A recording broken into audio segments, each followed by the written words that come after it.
garments so spotless, are they white as snow?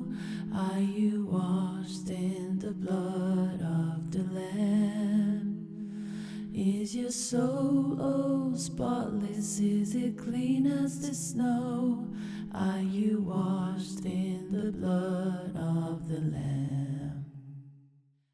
Hi guys, welcome to Novum and welcome to the complete guide to The Witch. We're going to be deep diving as deep as we can dive into this phenomenal film, all about the history of witchcraft, witch trials, religion, art, and so on. And let me say, I am overwhelmed by the amount of work that went into this film. The care and attention to detail here is mind-blowing, and there's so much stuff to share, so much stuff that's taken me by surprise, and so much meaning that I think has gone unnoticed, because to try and unwrap a script made up nearly entirely of historical references is an extremely daunting task, so we better get started. Before we do though, I have to give a couple of quick disclaimers. Firstly, there's going to be a lot of criticism towards religion in general at points, but the majority of it is going to be aimed at Christianity. The film doesn't have immensely positive things to say about Christianity, but I want to point out that we are, in almost every instance, discussing the Christian church of the past, not the Christianity of today. So please don't feel put off if you are Christian. In a very technical sense, I am too, but we're going to spend the next few hours being very honest about what it did. And the second disclaimer,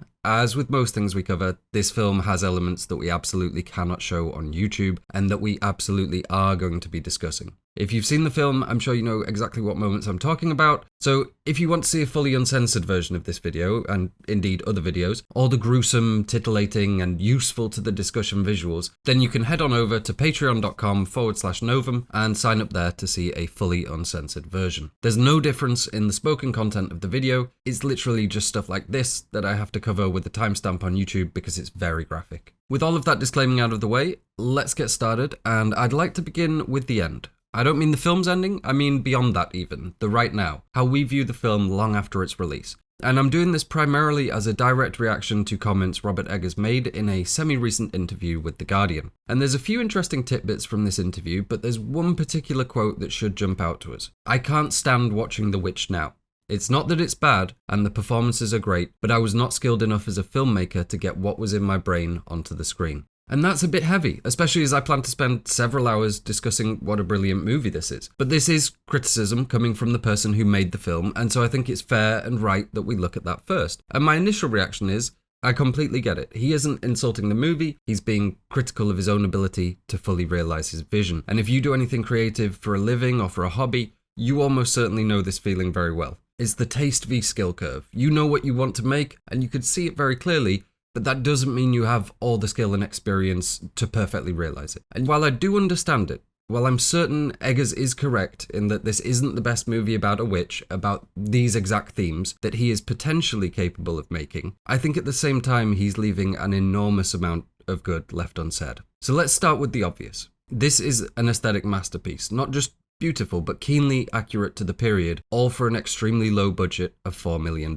That's a very rare thing for a period piece. I touched on that in the Midsummer Guide. There's also already some really good coverage of that on YouTube you can go check out if you're interested. But to put it very simply, the film has no right to look this good for this budget. And 8 years after its release, the film is sitting at a 90% critic rating on Rotten Tomatoes. The audience score is slightly lower at 60%. However, I'd remind you that back in 2016, A24 was not quite the indie powerhouse they are today. I think audiences have become a lot more savvy to what an A24 movie is going to be, and even though there were some low-level bangers prior, the release of Ex Machina in 2015 and The Witch just less than a year later in 2016 really put A24 on the map. And that's crucial for two reasons. Firstly, because I don't think that 60% is truly reflective of how people feel about the movie today. It's more reflective of an audience that didn't fully understand what they were going to see and were shocked by a talking goat. And secondly, because it demonstrates what I really want to talk about here, that despite any ratings it may have, any criticism it may have drawn from its own creator, I think it's one of the most culturally influential horror films of the last decade. Because even though all the ideas the film presents had been percolating in some format for decades, even though they'd already been present in media such as Practical Magic, The Crucible, The Craft, Charmed, Hocus Pocus, Buffy the Vampire Slayer, The Witch was the film to make these ideas crystalline for the new generations. And this time, things were different.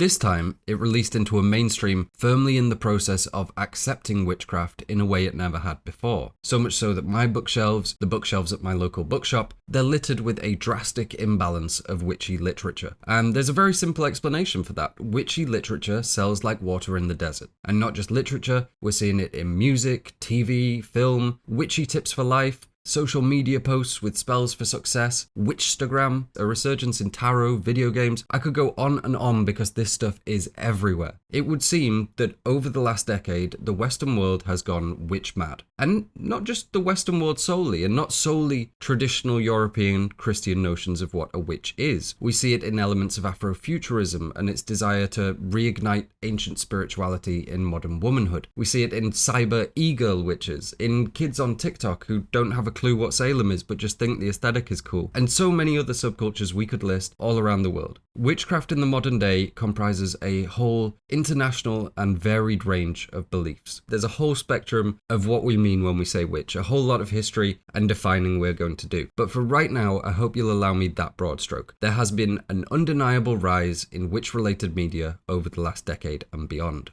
Now, this isn't the first time this has happened. We could look to the boom in occultism and parlour magic during the Victorian era. We could look to the new wave of amateur occultism in the 70s, the so-called satanic panic that followed. There's a lot of these moments in our recent cultural history, and many further back beyond that. I don't think that resurgence in popularity alone would be all that interesting, but there's something different this time, and very simply, it's mainstream acceptance. Any of the others we could list, any other time witchcraft, Satanism, occultism have started growing in popularity, there's been a panic, a pushback. Nigh on always from religious groups, but in some cases from the public at large when the issues have become bold enough. Even something as benign as Harry Potter drew ire from hardline religious groups for its depiction of extremely child-friendly witchcraft. But not this time. This time, it's very much been accepted into the mainstream. It's become a whole industry, in fact. To my best understanding, this is the most popular witchcraft has ever been in the Western world, while at the same time enjoying the least amount of controversy.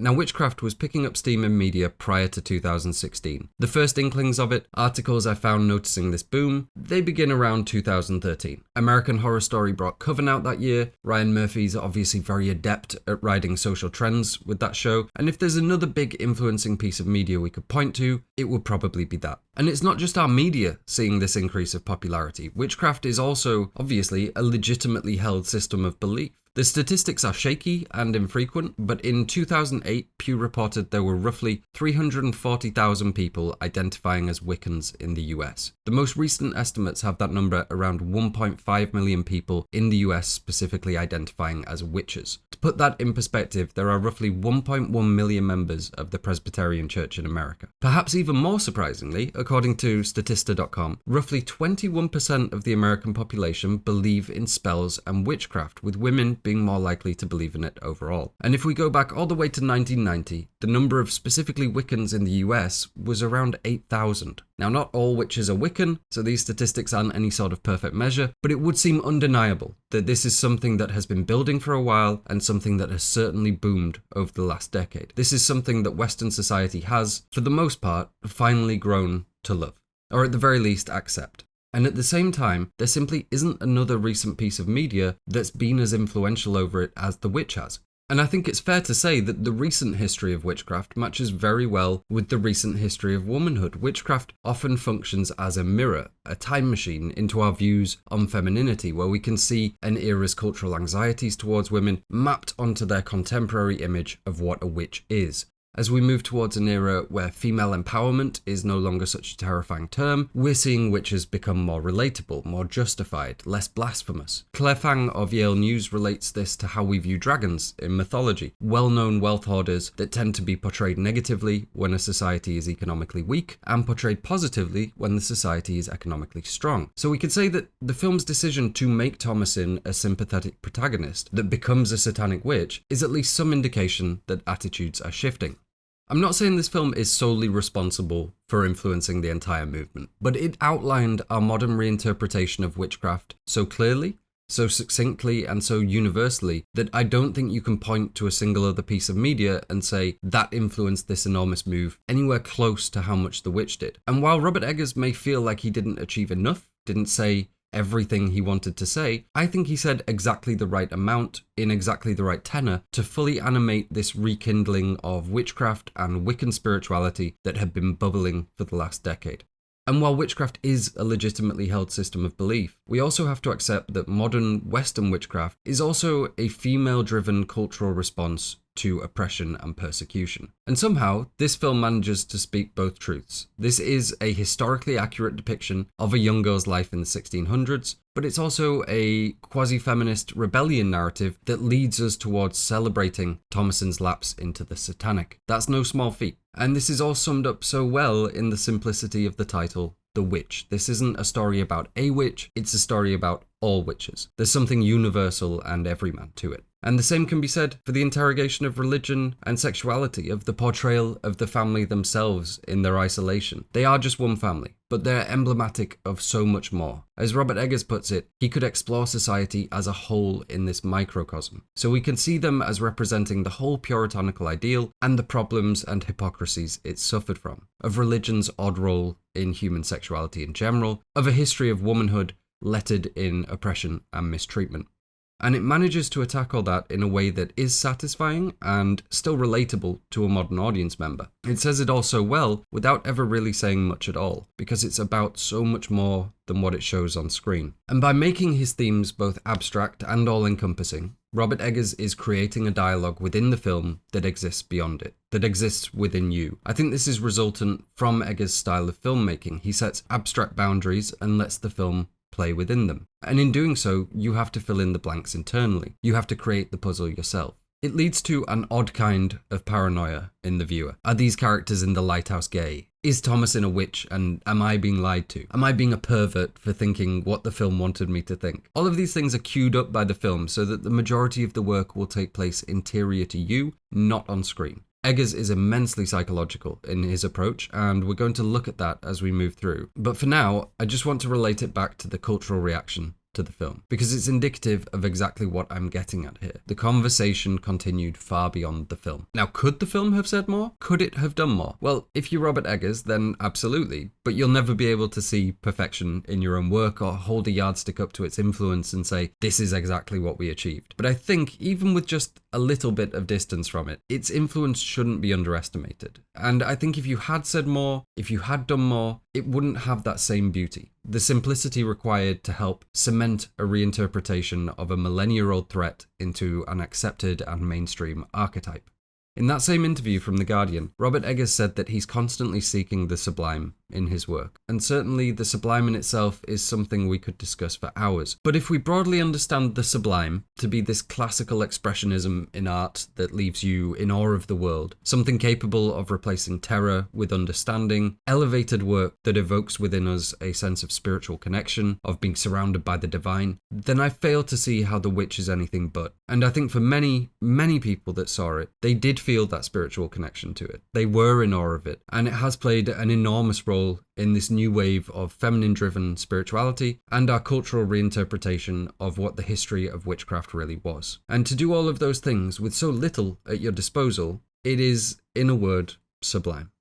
Before we get started in earnest, there is one big question we should probably answer, because it is a question people often have. Is The Witch a feminist movie? And luckily this has a really simple answer. To quote Robert Eggers, I didn't set out to make a feminist empowerment narrative, but I learned that writing a witch story is kind of one and the same. And he echoed that same thought in another interview saying, I didn't set out to make a feminist film, I was going to make a film about witches, but after just 2 minutes reading 2 books, you realise what's going on here. So I think it's fair to say that while not initially intending to make a feminist film, the history, the unspoken narrative at the time, and the end results of the period known as the witch trials, they have a habit of forcing out the truth. And it's not just actual history, it's also the cultural archetypes and historical lessons we've taken from that period that inform how we now view what happened. But it's important to realise that we have simplified this conversation immensely, and beyond these sound bites, there is something more complex happening. In Robert Eggers' conversation with historian David D. Hall, he expands on these initial thoughts by saying, then there was the way the Crucible and the witch trials were taught in high school and junior high. It was as if these superstitious people and judges were persecuting women, sometimes men, but mostly women, just because they were sexist. And you were led to believe the people in the 17th century understood it that way too.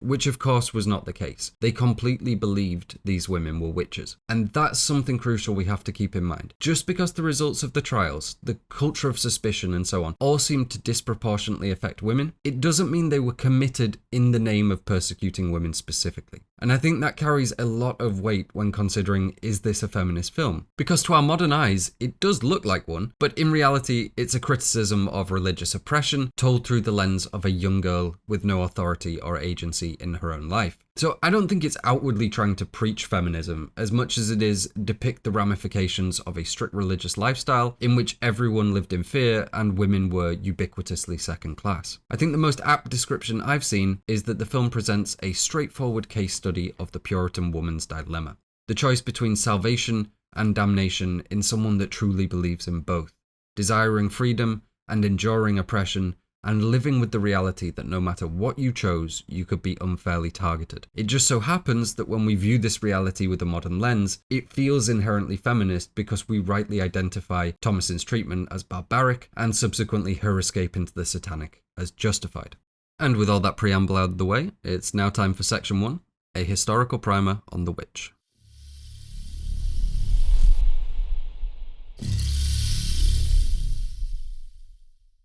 To quote Robert Eggers' prefacing of the screenplay, this is a tale of witchcraft told as a simple family of 17th century New England might have believed it to be. All of the folkloric elements and religious beliefs in this film are true. It was inspired by various folktales, fairy tales, and recorded accounts, journals, diaries, court records, etc., of historical witches and possessions from New England and Western Europe before the Salem outbreak in 1692. Much of the dialogue, in fact, comes directly from those sources. So clearly, this film is hyper-concerned with the real history of the period, and if potentially any piece of dialogue can be a historical reference, we clearly have our work cut out for us. And so before we get started properly unpacking this wonderful movie, we need to establish quite a lot of context. And the majority of that is going to be in regards to our alleged antagonist, the satanic witch, and our meta-antagonist, the Christian church, and how they both come to find themselves at loggerheads in 1630s New England. The satanic witch is not just a huge part of the movie, she's the whole movie, the initial antagonist, the transformation of the main character. The whole reason we're doing this is the satanic witch. So we have a lot of ground to cover. We need to look at what a satanic witch is, what a witch has been, and the necessary background for what we're seeing on screen. Because if this film represents another point in the very long timeline of witches v Christianity, then I want to give you the proper context for that conversation. As I said, this isn't a film about a witch, it's a film about all witches. And we need to understand what that word really means, what it meant to the settlers of New England, if we're going to understand this movie. Now, I want to stress, you don't need to watch this section to enjoy this video. I'm aware that not everyone wants an extended walkthrough on the history that leads up to the film, and I'm also aware that that's exactly what some of you want. So if you're good without the historical context leading up to the film, everything pre-Puritanism, then you can opt out now by skipping straight to section 2 using the chapter times, or by going to the timestamp currently on screen.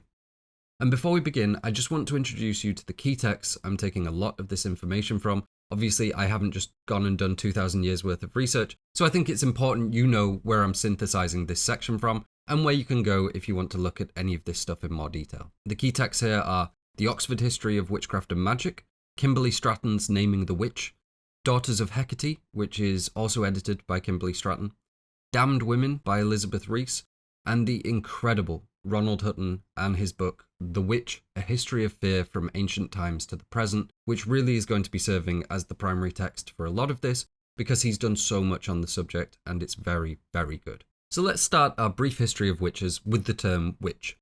This derives from witchcraft in Old English, which was a general term used for the practice of sorcery. It didn't mean specifically a woman. Witch-Hare was the masculine term and witcher was the feminine.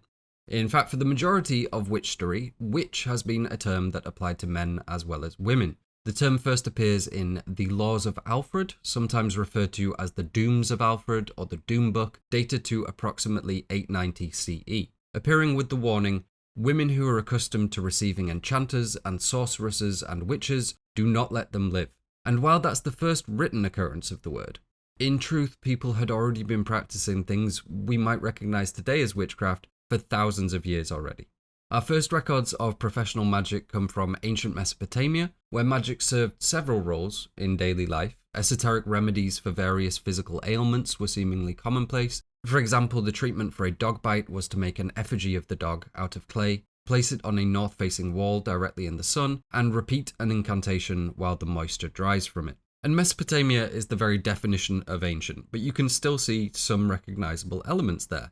The emphasis on cardinal directions, the sort of voodoo doll-like idea that creating an effigy of the dog would provide the victim power over it, repeated ritualistic speech. It's very much a progenitor version of witchcraft. And it wasn't just limited to folk remedies. There was a whole industry of protective magic set up for warding against and exorcising evil spirits. They even had their own terms for those who cast harmful magic, kasapu for male and kasaptu for female.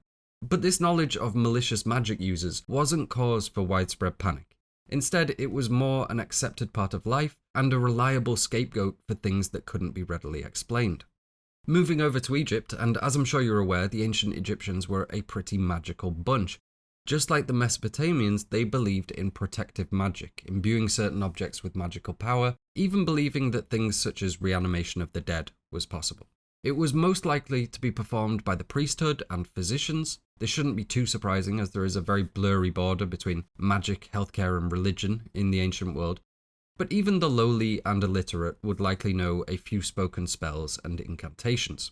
There is one really important concept that comes out of Egypt, and that's the notion of Heka, which confusingly refers to a deity, the practice of magic, and most crucially to us, a magical energy that permeated all things. The same energy which infused the first creative utterance of the solar deity Ra at the birth of the world. It's a magical energy that can be tapped into by the divine, but also potentially by people speaking so-called magic of their mouths and spells of utterances. There was a big focus on magic doers speaking magic words. And just like Mesopotamia, while people operated under the belief that harmful magic and ill-willed deities could impact their daily lives, there was no widespread outrage over this. It was simply an accepted part of existing. As for the deity known as Heka, they were essentially a god of medicine and magic, in some senses the personification of this force that's also called Heka, while also being separate from it. And interestingly, we have mention of them being accompanied by a pretty magical sounding lady, describing her as a possessor of spells, carrying her writings which are in her mouth. And that sounds relatively witchy, proto-witchy, let's say. You may recognize Heka's staff, intertwining serpents. This became the staff of Asclepius in ancient Greek mythology. Before Heka, this symbol had been carried by Ninanzu, the god of healing in ancient Sumer. And we see it continue to represent medicine even now, adorning ambulances and hospitals. And this concept of Heka, that is the force permeating all things, some people argued that lived on through the Stoics as what they termed the Logos. And later, the Neoplatonists would describe something very similar in the Nous, a force which flowed through and bound all things together, but was, at the same time, distinct from creation and eternal. So despite many of the parts changing, a lot of the ideas, meanings, symbols, and even practices maintain some of their traditions through different iterations of ancient culture. Folklore is often transmitted orally, varying from place to place at a very local level. And we do see meanings, etymology, phonetics, and so on, all eventually homogenizing into what we have today. Moving to ancient Greece, and that's really where this story begins in earnest. It's where we find some of our key terminology on the subject, and it's where we meet two of the most enduring witches of all time, in Circe and Medea. And so let's start with some concepts you'll probably recognize and I'll definitely pronounce incorrectly. First up is the concept of magia, from which we derive the word magic, and the definition is very similar to the one we carried forward, magic and sorcery.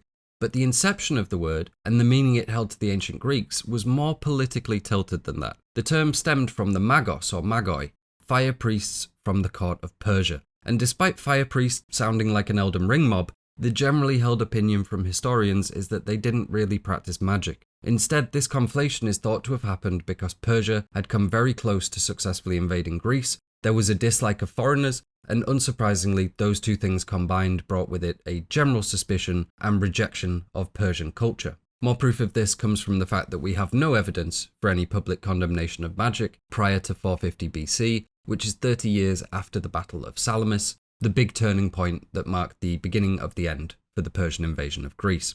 although it's worth noting that all evidence becomes scarce when venturing beyond that point. Either way, the Persian Magoi represented a foreign religious system the Greeks sought to denounce, and subsequently the term Mageia became an umbrella label for sorcery and magic that was drenched in the subtext of it being dangerous and foreign. As Peter Maxwell Stewart puts it, we may therefore understand Mageia as meaning a collection of unacceptable religious practices.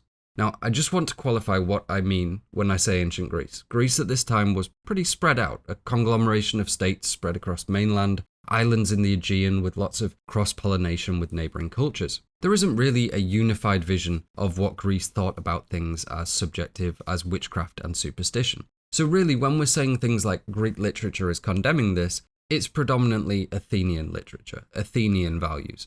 Athens had a keen focus on arts and culture and politics, and we see them using these methods to affect public opinion, creating literature and plays and poems and so on. And not only are those the things we're more likely to have record of, it's also a kind of propagandizing that they were known for. So yes, there was a political, cultural antagonism towards magic doers, painting them as foreign intruders and ill-wishers, and occasional depictions that seem to echo some of those sentiments. But we could see this more as what Athens sought to promote, rather than what every single ancient Greek person thought about magic. It's also worth noting that Greece represents the oldest European civilization to have written testimony about things we now term as witchcraft. And it's also the first culture to really separate notions of magic and religion. Both had been essentially synonymous up until then. But from here they began to diverge into fundamentally different principles. And that, of course, is what this film is about, a conversation that has been happening for a very long time, religion versus magic, predominantly caused by religion manipulating magic as a form of useful opposition, propagandizing against magic to rally people behind whatever system of control was being promoted. In fact, despite all the protestations of the church against magic, I doubt there has been any greater promoter for its existence.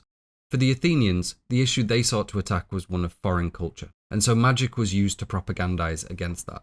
But what's significant here is that we see a schism between magic and religion that continues to this day, and that the powers that be made use of that schism to disseminate their ideas on culture. It's the exact same game being played. Magic is bad because it's foreign people are bad because they use magic. Women are bad because they're susceptible to the devil's tricks, the devil is bad because he's trying to trick your women. It's easy to see how such manipulations could be useful, and it shouldn't be surprising that the solution is almost always to embrace whatever figure that religion is pushing, to fall deeper into the fold, and to hold tightly to the ones that are telling you to be afraid. But just because the Athenian intellectuals sought to decry magic as the tool of the foreign usurper, it doesn't mean the general public did. Despite all the bluster from Athens, all of this anti-magic sentiment seemed to mean very little to the people of Greece, who still practiced many forms of superstition, spirituality, and sorcery as part of their everyday lives. This is a quote from Peter Maxwell Stewart on what the rough expectations of a magic practitioner would have been. Invocation of non-human entities, consultation of the dead, the manufacture of amulets, figurines, salves, simples, and cordials intended to answer an individual's immediate needs. And this quote handily introduces our other two terms. First, through consultation of the dead, which really is describing a form of necromancy. The Greek word for this kind of low or disreputable magic, the speaking of curses and incantations, very often associated with necromancy, was goetia, or goetia, as it's often pronounced. This is obviously a big term in occultism. We covered the Ars Goetia in the Hereditary video. Necromancy is a common trope of witchcraft and magic all around the world. Firstly, because it represents the forbidden desire to have time with those we've lost, but also because it's disruptive and inherently against the natural order of things to be able to convene with, perhaps even reanimate the dead. More crucially though, we have this part, salves, simples, and cordials, and that brings us to our final term, pharmakeia, a term that encompasses the use of both medicines and poisons, here referred to as pharmaca, from which we get pharmacology, pharmacy, and so on. Essentially the use of natural ingredients to create everything from cure-alls to love potions. Again, we see a twinning of the folk healer and the magic practitioner. And magic utterances, necromancy, they all share a definite lineage with later notions of witchcraft, but pharmakeia is the one that's perhaps the most closely linked with our ultimate image of witchcraft, specifically because of this link between early folk healers and the eventual, and often accidental, development of medicine. And our two most potent pharmakides, that is to say, a woman who dabbled in pharmaca, also happen to be two of fiction's most enduring witches, Circe and Medea. And we're going to focus quite closely on these two because there's so much of our current witch archetype within them. Circe is probably the more famous, the island-dwelling witch that turns Odysseus's men to pigs in Homer's Odyssey. She tricks them, beguiles them with her beauty, transforms them via poisoning, all the things you would expect from a duplicitous witch. And that's her most well-known tale, but Circe was bad from the jump. Prior to her antics with Odysseus, she had been besotted with the sea god Glaucus. Unknowing and uninterested, Glaucus had come to Circe asking her for help in wooing the beautiful Scylla, who in turn had spurned the advances of Glaucus. And help in this case meant some herbs which will make her love me. Because what else was he going to do? Work out? He's a sea god. He's already yoked out to the max with Zeus tier nut guttering. If they're not into you at that point, it's time to use deeply problematic love magic. And heartbroken by this tragic non-love triangle, Circe decides instead to poison the waters where Scylla bathed, turning Scylla into the giant sea monster we now know her as. Now sure, Circe was hurting, but this was a pattern of behaviour for her. She also became besotted with a Latian king named Picus, who again spurned her, and that time she turned him into a woodpecker. So we're adding to this archetype of the woman scorned, the idea that women mistreated in love become a fatal threat, tying in this notion of witchcraft being an expression of feminine rage. As for the Odyssey, there is a definite danger to how she is portrayed there, but there's also a definite danger to her being a woman alone on an island that's just had a bunch of half-mad sailors land on it. There's been many interpretations of the pigs the sailors are turned into being a reflection of their character, Circe revealing their true nature. But the threat is made explicit anyway. Odysseus is warned by the gods of Circe's treachery and told to draw his sword on her, at which point she will offer to sleep with him. And there we have another component of our witch archetype, using their sexuality in some kind of weaponized or underhanded way. Feminine allure being used as a mask, a tool to enact hidden motives and disguise hidden dangers. There's also an exotic kind of naturalism to her, living in this almost jungle-like paradise alongside lions and wolves. Lions and wolves that could easily be humans, just like the sailors became pigs. And again, this is absolutely reminiscent of our current archetype, a woman living away in the forest, in nature, alone and isolated, sharing an odd level of kinship with animals. Perhaps animals perceived to be dangerous, perhaps animals that change shape into humans. If you think about Thomasin following the end of this film, alone on her farm practicing witchcraft, wandering round with no care for modesty, surrounded by strange animals, she really isn't far from Circe at all, to say there's thousands of years between them. Moving to Medea, and she was perhaps a more powerful pharmakides than Circe was, given that she was able to craft potions capable of killing.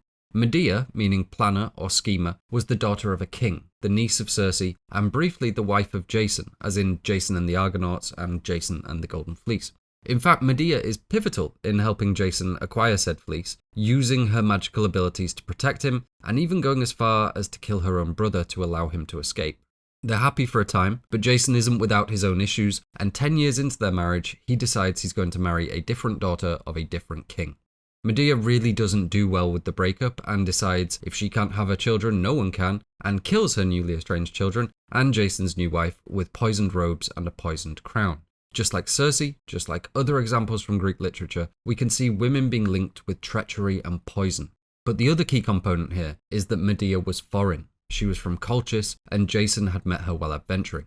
So Jason is able to justify marrying a different woman because Medea was of foreign birth, and he thinks a Greek-born queen will better serve him. And Circe too, she wasn't specifically from anywhere except her island, but that island was likely intended to be somewhere off Italy, and it's very much portrayed as an exotic foreign location. The message is very clear. Don't trust magic, really foreign religion, and certainly don't trust foreign women.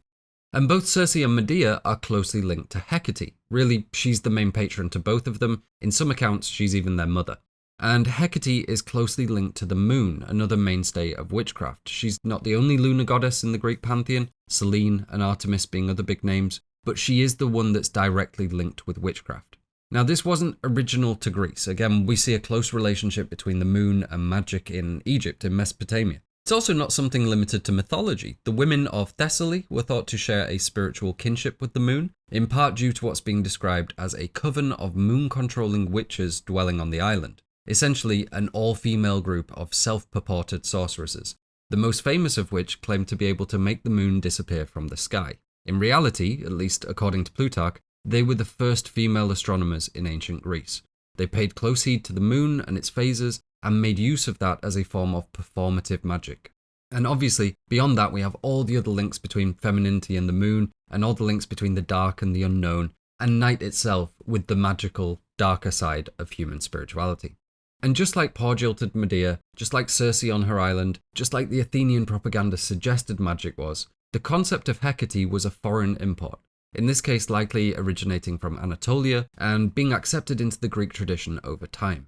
So wherever we look, it's clear that perceptions of magic were very closely interwoven with distrust of the foreigner and the potential dilution of Greek culture. And it's fair to say Greece, or really Athens, demonstrates the first widespread propagandizing against witchcraft. It's not that there weren't supposedly evil magic doers in Mesopotamia or Egypt, or indeed many other places around the world. It's that this seems to be the first cultural attack, using them to achieve a change in public perception, one that was almost certainly politically motivated during a period where the Greek states were trying to bolster and promote themselves. And for the Athenians, that meant using witchcraft as a way to denounce foreign immigrants that they saw as barbaric. There was inherent to that some targeting or stereotyping of women. We can see that in their art, in Circe and Medea, but this was not an attack on women specifically. It was an attack on foreigners that painted them as treacherous magic doers at the same time as this general archetype of the treacherous, poison-wielding woman was beginning to develop in art and literature. So as we come to the end of ancient Greece, you can see we've got most of the components starting to take shape. We've got magic, necromancy, herbs, charms, amulets, medicine, poisons, the moon, kinship with animals, dangerous feminine sexuality, opposing religion, even the idea of a coven. But there's one thing missing, which is the notion of the witch as a force for evil. Now don't get me wrong, turning someone into a sea monster because you were jealous of them is relatively evil, but it also has pathos. It's a tragic misdeed born from frustration and envy. It's not evil for evil's sake, which became a hallmark of our fears about the witch. Circe and Medea are victims of their own emotional investments. Despite their extreme actions, they were not explicitly evil characters to their ancient audience, more morally ambivalent helper figures to their narrative's heroes. Certainly not the murderous, child-eating caricature the witch became. We do have a handful of accounts regarding accidental poisonings from women who thought they were administering love potions, and one trial and execution of a Pharmakides and her family for impiety, although it's conflicted and unclear as to what she actually did. To quote Ronald Hutton, there is no clear record of any trial of a person for working destructive magic in the whole of ancient Athenian history. There simply isn't evidence for ancient Greek witchcraft being accused of this kind of outward harm. But that all changes when we get to Rome, and Rome is significant to this discussion for two big reasons. Firstly, because it's where the witch would first brush shoulders with Christianity, her ultimate antagonist, and second, because it's also the first place where we see a public fear of witchcraft that takes the form of an anger towards women specifically. To quote Maxwell Stewart, we find increasingly in the literature of the early empire identification of women in particular with many of the magical arts, especially those designed to do harm or enable adultery or even kill. While the Greek emphasis tended to stress the foreignness of the magical worker, its Latin equivalent pointed to women, both upper class and of the lowest ranks, as the principal practitioners of these lethal skills. And obviously there's a myriad of reasons why a cultural shift like this might happen, some unrelated like the fact that even the poorest man could get a reasonably well-paid job in the legions, so they're less likely to be engaging in folk magic.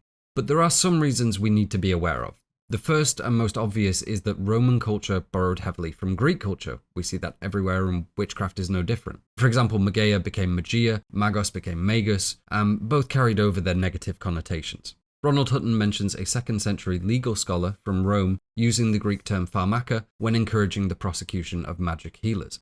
But they had their own term for it too, in veneficium, which, just like the Greek, can be used to describe both medicine and poison. Another key term you may recognize is maleficium, meaning the intentional causing of harm to others, which became another popular accusation to levy at magic practitioners. And Greek art was a huge influence on Rome too. Greece had begun to depict these Pharmakides as treacherous, poisonous women, and Rome took that idea and ran with it. But in much of the Roman art, these figures weren't nearly as morally ambivalent or heavily romanticized. Far removed from sultry Circe on her sun-soaked sand, the witches of Roman literature cavorted in graveyards and desecrated corpses. They surrounded themselves with snakes and the spirits of the dead. They could make stars drip blood and turn the moon red. Their promiscuity and predatory sexualities were far more apparent. Medea made appearances in Roman literature, but she had been transformed into a much darker figure, now concerned with the nocturnal rites and dark powers the Romans seemed so anxious about.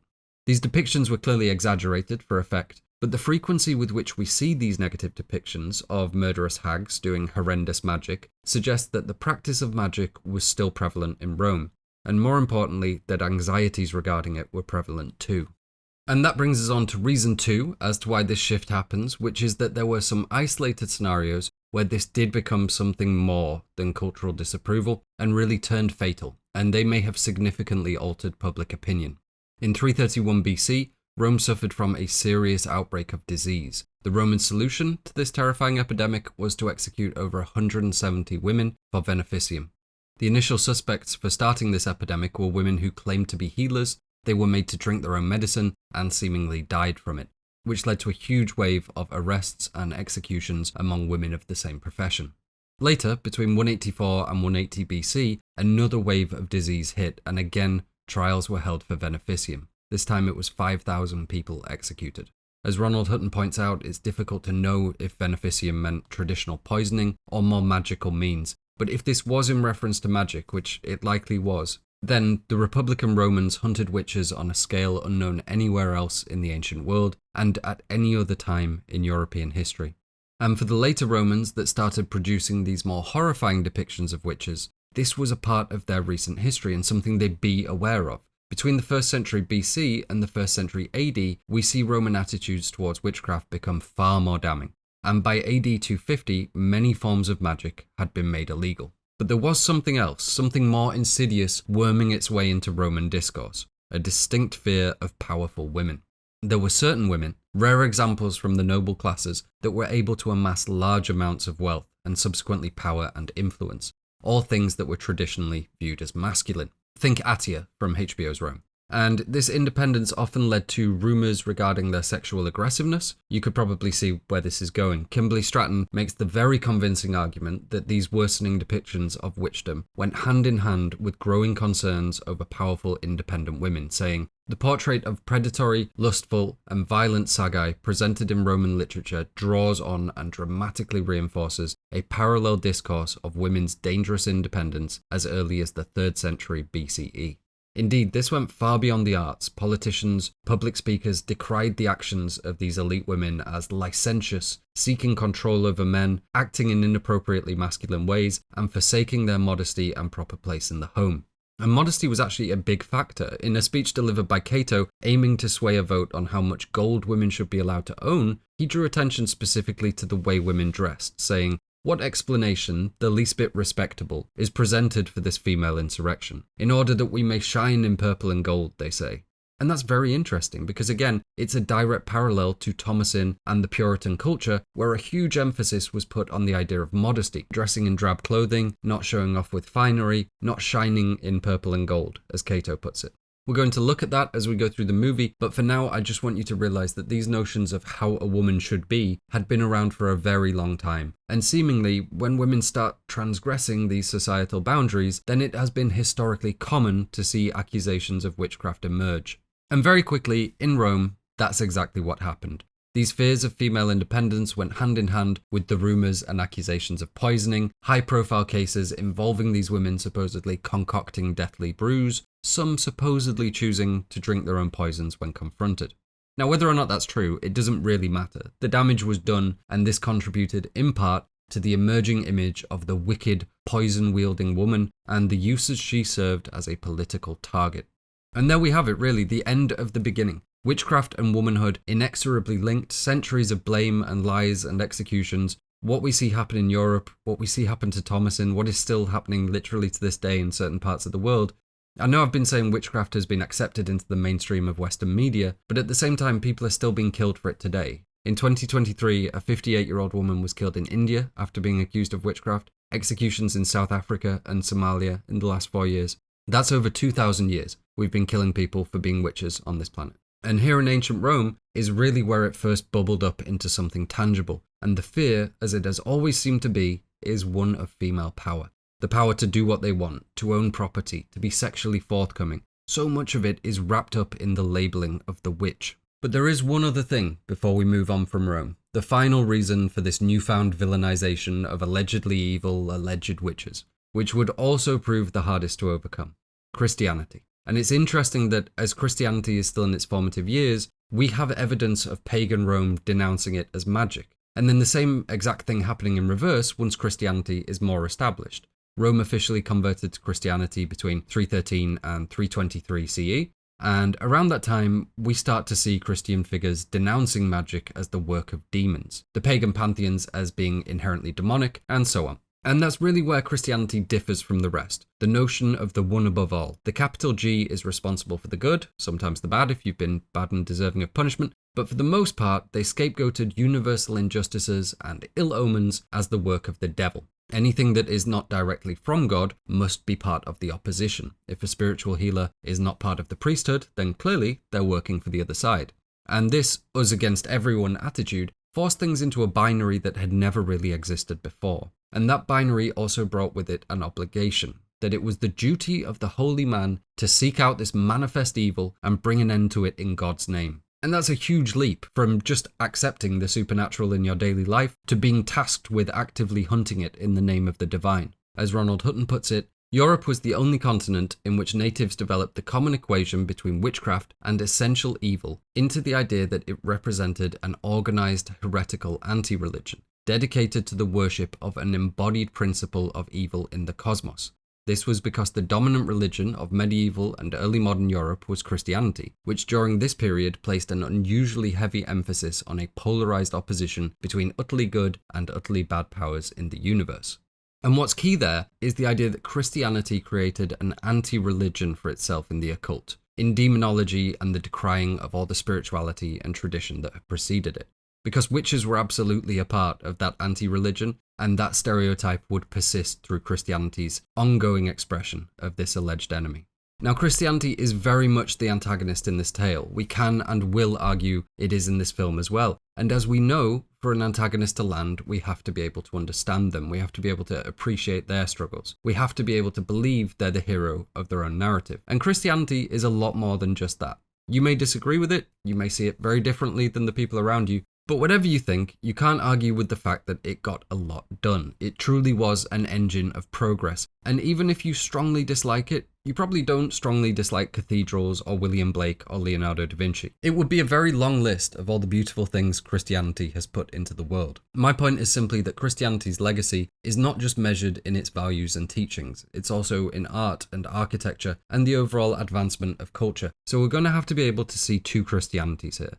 First, the Christianity that we see become a patriarchal oppressor, using the supernatural as a way of curtailing behaviour.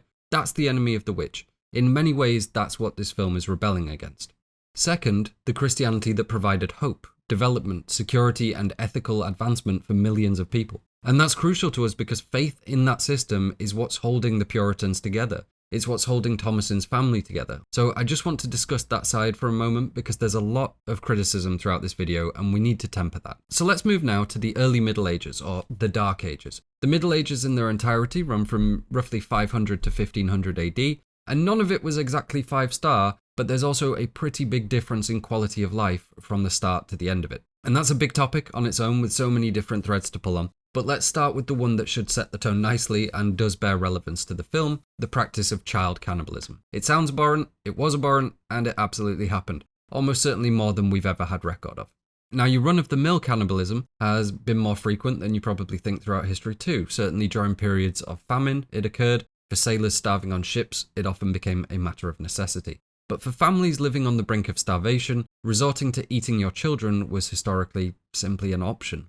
If you're a mother and a father to 5 children you can't feed, your options may simply be eat one of them or everyone dies. The awful truth of our proliferation was the general rule that you could always have more children. Things like sieges and famines were extreme cases, but this was a persistent threat for families living on the brink of starvation, isolated families just like we see in The Witch.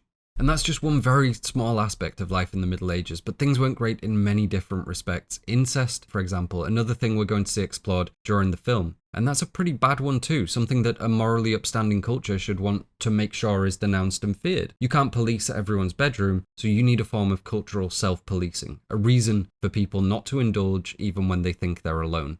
And we can name many other horrible acts: murder, theft, again, things we see discussed in the film, poor social conditions, failing agriculture leading to famine, disease, and so on. There's a lot we can cover, but the broad point is these were very bleak times, and the church needed to do something to curtail the rising immorality, to find a way to cement its own power during this time of upheaval in Europe.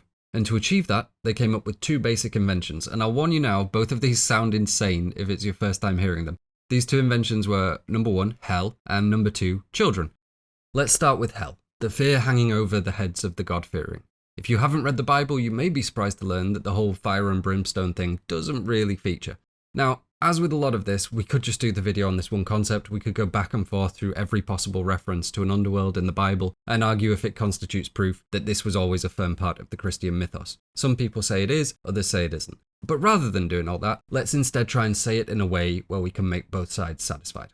So, mythology had notions of an underworld long before Christianity. The Bible seems to reference that at points. However, during the Dark Ages, as a response to growing immorality and a desire to ensure power and obedience, the church started pushing what we now recognize as the Christian idea of hell.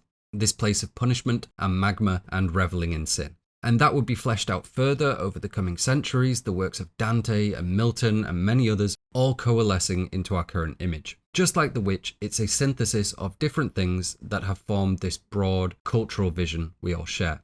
Now that is an extreme simplification by necessity, but it's accurate enough for our purposes. The Christian church essentially invented or expanded notions of hell as a method of curtailing rising immorality and to better secure their dominion in the hearts and minds of their followers.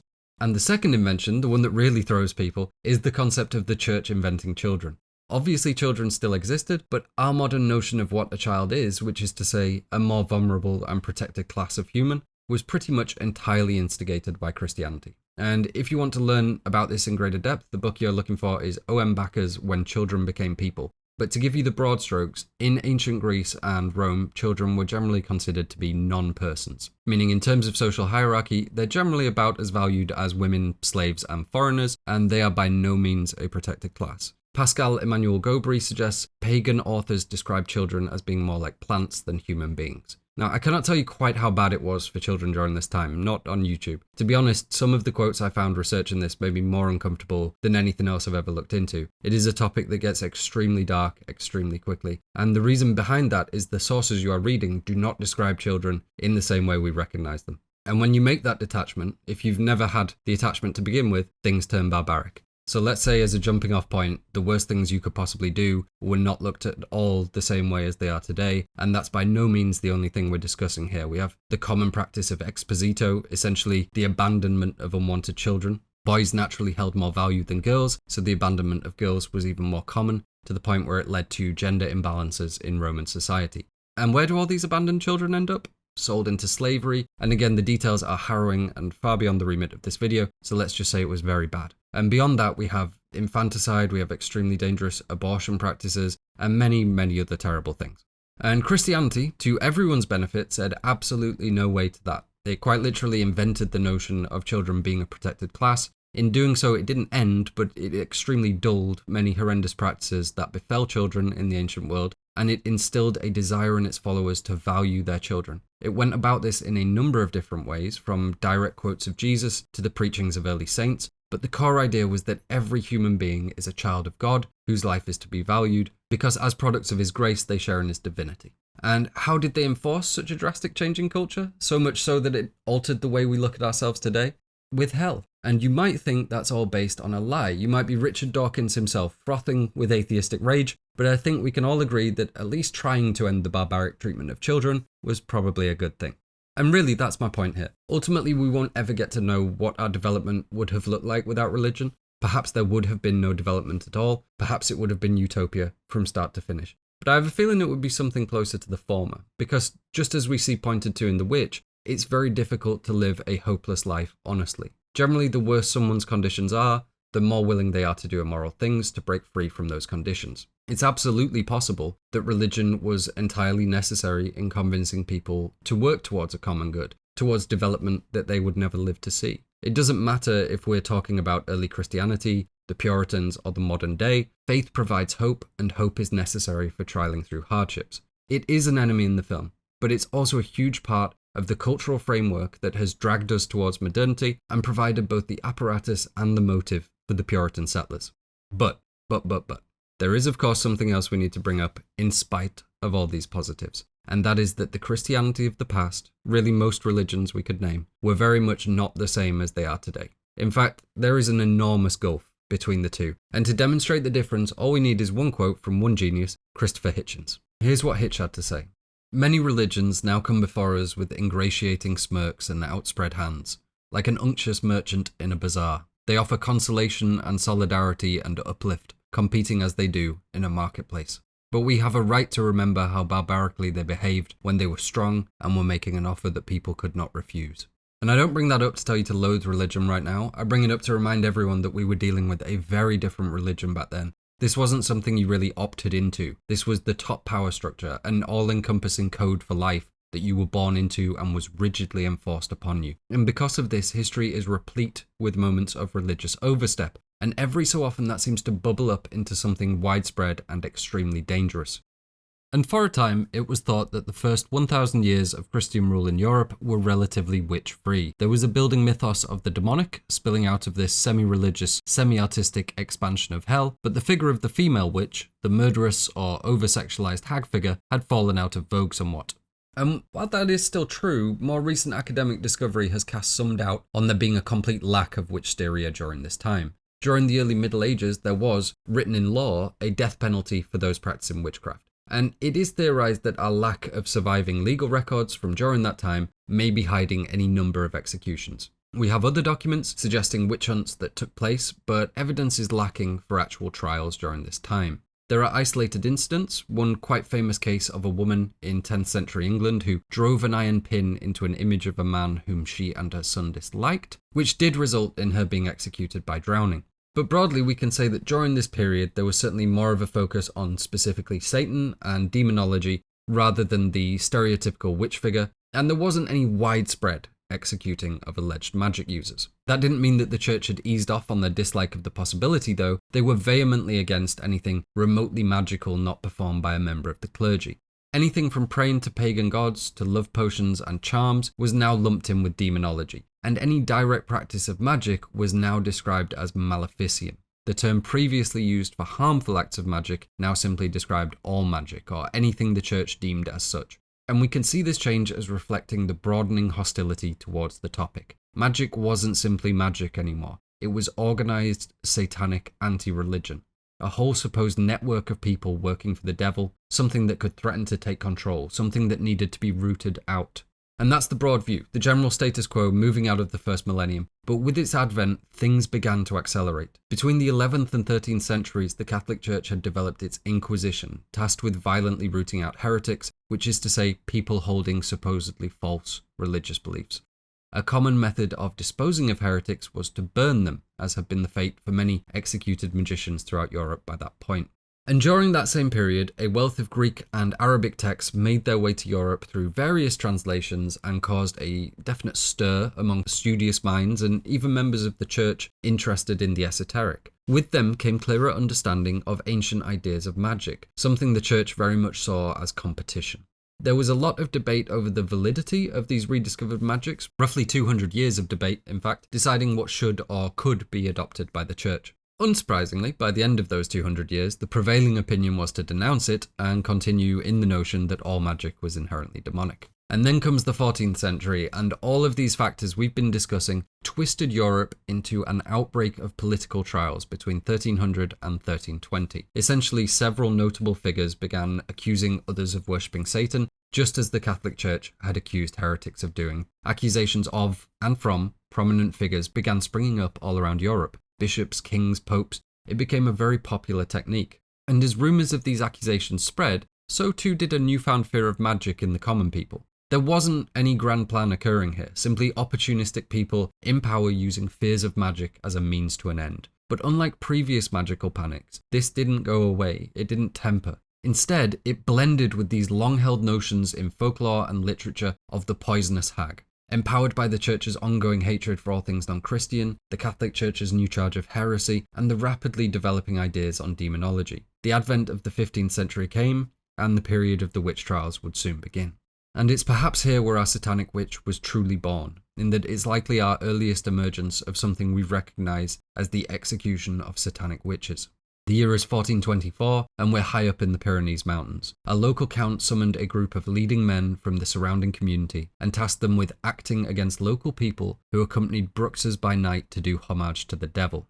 They would then steal sleeping children from their homes and murder them and use poisonous substances to harm adults. The men did as they were asked. Some of those apprehended would confess to the crimes, but all that were apprehended were burned. The term Brookses, which you may recognise from many different fantasy RPGs, was a medieval term referring to the child-hunting demons of ancient myth, notably the violent portrayal of these libidinous and cannibalistic hag figures from the Roman mythos. But following this trial and others, the term began being used to refer specifically to the women that attended these satanic gatherings, before eventually becoming the generalised term for witch in Spanish. Now there is one thing we've sort of danced around, and that's the archetype sometimes referred to as the night demoness. And essentially that's all the seductive, night-flying, child-eating, weird sexuality side of it. This persistent idea from the ancient world of a libidinous, perhaps cannibalistic, perhaps demonic, insatiable and orgiastic magic female figure. And really from the start of these trials, we see it intertwine with the idea of this satanic anti-religion supposedly amassing power. And it gets bound into this notion of witches gathering at night in worship of the devil, what we might now refer to as a witch's Sabbath, the thing we see at the climax of The Witch. And up until now, we've been discussing things the church saw as demonic, satanic and so on, but really from the 12th to the 15th century is when we see all the blood and guts be added to it, the fleshing out of demonology in art and literature and doctrine, the demonic as something that was immensely physically threatening, disgusting and violent. And not just violent, these notions of the witch's Sabbath became increasingly lurid and sexual, essentially orgies for the devil.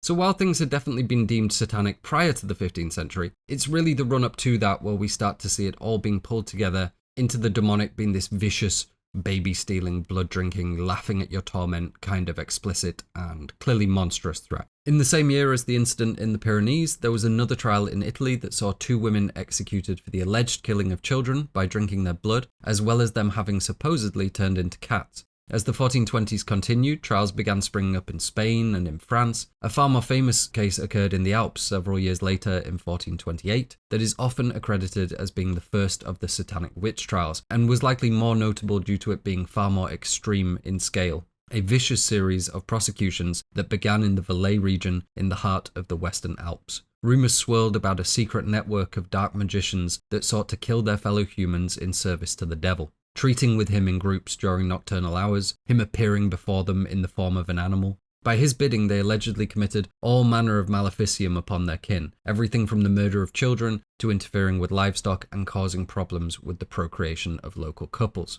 It was a broad and eccentric array of charges, paralysis, blinding, and rendering people invisible. And apparently this was no small thing. If the church were to be believed, then there were enough followers that it was a serious threat to their dominion.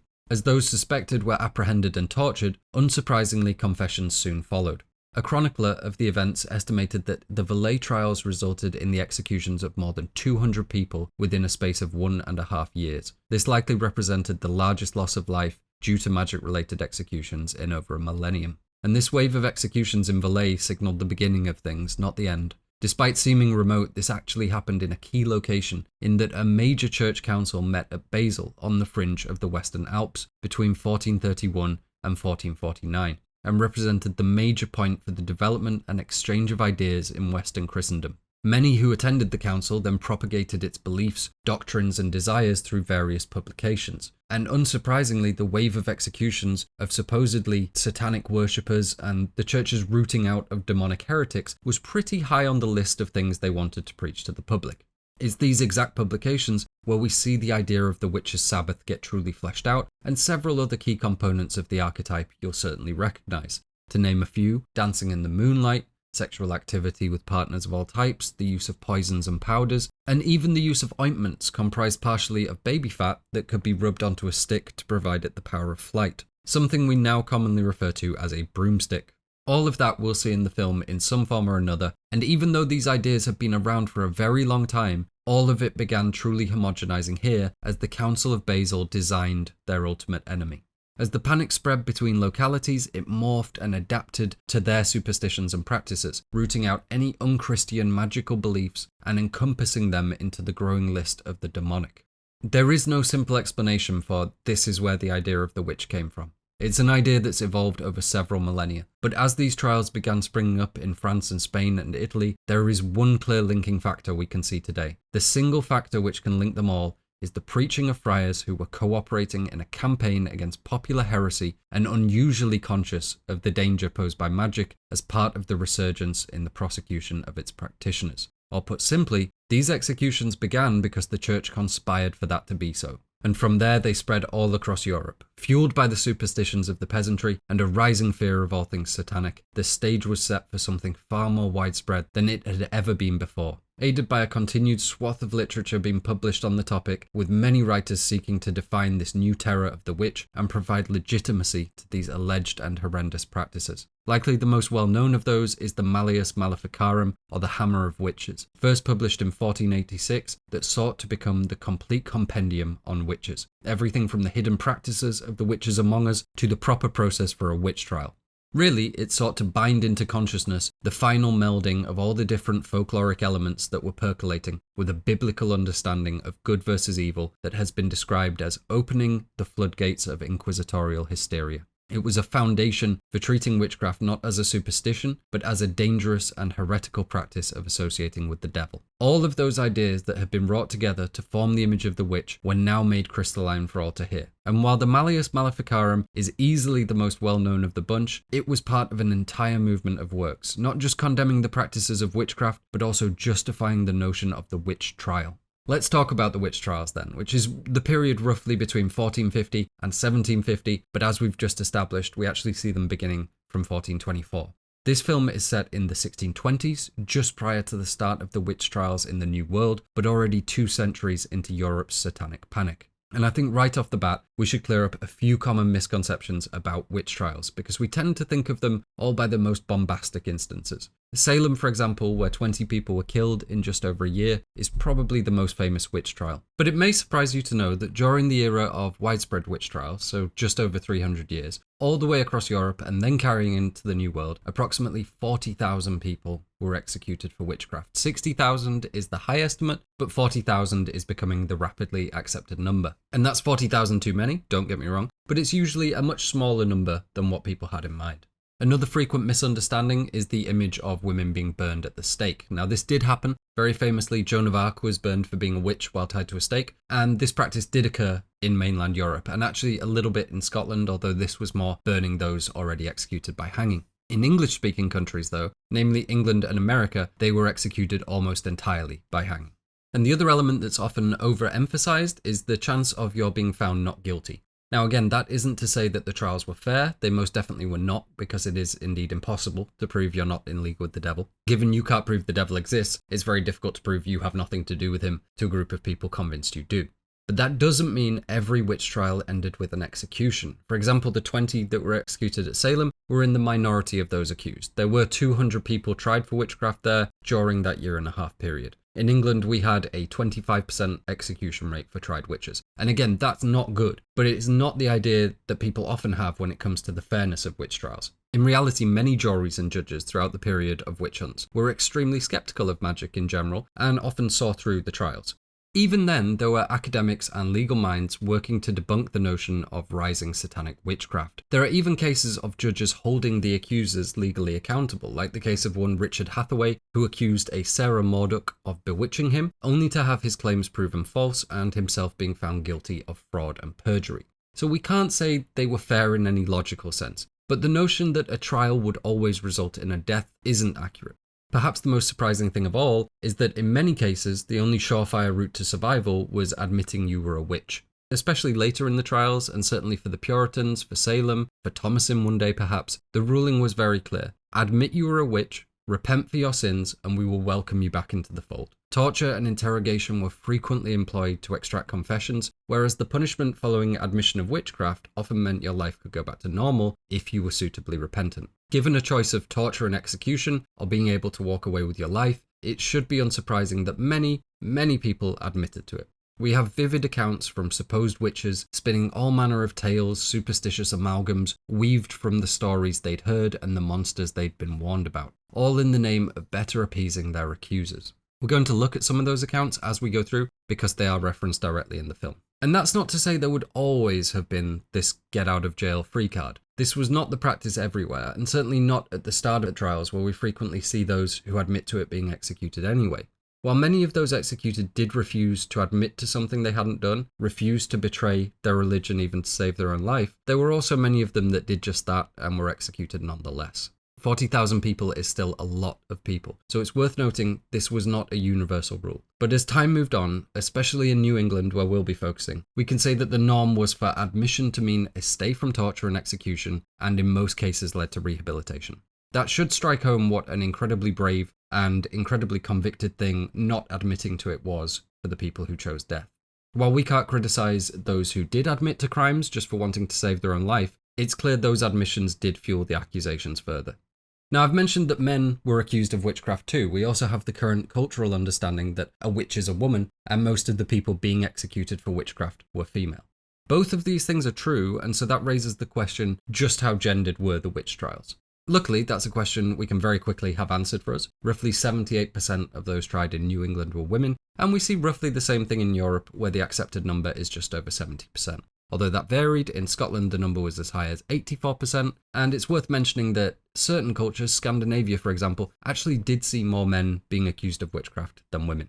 And there's many reasons why we see all this. The whole history we've looked at, the cultural stereotyping of evil poison-wielding women, events all the way back into Greece and Rome. The satanic inversion of womanhood as a figure that wants to harm the young rather than nurture them. But there's one big one, a huge one we have not mentioned yet that will take a big role in the film. The Christian notion that we are born with sin due to the actions of Adam and Eve in the garden, specifically the consuming of the forbidden fruit. Now, in terms of biblical understanding, this sin falls at the feet of Adam, given that Adam is male and seen as the head of the household. There wasn't really a house, just a garden, but it was a very lovely garden, and that's generally how it's explained. That may be true, but that's not how our culture sees it. That's not the lesson that has prevailed in art history. It's Eve who is initially tempted by the serpent, Eve that takes the first bite, and from then on Christianity has viewed women as more susceptible, more easily deceived by the devil. That's a huge topic on its own, but it is a driving force linking women and satanic witchcraft. The devil wants every soul, but women are more likely to submit to him because they did just that in the Bible.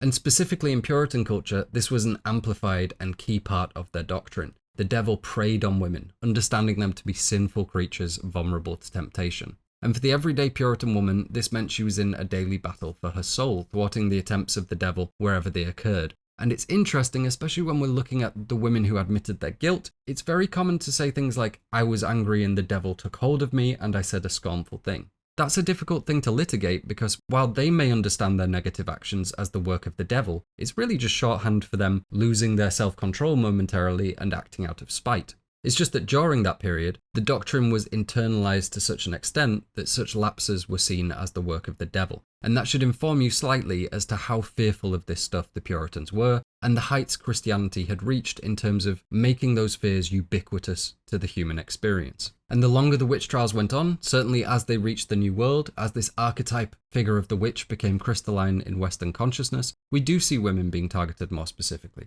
The behaviours that could be seen as potential tells of witchcraft were essentially infinite, varied, and often entirely ludicrous. Everything from someone being seen muttering in public to your neighbours hearing a high-pitched ringing noise, or your livestock exhibiting strange behaviour. Part of the fun of this topic is the increasingly deranged charges being levied at the supposed sorcerers. But there were certain behaviours, things that applied specifically to women, that are far less fun, and when viewed broadly seem to betray a certain agenda. And we can summarise these behaviours generally under the umbrella of female independence. More specifically, women that live alone, women that do not want to take a husband, women that lived away from the other townsfolk, widowed women, women that did not follow cultural traditions like modesty, women that drank, perhaps even women that were promiscuous. All of these have been factors in Puritan witch trials, and they all betray the same thing, that independent women made for ideal targets of a witch hunt. You can see how this very quickly becomes amalgamated into the mythos. The woman living alone is likely to be a witch because witches are likely to be women that live alone. Pretty soon the isolated hag in her hovel in the woods becomes a defining image of the witch. And as we've looked at, the isolated magical woman has always been a part of the mythos, perhaps always a part of witch hunts too, but now it was being used legislatively in witch trials to attack and rehabilitate women that, for whatever reason, didn't choose to adhere to social norms. Puritan women were expected to be under the supervision of a patriarchal authority figure throughout their life. Father, god, priest, husband, maybe even son eventually. Given the majority of accusations were towards women, that would and does suggest that there is a gendered tilt to the accusations. I don't think anyone would dispute that, but accusations often didn't come directly from the church. They came from the everyday folk. And it's worth noting that during the period of the witch hunts, the vast majority of people who made accusations in writing were female. And obviously that doesn't define every case, but there absolutely was gossipy infighting, bullying, disagreements amongst townsfolk that spilled over into accusations of witchcraft and was predominantly driven by women towards women. And that leads us to perhaps the deepest and sadly most obvious reason that women were accused more. Women were easier to blame, especially living alone, especially without family, especially if they had done anything out of the ordinary. It simply was easier to accuse them. They had to be more concerned with how they spoke, how they carried themselves. There was no implicit physical threat to accusing them. They also didn't serve as much function to the social good. Women were seen largely as baby makers and menial labourers. For women on their own, it was a very paranoid time. And in fact, for many of the men accused, it was often because of their relation to a woman accused of witchcraft.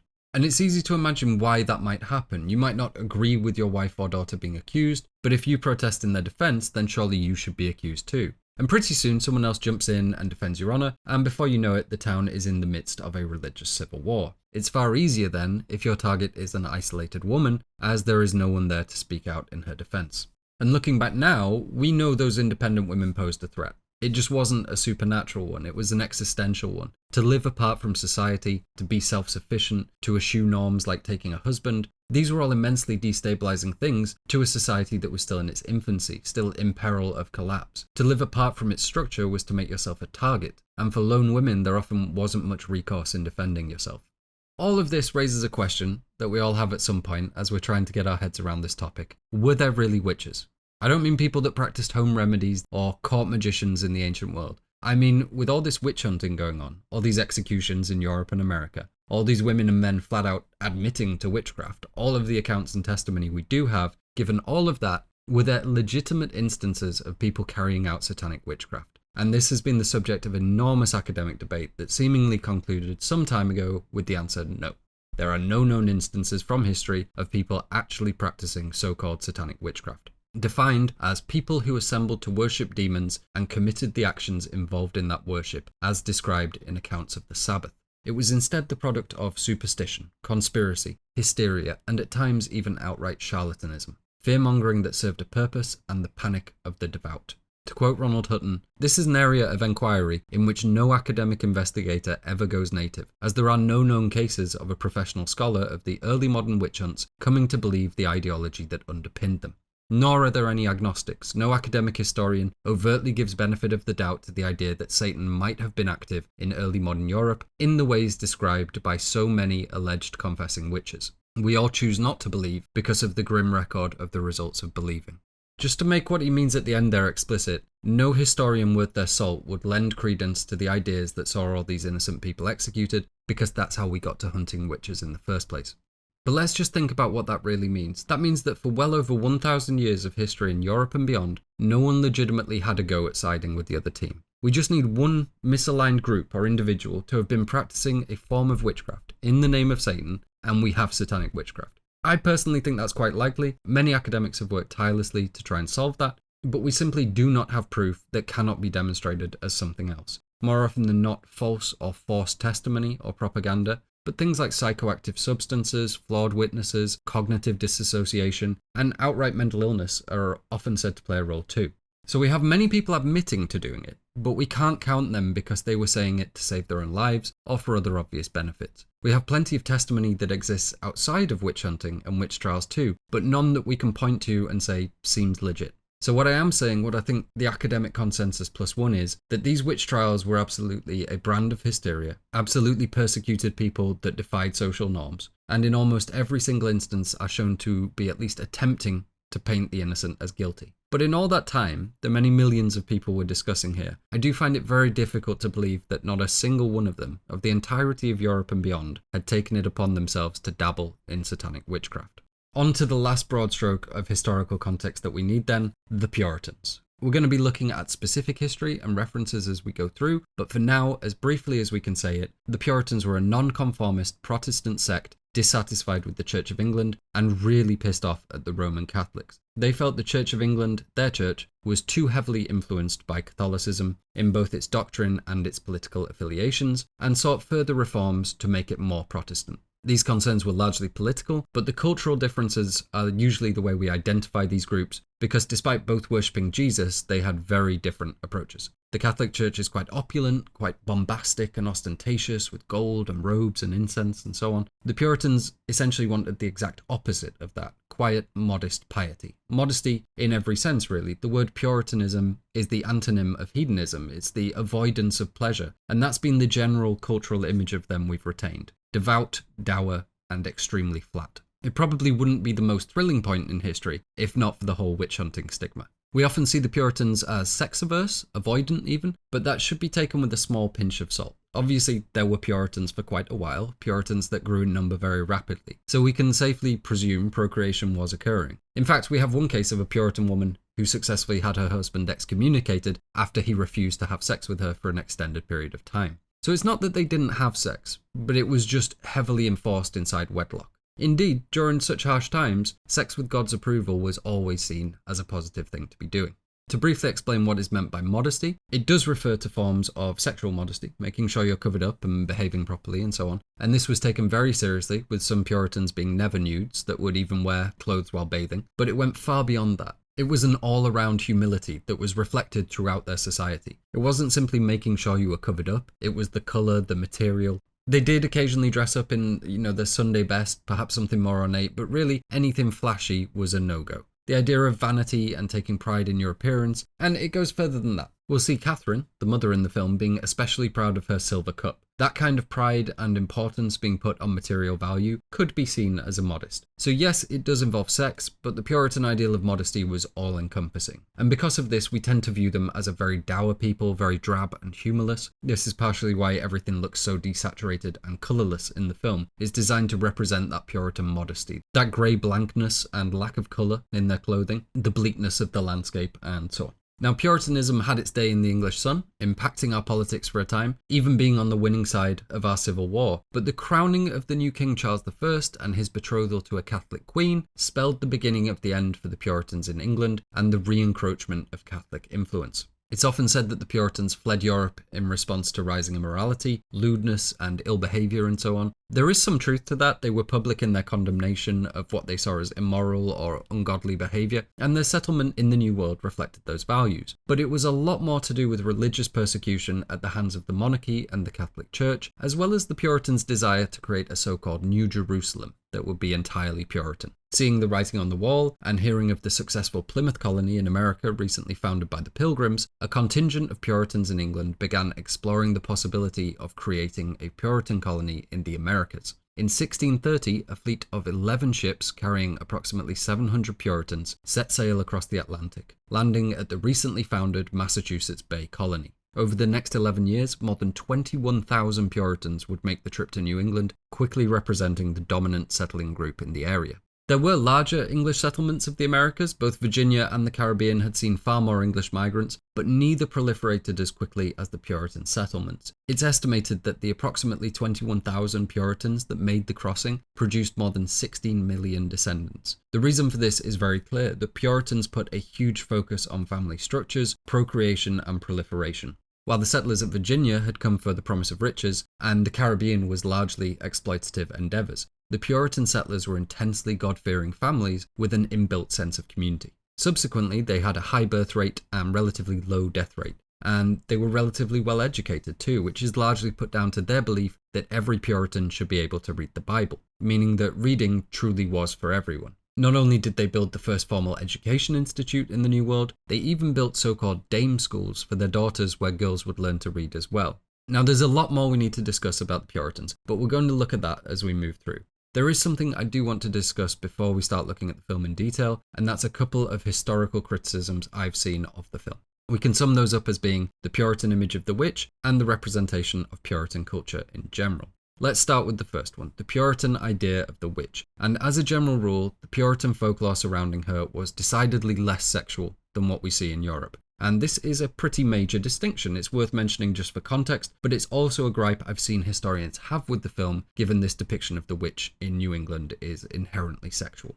The criticism argues that this isn't really in keeping with folklore surrounding New England witches. Given that New England was mostly Puritan, their depictions wouldn't be so racy or sexually focused as we see here. And that's true, they weren't. But as Robert Eggers has pointed out, this is a real witch. It's not a Puritan trial accusing the innocent, it's all real. Just because the Puritans were obsessed with modesty and would be appalled by free discussion on sexuality in their sermons and literature, it doesn't mean those things stopped existing. Which is to say that just because the Puritans didn't represent her that way, it doesn't mean a witch stopped being a witch. Witches are sexual figures. They've been around for a very long time. What we're seeing in the film is the hyper-restrained Puritan society coming into contact with the full-blooded and lustful figure of the witch. When confronted by her in the flesh, we shouldn't be surprised that she doesn't adhere to the standards of how Puritan culture depicted her. That's my in-canon addressing of the criticism, but I think we should also discuss why it misses the point metatextually. Because at least some of the cultural conversation we're having here is about religion and the repression of sexuality via these two archetypes, the witch and the church. The cultural understanding of the witch is an image of female sexual rebellion, violence, and independence. The cultural view of Puritanism sees it as a symbol of patriarchal oppression. Not only is this as accurate as it really needs to be, it also fits into these male v female, religion v magic binaries so well that it's no wonder these events have become allegorical for so much more than a fixed point in American history. It's a large cultural conversation these ideas evoked, one of women's historical place under men. And the philosophical argument the film is presenting between male-led religious oppression and rebellious female sexuality needs these two archetypes to be at odds with each other. The witch needs to be very sexual, the Puritans need to be very sex-fearing, because even if the historical reality is more tempered and nuanced than that, these archetypes exist for a reason.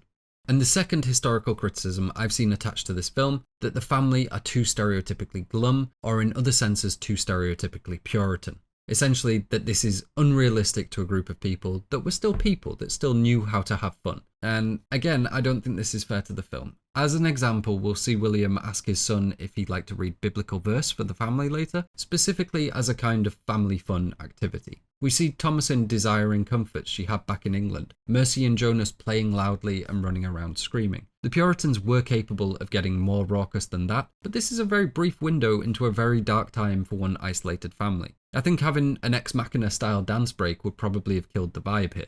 And more crucially, again I think the historical criticism seems to miss the mark. It's a film about the clashing of two very distinct archetypes. The Puritan family we see here are not highly individualized characters. They're emblematic. They're a stereotypical amalgam of not just what Puritans were, but what they represent to us now in our culture. Maybe moments of levity and individualism would make them feel closer to us, allow us to recognize ourselves in them more, but that is not the purpose they're intended to serve here. They're supposed to be a symbolic representation of life under Puritanism. It's why we don't really have any characterization to the witch either. In most respects, she is simply the concept of the witch.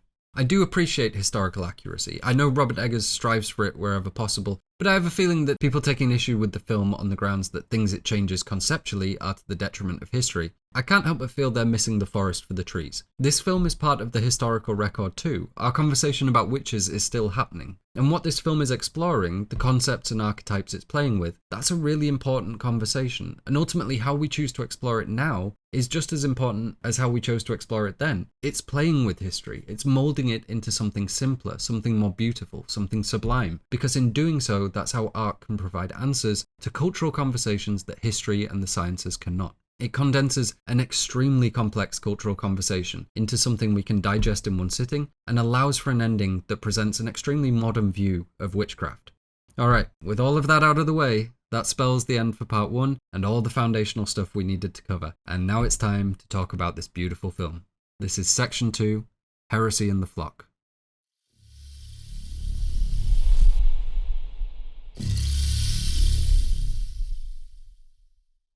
Let's start with probably the most common question about the movie. Why is it called the VVitch? And to a lot of people, this is going to be immediately recognizable because this was one of several practical solutions in early typesetting. Print letters would be carved into small blocks for the printer to arrange. This is why we see a space between the two V's, because they were attached to blocks designed to be spaced the same width apart. Now, there could be any number of reasons why two V's would be substituted. The printer may not have had a W to hand, they may have misplaced theirs, it may be that it was simply a cost they could avoid. Some sets may not have had one at all, given English originally used two side-by-side U's to form a W, rather than two side-by-side V's as we do now. It's more common in headings, so larger typefaces that again, people may not have had full character sets of. It's also a kind of aesthetic flourish for printers that didn't have many options, and there may have been uses where it was simply the desired look at the time, just as it was here.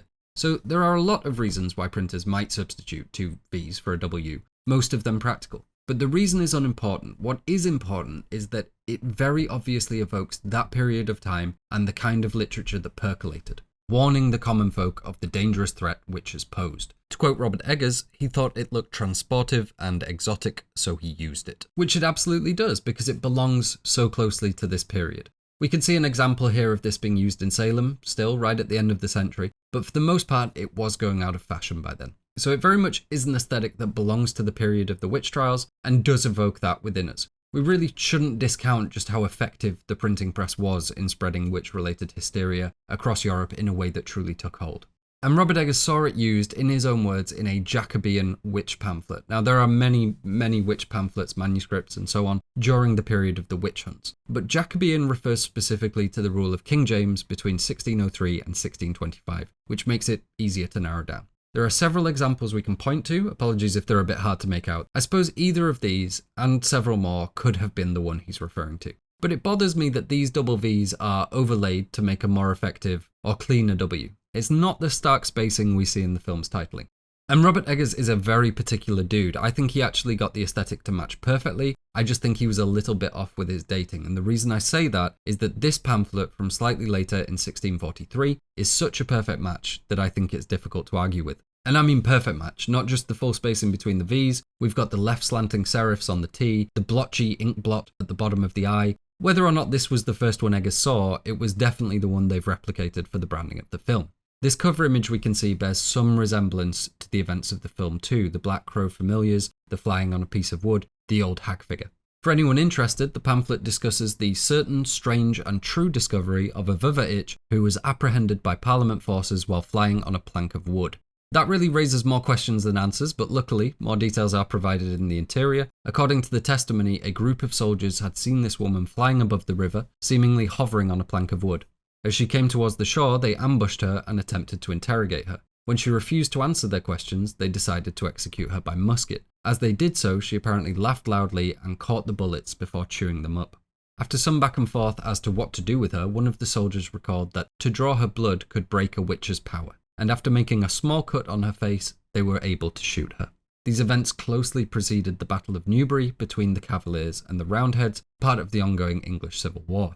The Puritans were squarely on the side of the Roundheads, but we see both sides using accusations of witchcraft for various political reasons during the conflict. This very same pamphlet makes mention of other women killed, really women that were simply in proximity to the army and that they had any reason to distrust. So that's why it's the VVitch, not just because of the printing blocks, but also because of a woman that was executed in Newbury 400 years ago. As for why the film is called The Witch in general, well, because as we've discussed, it's got this universal quality to it. It's a story about the witch in general, this concept of the satanic witch. But it's also there to have fun with the question, who is the titular witch? Is it the old crone we see making baby jam, or is it the mysterious young Thomasin announcing her sin to the audience in her very first lines? Okay, on to the opening scene in the meeting house and our first piece of audience confusion. As recently as this year, I've seen people asking what's happening here, why are the family being exiled, with the general consensus being that it's left open-ended, which it very much isn't. We have confirmation of what's happening from Robert Eggers, at least his intended idea, and we have enough to go on simply by what's being said to verify that. To put it simply, William is a separatist. This is a Puritan colony. We are for the most part discussing Puritanism in the film, but in truth he is more closely matching with the views of the Pilgrims. He wants to separate from the Church of England entirely. Puritans desired to stay as their own distinct part of it while encouraging reform from within. The umbrella term for this religious movement is Calvinism, which is the specific brand of hyper-modest, intensely pious Christianity that both the Puritans and separatists fit into. The Puritans were well established, the separatists represent more radical breakaway groups that emerged from that. So while they were sort of on the same side, they have different ideas on how they're going to achieve their goals, and this naturally led to a lot of animosity between the two groups. To quote Robert Eggers, "William is a separatist that has come to a Puritan settlement," which explains the disagreement we see in the meeting house. William has been too bold in his differing views, in a culture where being bold and having different views did not go down well. And that's got him called into this assembly to answer for what he said or done, likely preaching his views and or criticising theirs. We'll get more into specifics later, but I think his views on baptism likely played a role too. In the script, this is made more explicit. We have the cut line from William, "I cannot be judged by false contented Christians under an unseparated church, an English king's church." In the final cut, that is changed to, "I cannot be judged by false Christians, for I have done nothing but preach Christ's true gospel." And that certainly makes it more vague, but we know both William and the townsfolk are Christian. They're clearly having a disagreement about how to follow that religion if he's calling them false Christians. And separation versus reform was that big interior argument going on, and so it's pretty apparent that's what they're discussing even with the altered script. Purify the church from within or separate from it entirely. We get some more information from the governor of the colony when he says, "Must you continue to dishonour the laws of the Commonwealth and the church with your prideful conceit?"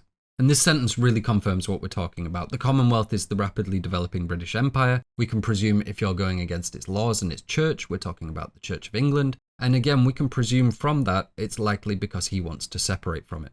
They are saying he's engaging in a prideful conceit, so we know he's saying things they consider to be false, driven by this idea that he is supporting the correct brand of Christianity, which they deem to be prideful. And as we'll see, William has a problem with pride. He does see himself as a better Christian than them. He gladly accepts banishment, and in doing so risks the lives of his family to the wilderness, all because he refuses to accept interpretations of the gospel that do not align with his own. He puts his conscience, his own moral arbitrations, above the laws and wishes of his kin and the safety of his family. There is no discussion with his family, which is accurate. There absolutely wouldn't have been, especially not publicly, because the Puritan patriarch would make decisions for those subservient to him. And hopefully that clears up any confusion as to why this is happening. William is a separatist that has come to a Puritan settlement and spoke openly about how they should separate themselves from the Church of England.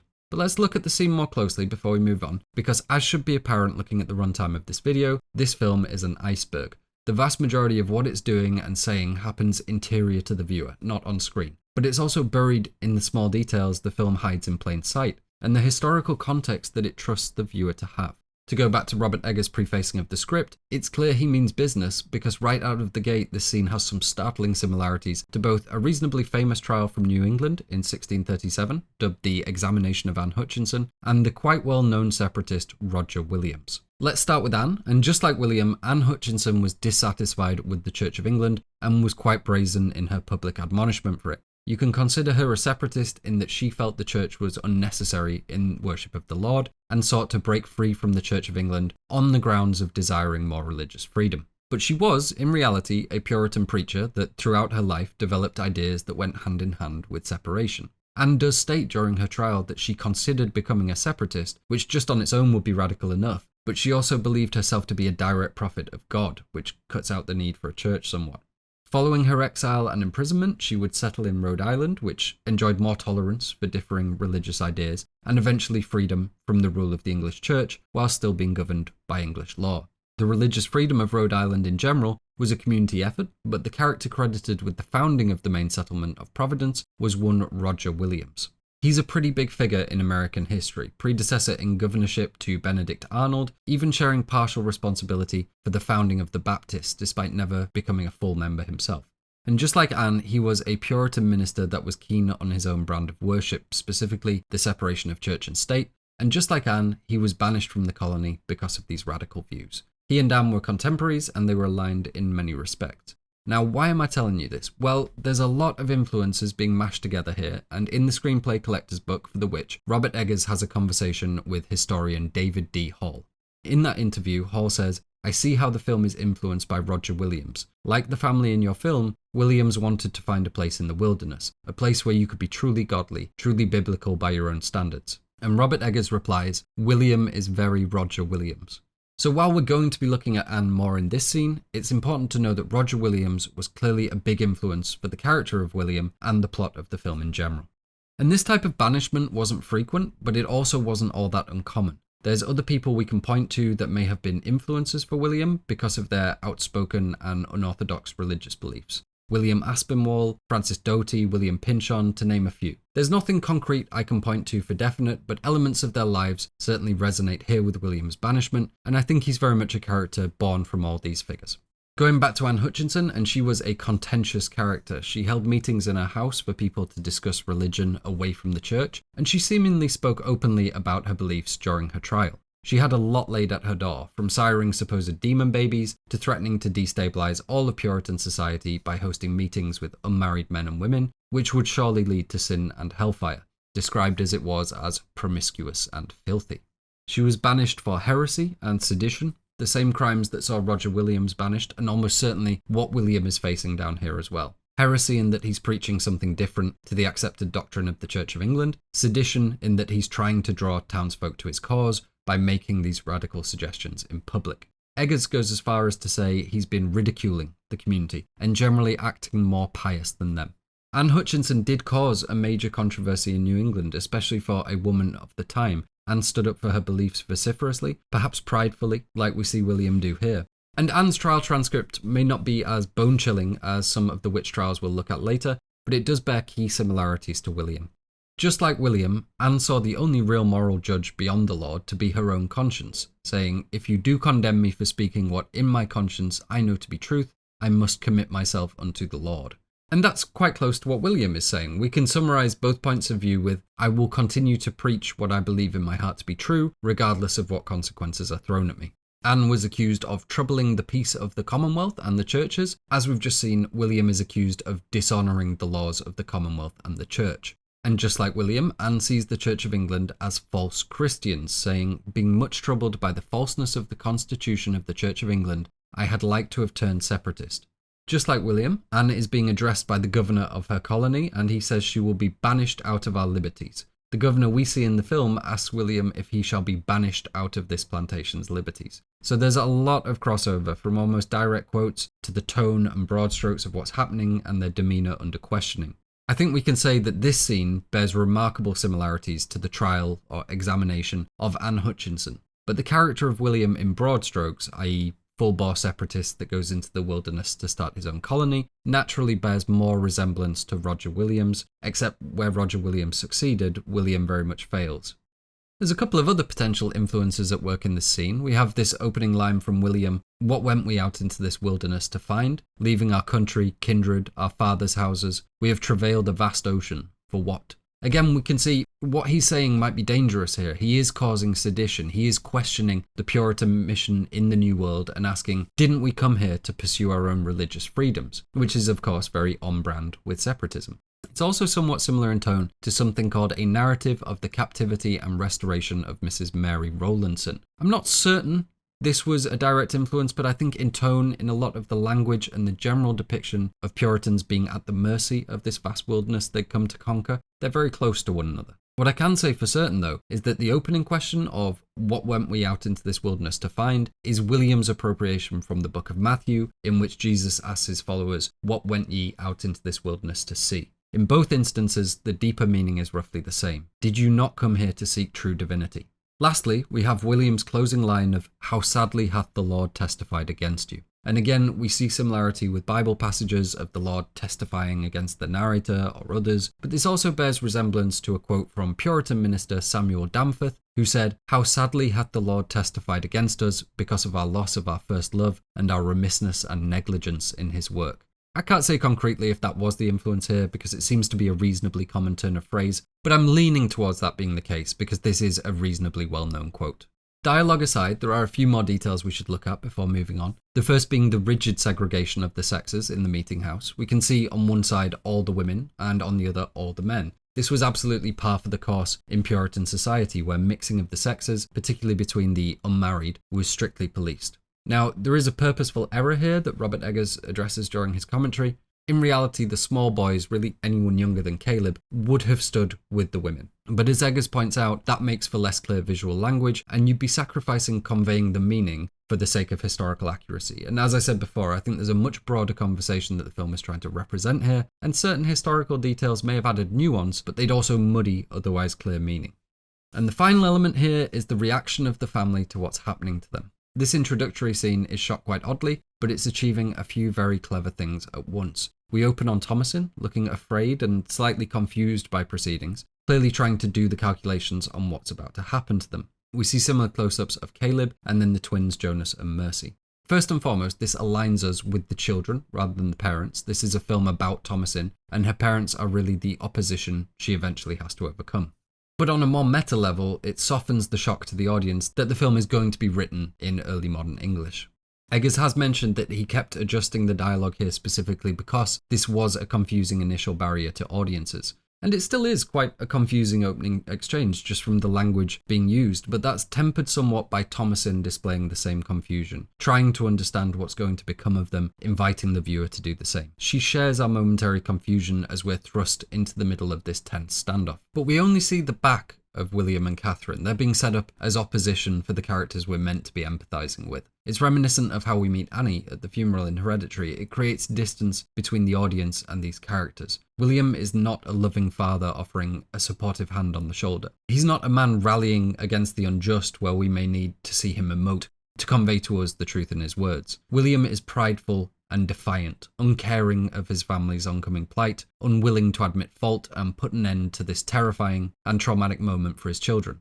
His pride and reproach are what stand out, not his paternal aspects. We also see William and Kate from further back, and again we see it creating distance, this time positioning us as the scared townsfolk that are opposed to William. Building this idea the film is sold on, that it's a New England folktale that may have been passed around and embellished by the witnesses that only saw some of the events. In every sense, he is apart from us and in defiance of authority, a man without allies, certain of his own devotion. And the last thing it's doing is reducing Katherine. We don't see William, but we hear his case very plainly. So the only reaction we truly have kept from us is that of Katherine. Firstly, because this would give the game away, that she's a dissatisfied true character that doesn't necessarily share William's devotion if it means giving up all she's known. But more crucially, her opinion does not matter. This exchange ends with him calling for her to follow him out. She is an obedient Puritan wife that, for now, is almost entirely subservient to him. Puritan wives enjoyed more rights as mothers and community members than we often give them credit for, but they were essentially subservient when it came to their husbands. Women in Puritan society were supposed to report to patriarchal authority, and so truly here, it is up to William. He's made that decision for everyone in the family, and what he says goes.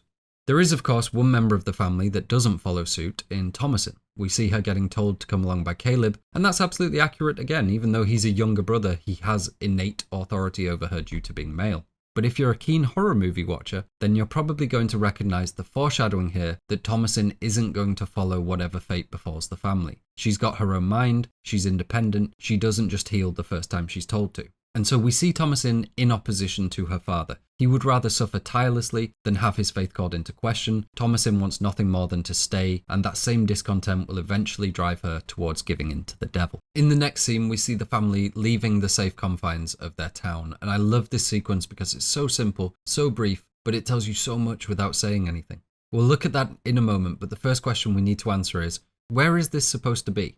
Obviously New England, but can we be more specific? And in terms of filming locations, this is one of a limited number of shots that was actually filmed in Massachusetts, with the rest of the film being shot in Ontario. In this case, Massachusetts was a necessity to make use of the location, the Plymouth Patuxet Colony.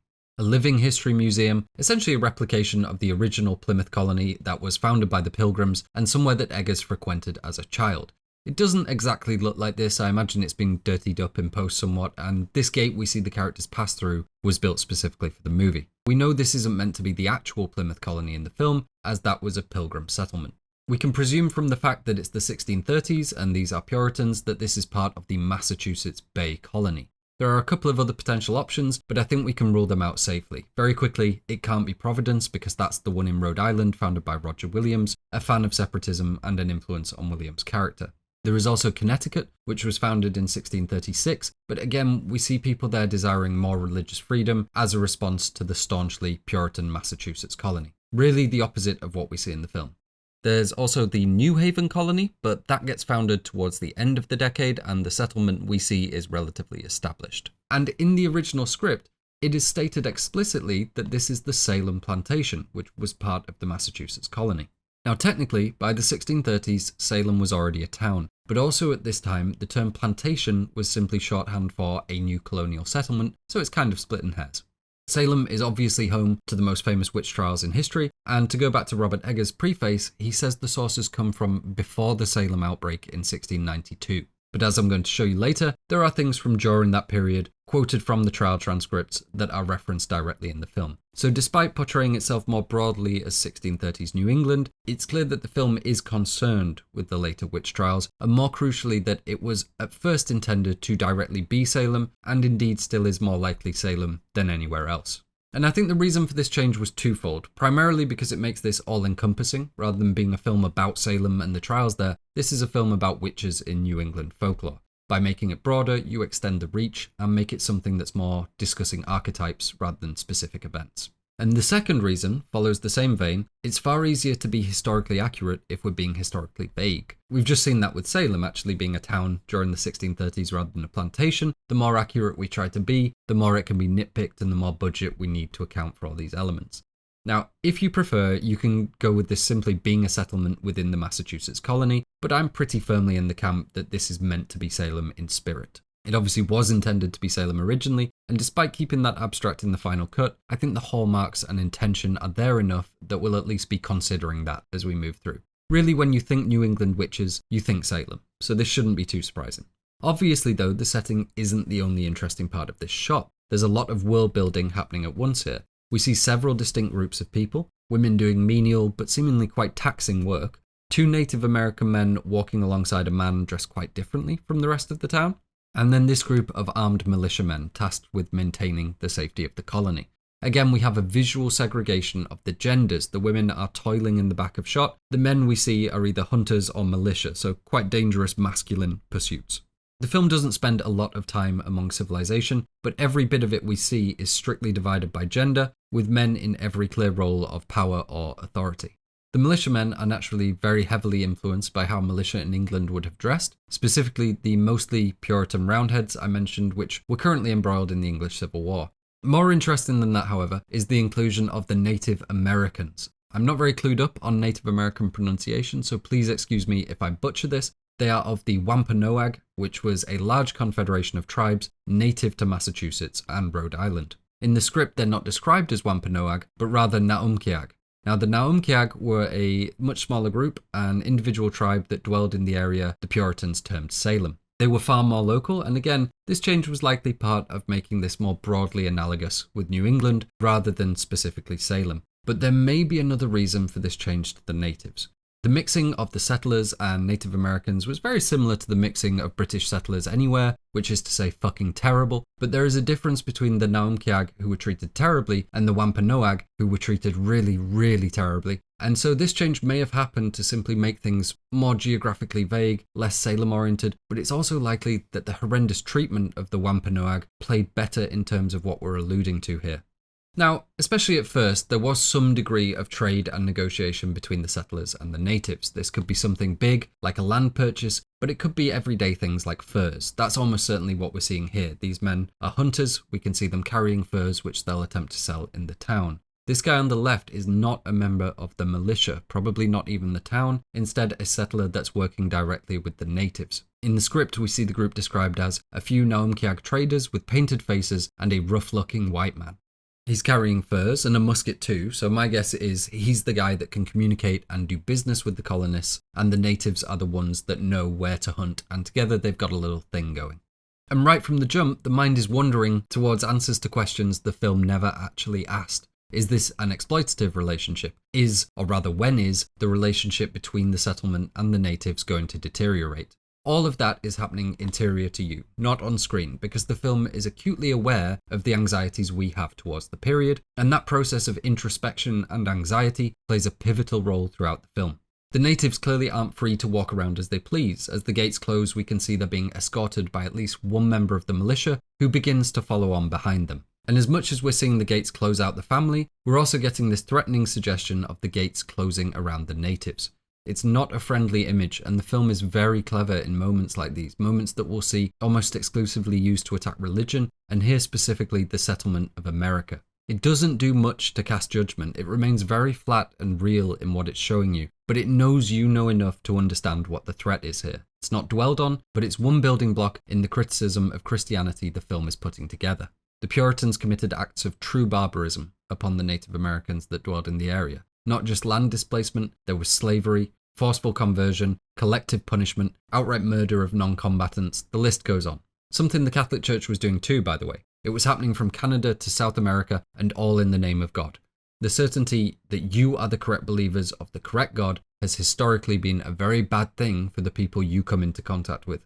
Christianity during this time was really experimenting with just how bad that could be and establishing their dominion all across the New World with horrendous disregard for the natives. Obviously that's a complex topic, but the film doesn't dwell on it, so we won't either. It's something momentary, but it's not tokenism. It's the film taking the only chance it has to remind you of yet another crime the church was responsible for. The film is deeply concerned with what religion does to us on the inside, how it can corrupt and derange us, but it takes this moment, this very clear image of the Native Americans at the mercy of something much larger than them, to remind us that this goes far beyond that. And this probably won't surprise you, but the whole stop, drop and open up shop aspects of colonialism that involve the eradication of people on a mass scale doesn't actually gel with the core tenets of Christianity. To that end, there were many distortions and selective readings of biblical doctrine in order to spiritually justify much of colonialism. We can point to specific suggestions of genocide in the Bible, but we have to also willfully ignore the seemingly more concrete instructions of thou shalt not kill and love thy neighbour.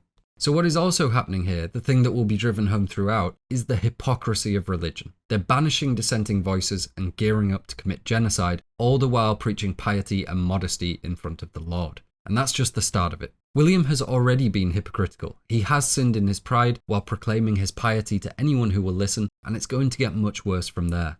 We don't have much time to contend with that in the moment, however, and as the gates close on the family, the emphasis shifts to their exile, of them being shut out from civilization.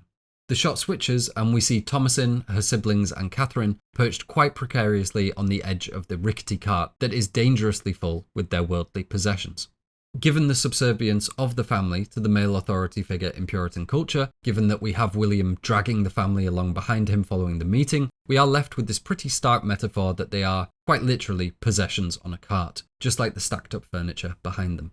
While it's not historically accurate to say that Puritan family members would be the legal property of their patriarch, it's very easy to form an argument that, to a modern lens, the authority they held over their families would likely make it seem that way to us. And regardless, I just think it's very clear visual language that this positioning makes them seem less valued, or at the very least equally valued to the property the wagon is carrying. And that's not the only visual metaphor at work here, because they are again quite literally in a precarious position. They could fall off, be picked off by wolves, be hit by sliding furniture, and so on. Simply to be on the cart, which clearly isn't big enough for their needs, they have found themselves in a precarious position, just like they now find themselves in a precarious position on the edge of society, heading into the wilderness. Thomasin is clearly shell-shocked by their exile, staring blankly at the closed gates in front of her. It's not clear in the final cut, but Katherine is supposed to be pregnant with Samuel here. In the script, we see Thomasin resting her head on Katherine's belly while Katherine strokes her hair. So there's certainly more distance between Thomasin and Katherine than there might have been, and perhaps more horror from Thomasin over leaving the settlement. It's quite faded out in the film, but we do hear Katherine begin to sing. She's actually singing Psalm 111 verses 1 to 3. There's nothing too crucial there, just general praise for the Lord and his blessings. And as the cart moves further away, there's a gentle pan up, drawing our attention to the bleak landscape they're now at the mercy of, as it looms large and ominous in the background. A stark reminder of the hostile wilderness they now endeavour towards calling home. The cart begins to look very small in the distance as the woods become more imposing. We have flies buzzing in the lens, dirtying up the frame, and also reminding us of the ever-present hostility the family now face. I'm not sure if these flies here are real or CGI, but in the following scene, we'll again see flies buzzing all around the shot and bothering the family, and those most certainly are real, and Robert Eggers describes the scene as having been miserable to shoot with the children, specifically Lucas, the actor playing Jonas, bursting into tears from the amount of bugs they were having to contend with. The next shots can be a little bit confusing as we see a few different scenarios that we move quickly between, and we do have a significant skip forward in time that can be quite easy to miss. The sequence begins with the cart disappearing off into the woods, and we have this rising, discordant tone, extremely ominous and uncomfortable, providing us with the suggestion that something very bad is coming the family's way. This continues as we see them sat around a campfire, alone in the woods at night. The family are in relative calm, but the surrounding blackness, them huddled around the lone light source, it very aptly demonstrates how thin the barrier of civilization is for them. Without the fire, they might be prey to wolves or victims of the cold. There's so very little separating the family and the threat of the wilderness. And the sound plays a very important role here. It's not so subtly building the woods as a place of extreme threat to the family. Perhaps a supernatural threat given how screechy and unharmonious the music is. Once the family are free from the woods, the music calms and for a moment becomes something that's almost angelic. But as the focus returns to the tree line, what first sounded angelic becomes something more demonic. It's building anxiety and instilling in the viewer that the woods are a place of terror, the home of witches. We'll come back to the woods in a little while when it's a bit more pertinent because there is a lot going on there. For now though, we move to William kissing the earth of his newfound Eden, his New Jerusalem, as the Puritans might have put it. And as we'll see later, William has a bit of a thing for putting dirt in his mouth, so we'll look at it in more detail then. But for now, he's simply giving his thanks to God for what he sees in this moment as a blessing, for this piece of land they can subsist from and a place that they'll hopefully call home, a place he plans to turn into a thriving farm. We see Katherine smiling, and perhaps the whole family here has an optimism that we don't see throughout the rest of the movie, feeling as though they're bathing in God's good graces. We cut to black, and this is where the time jump occurs. The next scene showing us a mostly built farmstead. We can see farm animals and corn growing, and as we'll see shortly, the baby Samuel has been born. We can't say how pregnant Katherine was when she left the colony or how newborn Samuel is, but we can estimate a jump ahead of at least half a year, and this tracks with what we get in the original script of a jump from March to late November. Next up, we get to properly meet Thomasin in the form of this prayer, or perhaps her confession to God of her sins, in this behind-the-blanket prayer space that doubles as William and Katherine's bed. This isn't the same as Catholic confession, but private prayer, private confession did play a role in Puritan worship. People were encouraged to confess their sins before the Lord and repent for those sins, like we see Thomasin do here. I know I've made a habit out of raving about leading ladies in my last couple of guide videos, but I should take a moment to point out how impressive Anya Taylor-Joy is here. She's only 18, this is her first big role. According to Robert Eggers, she smashed the audition and was frequently giving notes on set that ended up being the direction they went with. She absolutely blew up following this, and it's easy to see why. And for the first time ever, I can say that she absolutely smashed the accent because the family are intended to be from Yorkshire, which is where I'm from. And that already gives me a bit of an unfair advantage because while this all sounds very archaic to an American ear, there's a remarkable amount of dialogue that still sounds perfectly recognisable to a Yorkshire ear. We hear William frequently say, "I tell thee," for example, and that may sound quite Shakespearean to some of you, but it also is just absolutely something that people still say here. I tell thee what, I tell thee now, and so on. Same with I for yes. That's still relatively normal around here. And given that I've spent a lot of time going back and forth between script and film, I did notice moments where Anya Taylor-Joy and Ralph Ineson particularly were likely adjusting these elements on the fly. In this speech we're about to look at, we'll see 3 or 4 of those instances where they've changed mine and my to me, which is another thing that certain Yorkshire speakers will do. Instead of pass me my broomstick, it could just be pass me broomstick, and so on. So not only is she really good at the accent, but at 18 she's understanding how these colloquial choices meld with early modern English and making the script all the more believable for it. During the commentary for this monologue, Robert Eggers remarks upon how good she is, or rather, how good her face is, at drawing you in but not letting you in, and the inherent anxiety that builds in the viewer as they work to identify what she's really thinking. And that speaks to what's about to happen here. We're getting to know Thomasin, but as we learn very quickly, we're also being taught to mistrust Thomasin. We're going to suspect her like everyone else does, like perhaps Puritan society might have. We're meeting her via this list of all her worst failings. There's a breeding of suspicion towards her. Whether or not that suspicion drives her to do what she does, or if the suspicion was always legitimate, that's a trickier question to answer, but for right now the film wants us to be questioning her at the very least. The prayer begins with this beseechment of God, O most merciful Father, and I think that's from the Book of Common Prayer, which was a popular collection of prayer books at the time that provided information on how to conduct a Sunday service and things like that. That was really the only place I could find that exact wording, and it's bang on the era and bang on the location, so I think it's a safe bet. Not very interesting though, so let's move quickly to Thomasin's list of sins. Starting from the top, we have her being idle of her work, disobedient of her parents, and neglectful of her prayer. They're all pretty straightforward, but they carry a definite pattern, or seemingly related to her being a more productive slave to both God and her family unit. Obviously, labour and prayer were big parts of Puritan culture, but taken together they suggest she's punishing herself for not doing enough. The next is seemingly quite harmless too, saying she, in secret, has played upon the Sabbath. Now, we've said Sabbath quite a lot in relation to Witches' Sabbath, this meeting of the coven under a midnight moon, and the doublespeak certainly isn't lost on the film. But Sabbath more generally just refers to a day of religious observance. In the Christian faith, that's generally Sunday, although for the Puritans, this would have more likely been sunset Saturday to sunset Sunday. And as well as not being allowed to work on the Sabbath, you also couldn't do anything recreational either, which is what Thomasin's saying here. Again, not a particularly heinous crime, a child wanting to play. Anya Taylor-Joy was 18, but Thomasin is only 13, and a 13-year-old doing something she finds fun on a Sunday really isn't deserving of all shame and misery in this life and everlasting hellfire, as she seems to think she does. But perhaps there's some subtle illusions going on there. She's a rebellious teen. Playing could mean a number of things, and doing anything against the Sabbath generally paints a picture of someone not taking religion seriously. And so we start to build the feeling that perhaps Thomasin is a little bit sinful, a little bit dangerous, maybe even a little bit sexual. We see that again shortly after with her following the desires of her own will. She's likely speaking about very banal things, but given the employment of the word desire here, we can't help but let our minds wander towards the more extreme end of the spectrum of what that might be. Again, we see the actual anxiety occurring interior to us, and this begins a pattern that's played with throughout the movie where it makes you think something and then makes you feel guilty and weird for having thought it, because you're a sinful little thing that needs the Lord's guidance. It's going to make you wonder, specifically about the sexual stuff, what the hell is going on here? Am I the freak for interpreting it that way? And so on. Its depiction of Puritan sexual weirdness stimulates those arguments within you, the impure thoughts, the guilt over feeling them. But the film's ultimate solution is not submission under God, it's rejection of the holy.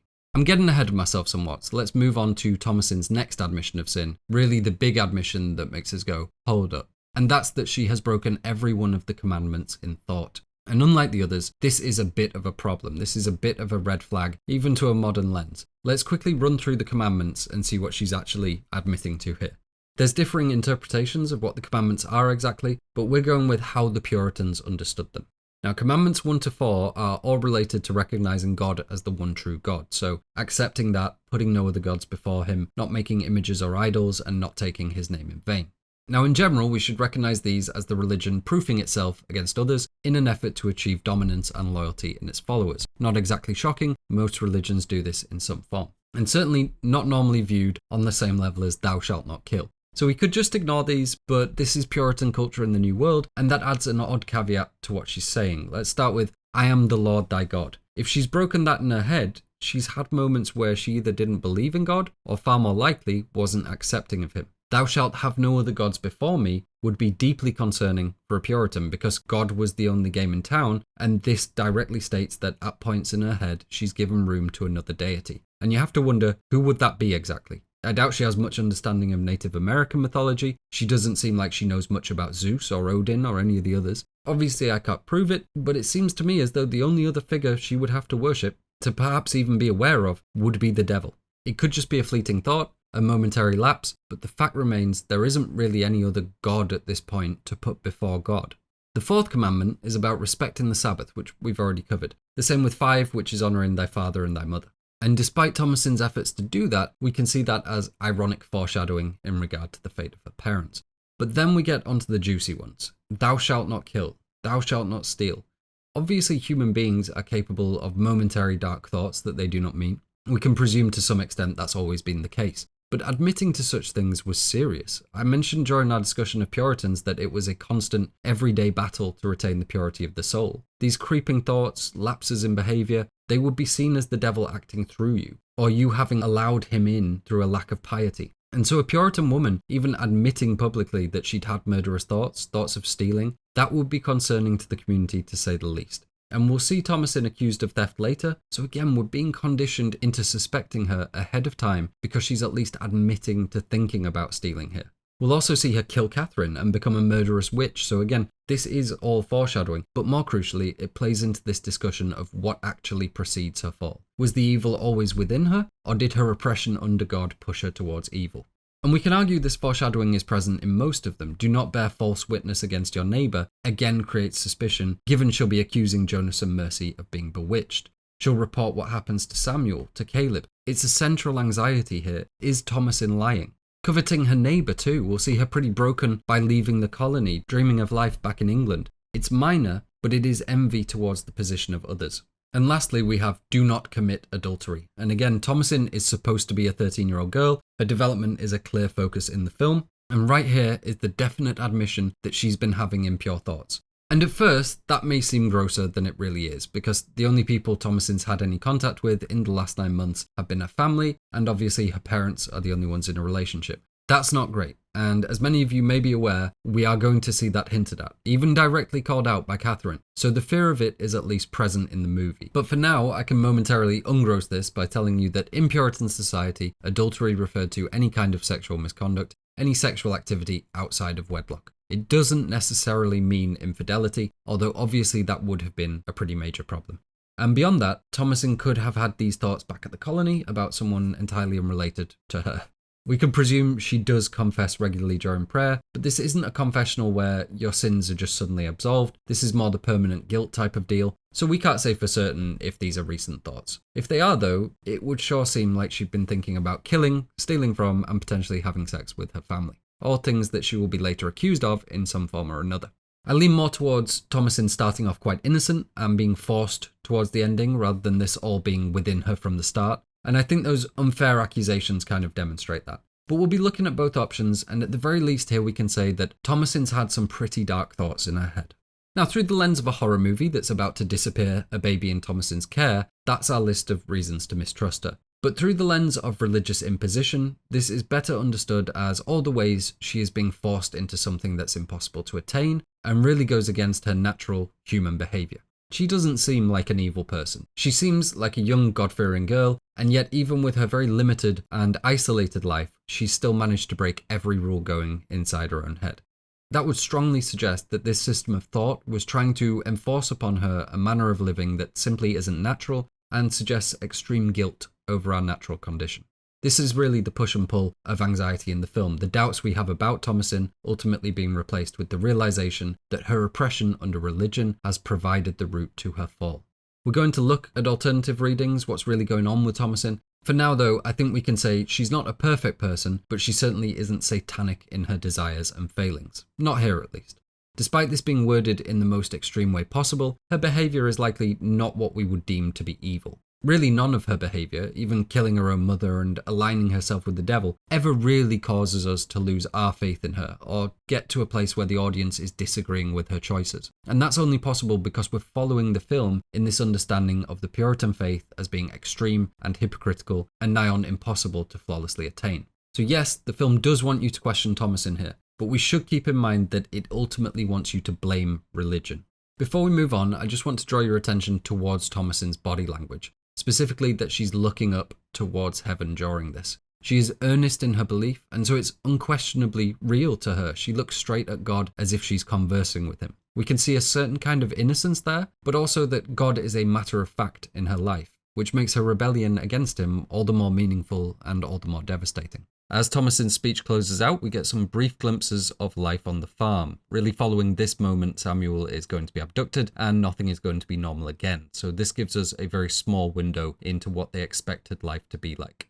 We see Katherine breastfeeding Samuel, some pretty grim foreshadowing for something we'll see later on, but also a reminder that Katherine's role here is mother first and foremost. Not necessarily caregiver, more the let's see how many children she's physically capable of having kind of mother, because as we see, children can work. They can help the family survive from a very young age. This was often a necessity. Children were a useful tool, labourers you didn't have to pay that were equally invested in your survival. And so while Katherine is feeding Samuel, she's also observing Mercy, a 5-year-old, as she makes rushlights. Rushlights are essentially reeds dipped in animal tallow or wax to make a rudimentary alternative to a candle. And Mercy's twin brother Jonas isn't spared from the labour either. He's gathering the corn that we see William and Caleb harvesting. These tied together plant structures we see are commonly referred to as corn shocks, which Robert Eggers describes as iconic. And he's right, they certainly remind us of pre-industrialized agriculture, but also simply rural America, New England in the harvest season, and so on.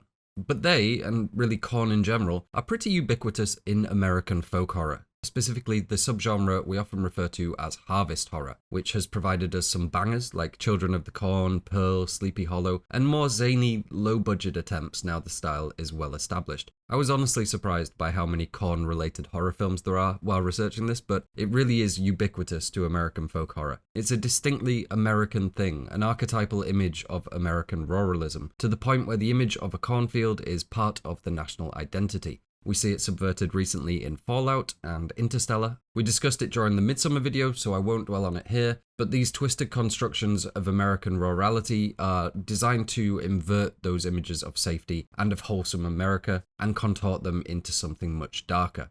There we were more talking about whiteness and the kind of cult-like groupthink we see in isolated areas, but here, specifically with Korn in horror, we often see it tied to some ancient evil that the unsuspecting settlers, or more often than not their modern descendants, have awakened or angered or otherwise need to appease. They don't understand or respect this ancient magic of the land. It's a commentary on them not having the right to be there. We've just had that alluded to with the uneasy presence of the natives at the colony. I think we could argue that we're seeing something similar happening here. The settlers are very much new to the land, but the witch is not. It would seem as though she's been here, somehow, for a very long time. Before we move on from Korn, because I realise this is a concerning amount of time to spend discussing it, Eggers also points out that these corn shocks, or stooks as they're often referred to, aren't quite period accurate.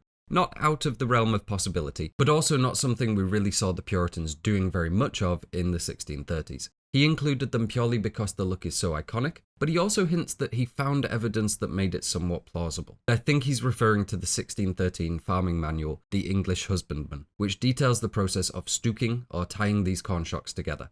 It's coated in religious language, what the farmer needs to do to please God and get the best yield and so on, and it would have been released prior to William leaving England.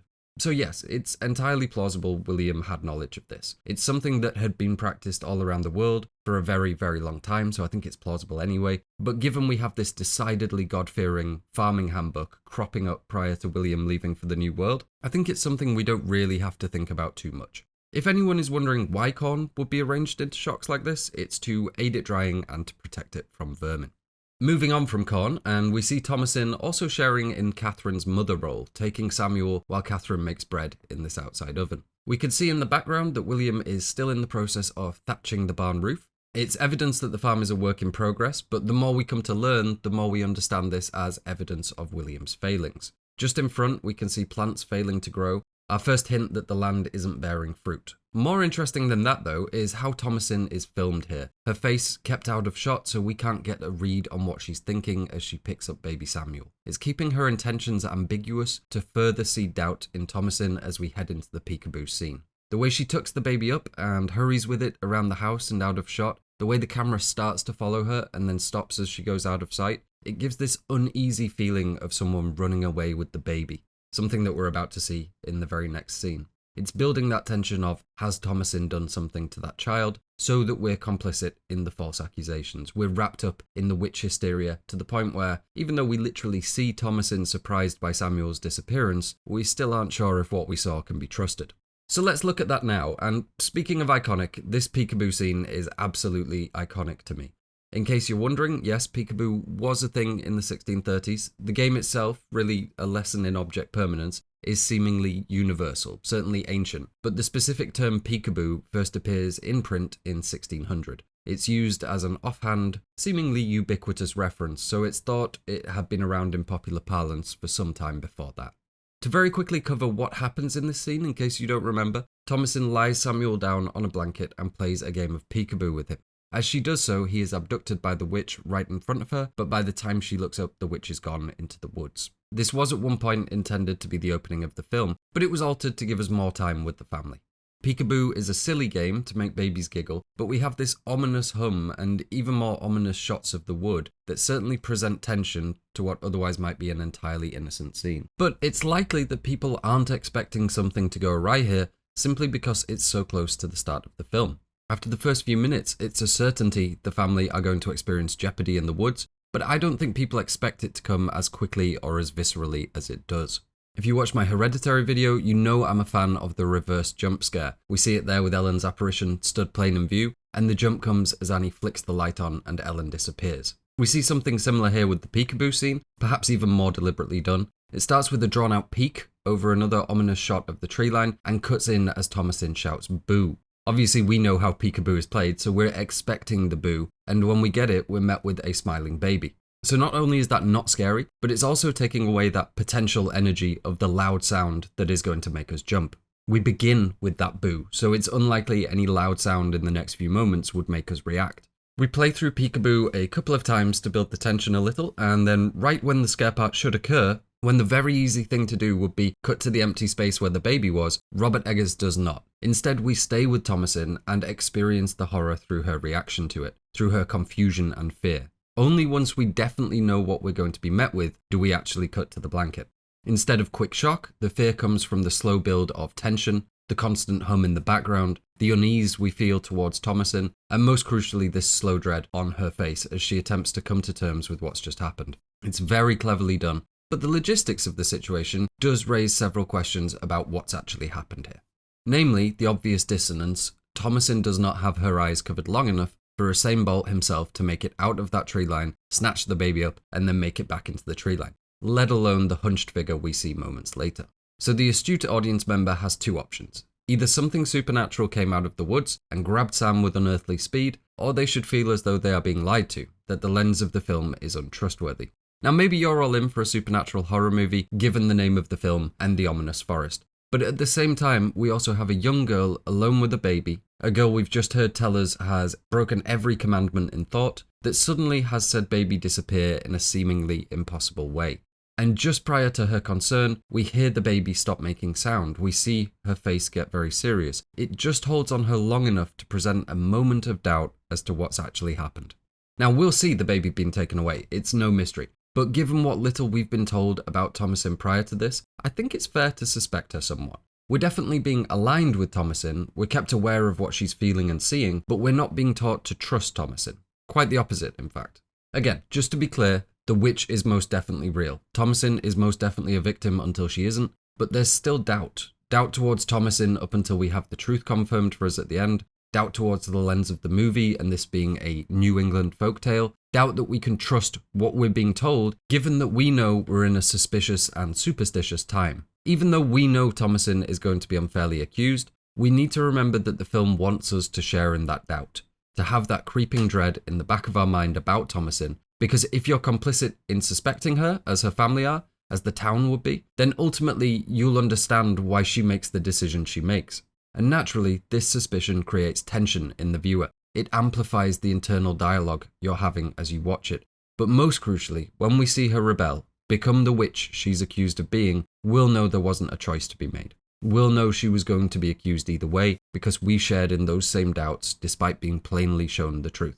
But let's put those doubts towards Thomasin down for a moment and try to explain this Usain Bolt situation ourselves. Which luckily we can, because this scene pretty much tells us everything we need to know, it just does it very subtly. If you watch very closely here, you'll see these two plants moving a lot more than the others. All the plant life is moving somewhat due to the wind, but these two in particular are rocking back and forth as if they've just been disturbed by something moving past them. We hear the crackling of disturbed twigs alongside it. That is 100% supposed to be caused by the witch as she retreats into the woods with Samuel. And this movement is actually the product of the effects department using fishing line to simulate that, which is how we know it's intentionally put in there. And we never get it confirmed on screen beyond that, but it would certainly seem that this witch was moving fast. For this plant at the front to still be moving with that same intensity the back one is, they would have to be moving fast enough that there really wasn't any time in between. And we see the plant stop moving, which takes roughly 2 seconds. So I think we could say that yes, without a doubt, the witch can and did move a lot quicker than we ever see her do otherwise. And right before the scene ends, as Thomasin goes chasing after Samuel, we see her stop dead at the tree line. Every moment that passes, he's getting further away, but she stops and stands. And again, this has the potential to create doubt in her. The family not moving hell and earth to find Samuel in general has perplexed some of the fandom. But I think most people understand exactly what Thomasin understands here. She knows not to chase. She knows the woods represent danger, and this is going to keep coming up. The woods are a huge part of the film. So much so that when characters in the script say the wood, it's with a capital W. That could be to signify it's its own character, or perhaps more aptly that just like the witch, just like the family, it's supposed to be universal. It's supposed to be representative of the woods we might see in fairy tales, in horror, in folklore, and so on. So let's look at exactly why the wood plays such a crucial role before we move on. And firstly, we have the dangerous reality of the wilderness. We should recognize that woods back then and woods now were quite different things. Without any form of deforestation and maintenance, forests were a very wild place. Forests that had been mostly undisturbed for a very long time were overgrown and foreboding places that you may not simply be able to walk through. We see this alluded to in a couple of shots of the film, where the plant life is growing in webs across itself, making traversal extremely difficult. While this may seem somewhat fantastical and witchy when we see Caleb struggling against it, this is actually accurate and starts painting a picture as to why superstitious townfolk may have begun telling tales about the dangers lurking there. And it wasn't just overgrowth, there were a lot more wild animals too. Bears, wolves, boars, things you wouldn't want to run into if you were alone and unarmed. And it's not simply the risk of being mauled or eaten. A bite, even a scratch, could have disastrous consequences. Infection was a huge killer among the settlers. The Plymouth Pilgrims, for example, saw 45 of their initial 102 dying from infection and poor conditions during their first winter there. The Jamestown colony at Virginia saw thousands of deaths in the few years following its establishment, many of which were caused by disease, drinking dirty water, and so on. They didn't really understand why they were getting sick most of the time, and certainly things like cuts and bites were likely to get infected, so this is absolutely something you'd avoid. And the dangers do not end there. We've got an increased chance of banditry in the forest, potentially hostile natives, and of course the ever-present danger of getting lost and never finding your way home. But it wasn't just practical concerns. The Puritans were a superstitious people, and they were also afraid of the woods for more supernatural reasons. And this really isn't specific to them. It's been present in folklore and literature for a very long time. Forests are often spooky and magical places in general, and the things we see ascribed to them in this film have been present in our storytelling since long before Thomasin. So we're aware of all this now, but Thomasin would have been aware too. These simply are the things we assign to this foreboding wilderness, darkness, the unknown, and subsequently magic. I'm sure you can immediately call to mind stories with spooky woods in them, and there's a good chance your brain probably went to some kind of fairy tale, probably something that looks like the Black Forest in Germany that influenced many of them. As we know, fairy tales were teaching tools. We're going to look at Hansel and Gretl shortly, and that pretty much entirely takes place in a spooky wood frequented by a child-eating witch. And obviously the practical lesson fairy tales are trying to impart is don't go into the woods alone because the odds are pretty good you'll die. But through stories like these, the supernatural elements also gain notoriety. And we see these murky, mystical woods in too many stories to list. Generally, they represent the unknown, the dangerous borders of our understanding, the limits of our exploration. Those places on the map that say, there be dragons. But we have more specific themes we can discern beyond that. We have the woods as representing the dangers of the world, a place one may have to lose their innocence to survive. We looked at that in the Midsummer video with Princess Tuftstar and Scut the Elk. We often see it as a place of discovery, a place of transformation for our hero. Think Luke Skywalker on Dagobah.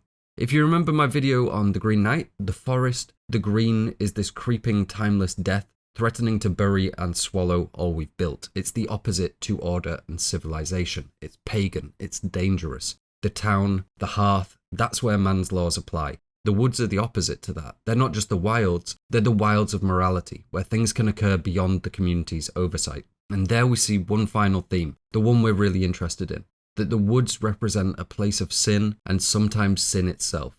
The earliest rhyme I remember remembering was, "Beware, beware the forest of sin, few come out but many go in," from Roald Dahl's The Minpins. In that story, the forest is a representation of sin itself, hence the forest of sin.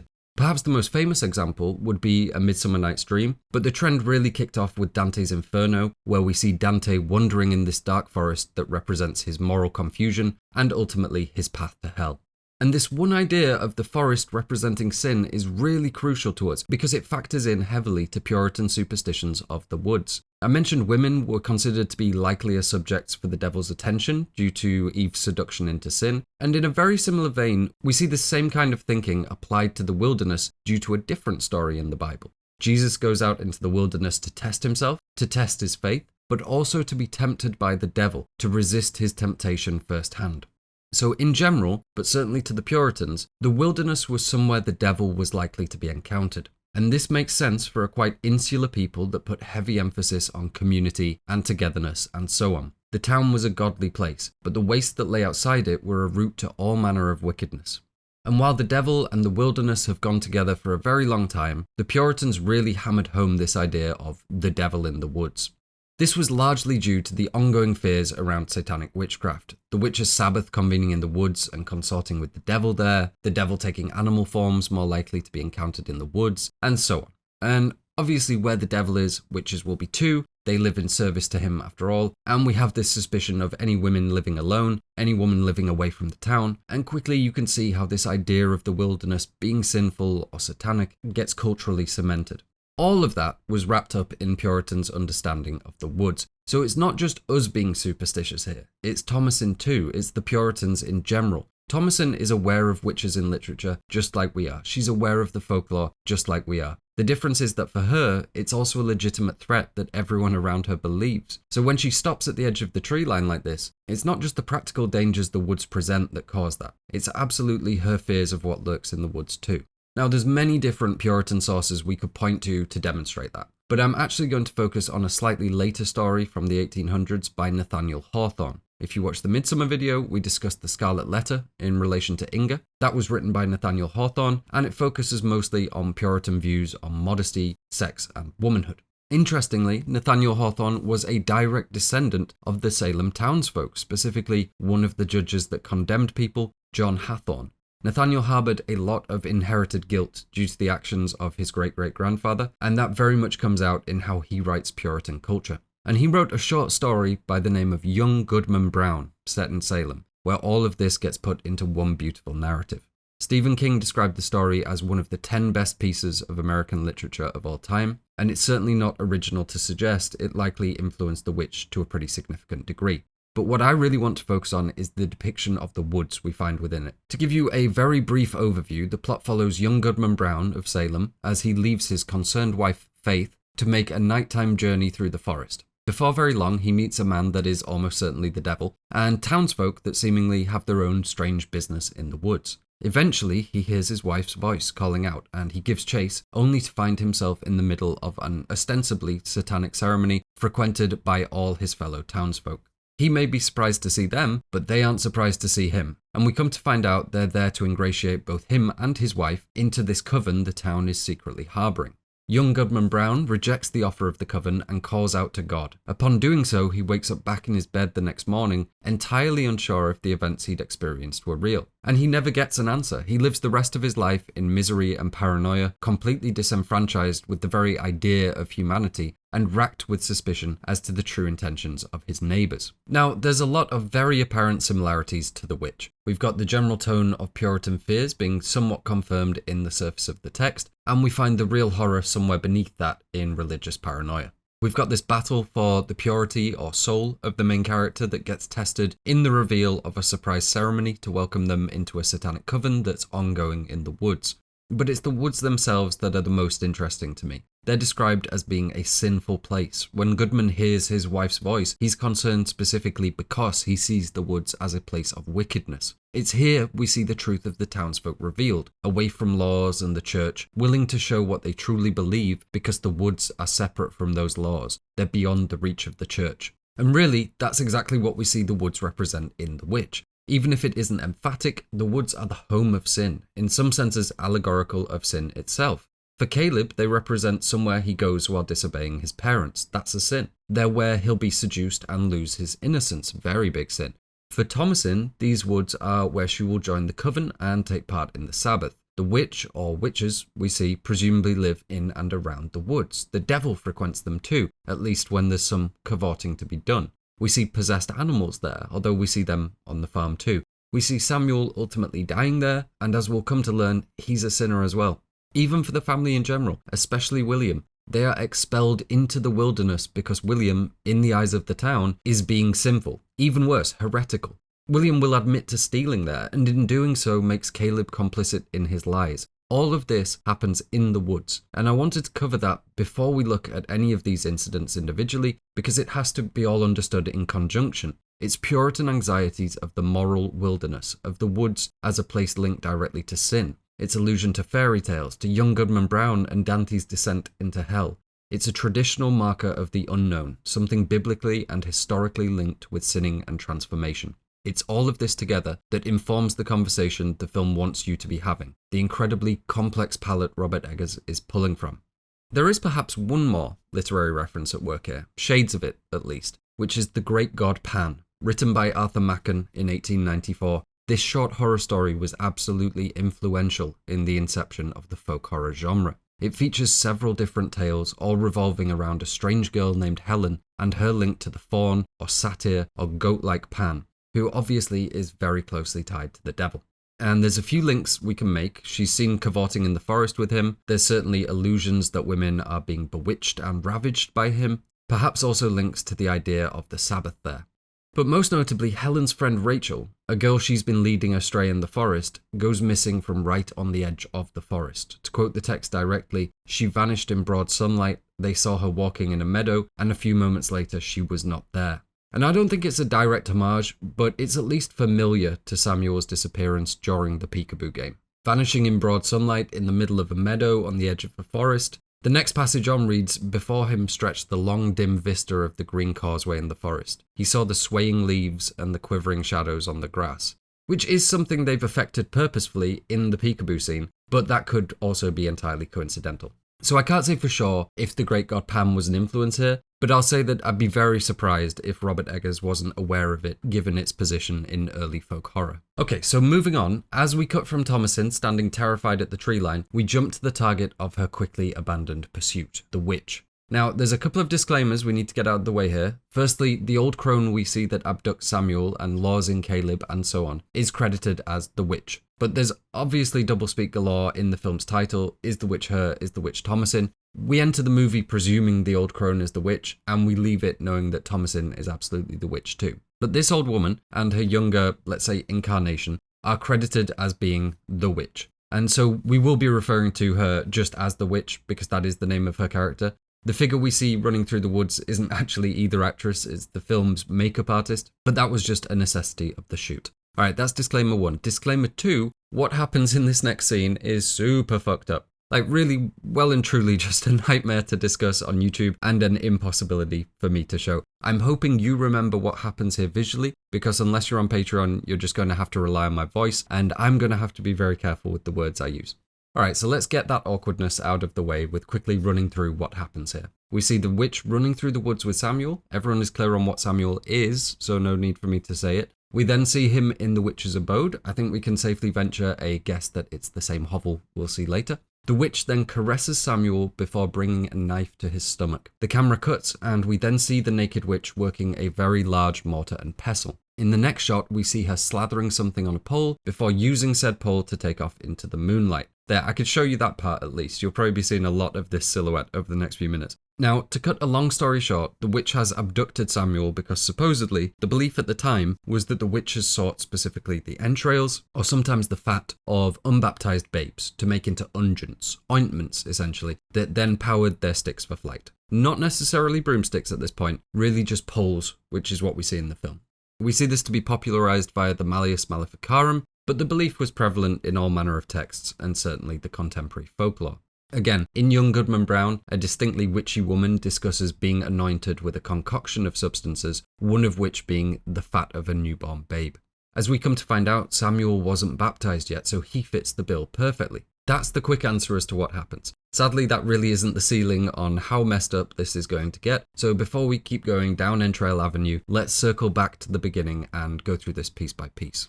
Firstly, the shot we get of the witch in the forest. It's obviously very Red Riding Hood. It's difficult to see someone in a red shawl scurrying through the forest and not think of Red Riding Hood.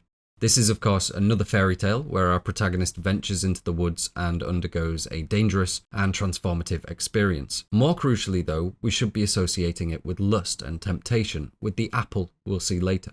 The sparse few times we see bright red, just think temptation and sin and all the stuff that goes along with that. And again, I think that's fair. Red is absolutely related to sin and the devil and the fall to temptation. It's got obvious links with lust and blood and so on. Interestingly, red traditionally represented the blood of Christ in Christian art until the Protestant Reformation that gives us Calvinism and the Puritans, at which point it began being viewed as an immoral colour and fell out of fashion. And when we'll see the younger incarnation of the witch later, the glamoring, let's say, it'll be very visually clear that red is alluding to temptation and the sexual side of sin. And while there's differing interpretations of what Red Riding Hood symbolizes, you'll find most of them line up with what we've just mentioned. Loss of innocence, again very common in stories where we venture out into the woods, falling to temptation, to sin, to the thrall of the wolf. So absolutely we can argue for all of that in this figure. She is somewhat leading Thomasin astray, leading her towards the woods. She is sinful and bloody and about to cause a loss of innocence. All very fair assessments that I'm sure the film is aware of. But that's not the only thing happening here, and something leapt out at me immediately. I mentioned Nathaniel Hawthorne already, and during the Midsummer video we discussed the Scarlet Letter. I won't go through it all again, but that letter is a scarlet A sewn onto the main character's clothing to signal her as an adulterer. This bright red colouring is chosen by the main character as a form of rebellion. She's making it as ostentatious as possible to show she isn't ashamed. And that's a big problem because of the Puritan sumptuary laws, that the legally proper way for people to be dressed that was all based around modesty. Bright colours and luxuriant fabrics were often considered immodest. And that's the first thing I thought when I saw this. Her wearing scarlet, sure, it's temptation and the apple and blood and wickedness, but what it tells us in the context of the period is that whoever this figure is, they have no interest in following the norms of Puritan society. Just think about how strange this brightly coloured character would look next to the family or back in the town. It signals her as a willing outsider, and as we know, willing outsiders were liable to be accused of witchcraft. I should point out that while Puritans did wear this drab, everyday clothing, generally referred to as sad colours, and while there are cases of ostentatious clothing leading to court cases, they did still wear brighter coloured clothing on occasion. In this painting of Elizabeth Freke, we can see her wearing a bit of scarlet finery. Despite that, within the visual code of the film and our cultural view of the Puritans, this most definitely signals her as an outsider. Another question you may have here, is there a law reason why the witch is moving at a normal speed if she can move quickly enough to snatch Samuel without Thomasin seeing? And I'd say the answer to that is either there are limits to her power, we know she can't fly without the ointment, we know later that when she glamours herself it won't cover her entire body, so it could just be a case of her not having outright superpowers, but rather the temporary magic she requires to achieve her goals. She may only have a quick burst of speed in her from other magical means. Alternatively though, the woods might simply be too overgrown to use whatever Barry Allen speed hacks she was using on open ground. Perhaps she'd risk impaling herself on a particularly branchy tree or something. We will hear multiple references to the clickety-clackety of a witch's pole hitting against trees as she flies through the forest, so go with whichever you prefer, but obviously the practical explanation is that we need to see this figure, and it would be a very different scene if we just saw a red blur. On to the hovel and Samuel's exit from the film. I think the first thing we should consider is how ugly this looks and the visual contrast occurring on screen. Samuel is, as he was born, entirely unprotected, the very definition of vulnerable and how we come into the world. The witch's hand that we see slowly move towards holding him down is withered, terrifying even. So there's this very clear contrast between new life and something unnatural that's seemingly refusing death through magical means. It's a horrendous inversion of motherhood. Mothers should be tending to their newborns like this. They should be protecting them however they can. Women in general even, there's an expectation that they're going to be innately caring to children. Not satanic witches though. As we looked at in section 1, they do the opposite. They're barbaric, they eat children, they seek out the unbaptized. Satanic witches are anti-maternal, and this is by design. It reflects anxieties about how women were supposed to behave. This demonic hunger for children is the antithesis of that. It's the worst possible inversion of what a woman can be, and this is something we historically see used to generate panic regarding the current state of women. It's not always witchcraft, we see it in female vampirism, in Bram Stoker's Dracula for example, and no matter where we see them, these inverted, fallen women generally have two major characteristics. The anti-maternal, often cannibalistic treatment of children, and highly increased carnal appetites. You can absolutely see this as the continuing night demoness archetype, but as time goes on, it becomes more apparent that this is about fears regarding female behaviour, tacitly reinforcing the two things society has generally demanded from women, to be both chaste and a good mother. While they may have stemmed from legitimate belief, these demonic archetypes were a method of encouraging what society and the church seemed to desire from women, that they be subservient caregivers that are existentially terrified of behaving outside of social norms. The witch we see here is emblematic of those fears. It's an inversion of the mother nurturing her infant in line with long-standing fears about what would happen to women that fell to the thrall of the devil. For us watching today, though, this takes on a very different meaning. We're being shown those anxieties as fact, but we're aware of the reality that witches weren't actually running around Salem cavorting with the devil. The real horror comes from this being what their church was selling them. This was the fear you had no choice but to live under, the thing you could be accused of being. This was something coming to get your children, something you could turn into if you let yourself fall to sin, something your neighbours were all potentially doing behind your back. That's a terrifying way to live. And really, that's where we see the horror come from in this film. Not necessarily from the witch, but rather in the daily horror and paranoia of what this intense superstition did to people. Before we move on from this image of the witch stroking Samuel, I just wanted to point to a piece of artwork I think likely influenced the aesthetic here. Henry Fuseli's The Night Hag Visiting Lapland Witches, which I have to censor too because it's showing the exact same thing with somewhat similar framing to how we see it in the film. It's annoying I can't show it, but if you give it a Google, you'll see they're really quite similar. And again, we have Night Hag, Night Demoness, so I think very certain about that link. Let's take a look at the hovel itself, which we can't really see because the scene is too dark, which is a shame because it is apparently wonderfully decorated. To quote Robert Eggers, Craig Lathrop made an incredible witch's hovel with so much detail. He really dug into all the reference materials of all the medieval and early modern paintings and engravings of all the kind of clay pots and things that witches would have. But of course you see none of it because it's so dark, which it needed to be that mysterious. We couldn't see these things, but it was a really, really cool set. And knowing that it's all there but we can't see it all is a little bit heartbreaking. But from what Robert Eggers has said, we do get one detail via his mentioning of clay pots. This is almost certainly referring to witch bottles, which, as the name would suggest, were bottles, jugs, pots, all manner of containers said to contain spells. Now these are quite rare in America, only a handful of them have been found, but they're a lot more common across Europe. One was actually found around the corner from where I live. Now, as we know, there wasn't any widespread practicing of satanic witchcraft, really none at all, so why do we find so many witch bottles? And this is because they were a very common form of counterspell, or I suppose you could say protective charm. They were common because fears of harmful magic were common, and they're relatively easy to identify because they usually contain the urine of the person in need of spiritual protection.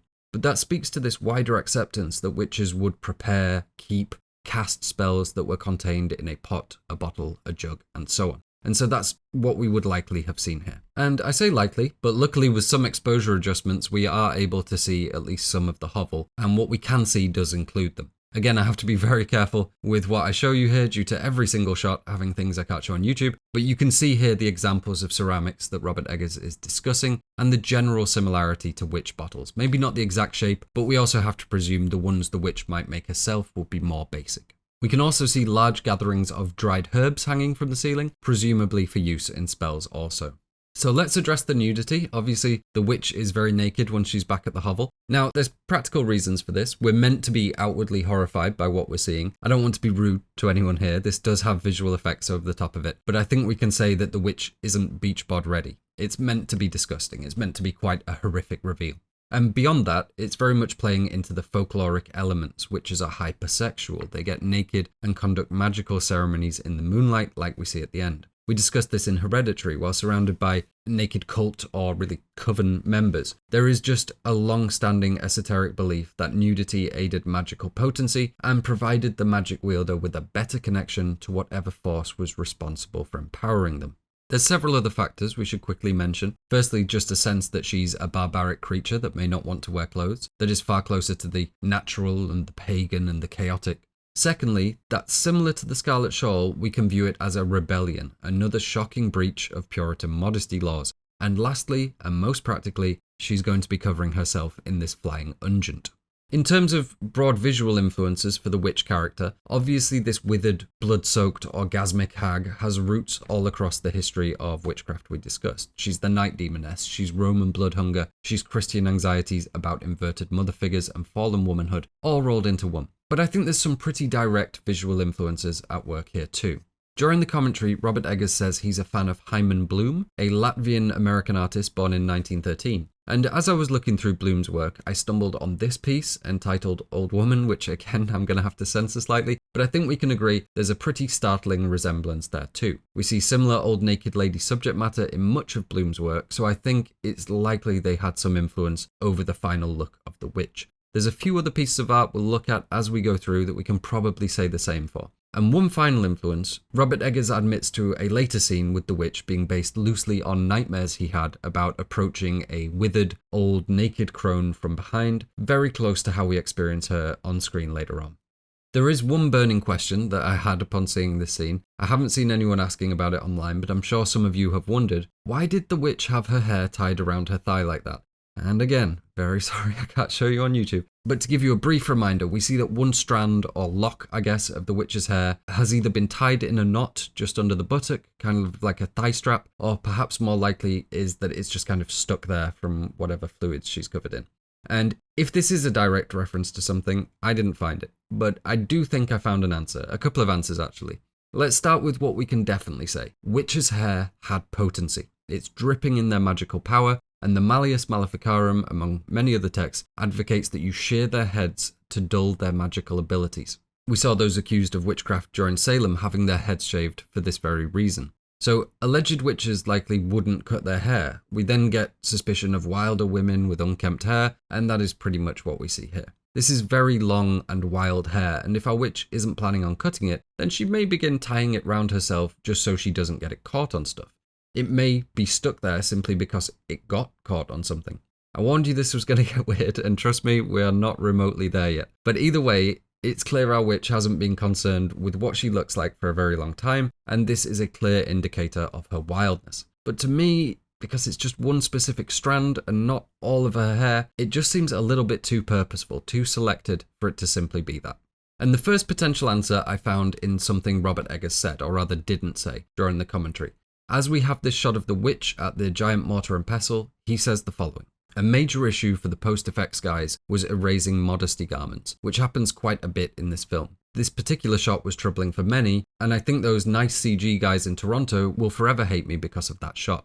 And it may not be clear from the quote, but he kind of changes direction halfway through, from modesty garments to the scene being difficult for them to look at and to have to work on for extended periods. But the fact that he went to modesty garments right as we're seeing this strand of hair that goes pretty much exactly where the line of the underwear would be, suggests it may simply be there to make digitally erasing the modesty garments simpler. A quick trick to cover up that area where the underwear line would be and make the CG work less time consuming. So that's an explanation, but that's not particularly satisfying in canon. Let's look at the second half of what's happening here. We see the witch pressing some Samuel jam with a very large mortar and pestle made from what seems to be a tree stump. She's already smothered in blood prior, but it's specifically the entrails in the pestle, and that's what's being used for the unguent. There's a really important sound effect here that is going to help us solve a mystery later on. I'm just going to play it for you, so beware of incoming scary noise.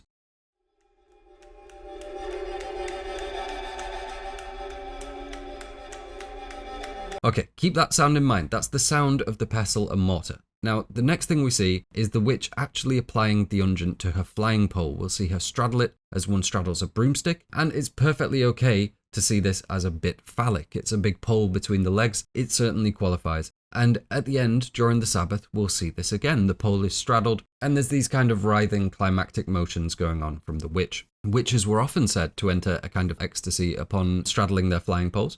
Sometimes these flying devices weren't just straddled, but inserted as well. It was also alleged that these witches would sometimes apply the ointment directly to their vulvas.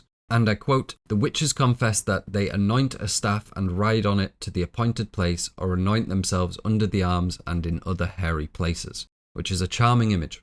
And slightly later on, one of the theories the church and surrounding scholars had, given there weren't women flying everywhere come nighttime, was that perhaps these supposed flying ointments were actually hallucinogenic, and the women were only flying to the Sabbath spiritually, or at least believing that they were via hallucinations. And this, combined with some of the allegedly hallucinogenic ingredients of alleged flying ointments, caused a good degree of speculation as to whether or not this had all been a case of delusion or delirium due to these women applying hallucinogens to their poles and absorbing it through their genitalia upon straddling them.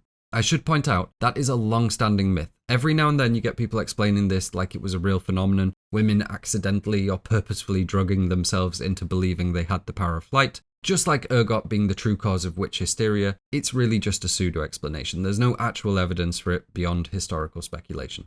But in canon, in folklore, it absolutely does explain the rubbing frenzy we see the witch doing with the pole, the kind of euphoric writhing movements we see from the coven witches astride them later. But to bring this back around, it also provides us a possible in-canon explanation for why the witch may have this single strand of hair stuck around her thigh, because the area is being kept well greased by flying unguent. Sorry, Mum. As the scene draws to a close, we see the witch take off and slowly ascend in front of the moon, which naturally is linked to witchcraft and womanhood. But there's really not much to say there, we didn't cover in section 1. She's off to go do witchy business that witches do come the full moon, likely a Sabbath, something very close to what we see at the end. That was the only part of this scene I could show you without censoring it, and we just got finished discussing it. Next up, incest. And the following scene begins with Caleb unboarding the windows. We've had another time skip, but this time only a short one of a week. We'll hear Caleb say shortly, "He hath disappeared not 1 week past," in reference to Samuel, and Robert Eggers confirms the timeline of a week during the director's commentary. As Caleb goes about his business, we can hear Katherine crying downstairs, and that really demonstrates the lack of privacy and cramped conditions the family are dealing with.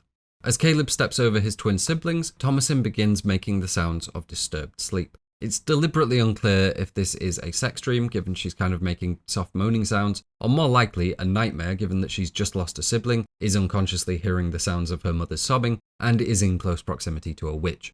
I think given the context, we're supposed to initially see it as a sex dream. Certainly Caleb seems to see something sexual in it, but then when it continues and he eventually wakes her, it's clear it's a nightmare. My headcanon is that the witch is messing with her dreams, and they're both sexual and violent. I'd say that fits with the feel of the film and the way sexuality is presented as something with fatalistic consequences. Whatever the case may be, the sounds she's making clearly rouse Caleb's attention, and he stops to look at her, specifically her chest. There's a very uncomfortable moment where we dwell on that. Even though what we're seeing on screen is relatively benign, it feels extremely uncomfortable for obvious reasons. Eventually, Caleb realizes she's continuing to sound distressed, so he wakes her up and tells her to get more rest. He clearly cares for Thomasin, but all of this, the sleeping Thomasin writhing and moaning with a slightly bared chest, a very bared chest for the time period, him staring at it, it's weird, right? Very weird. It's weird for Caleb, and it's weird for us watching it. So let's start with why it's weird for Caleb, why it's weird in canon. And to put that as simply as I can, it's because he's lusting after his sister. In fact, just so I don't accrue any angry comments, I'm going to point out all the reasons that's messed up. 1. Incest. 2. It's a sleeping person being spied on. 3. She's supposed to be very young. 4. He's supposed to be even younger. 5. He's part of a religious system that is hyper-conservative, and so he believes that the sin of lust can buy him a one-way ticket to the red-hot place. All of that is fair and at play here, but if we want to get to the bedrock of the horror, we have to look a little bit deeper.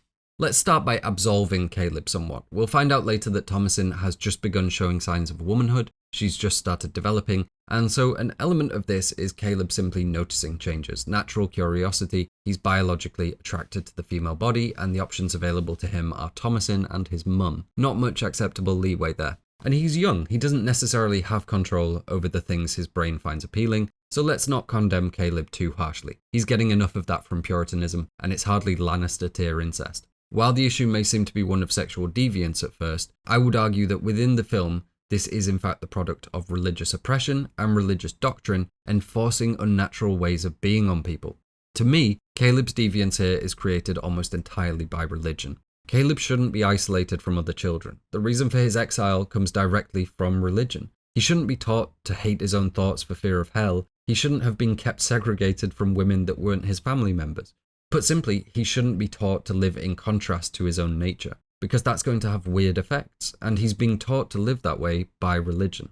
And I think what Robert Eggers is really getting at here, with other things we'll see as well, is this notion of sexual puritanism having the inverse effect, creating perversion as a byproduct of an unnaturally strict way of life. We can perhaps see it as a broader criticism of religion in general, that these supposedly devout people, in their repression, start to foster dark desires. Very simply here, tell a child that he'll go to hell for looking at some boobs, and suddenly boobs become a dark temptation.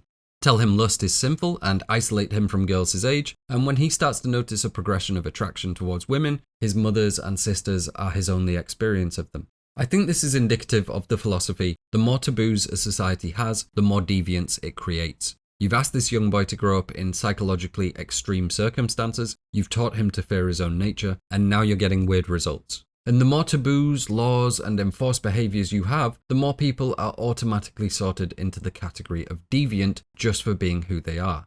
And that's what the film is getting at with this. All this repression, all these rules and unnatural restrictions to the human condition are often responsible for the development of the very deviancy they're intended to prevent. Just like we'll see with suspicion of Thomasin's witchcraft, just like with the witch trials in general, the Puritans we see here are the architects of their own nightmares.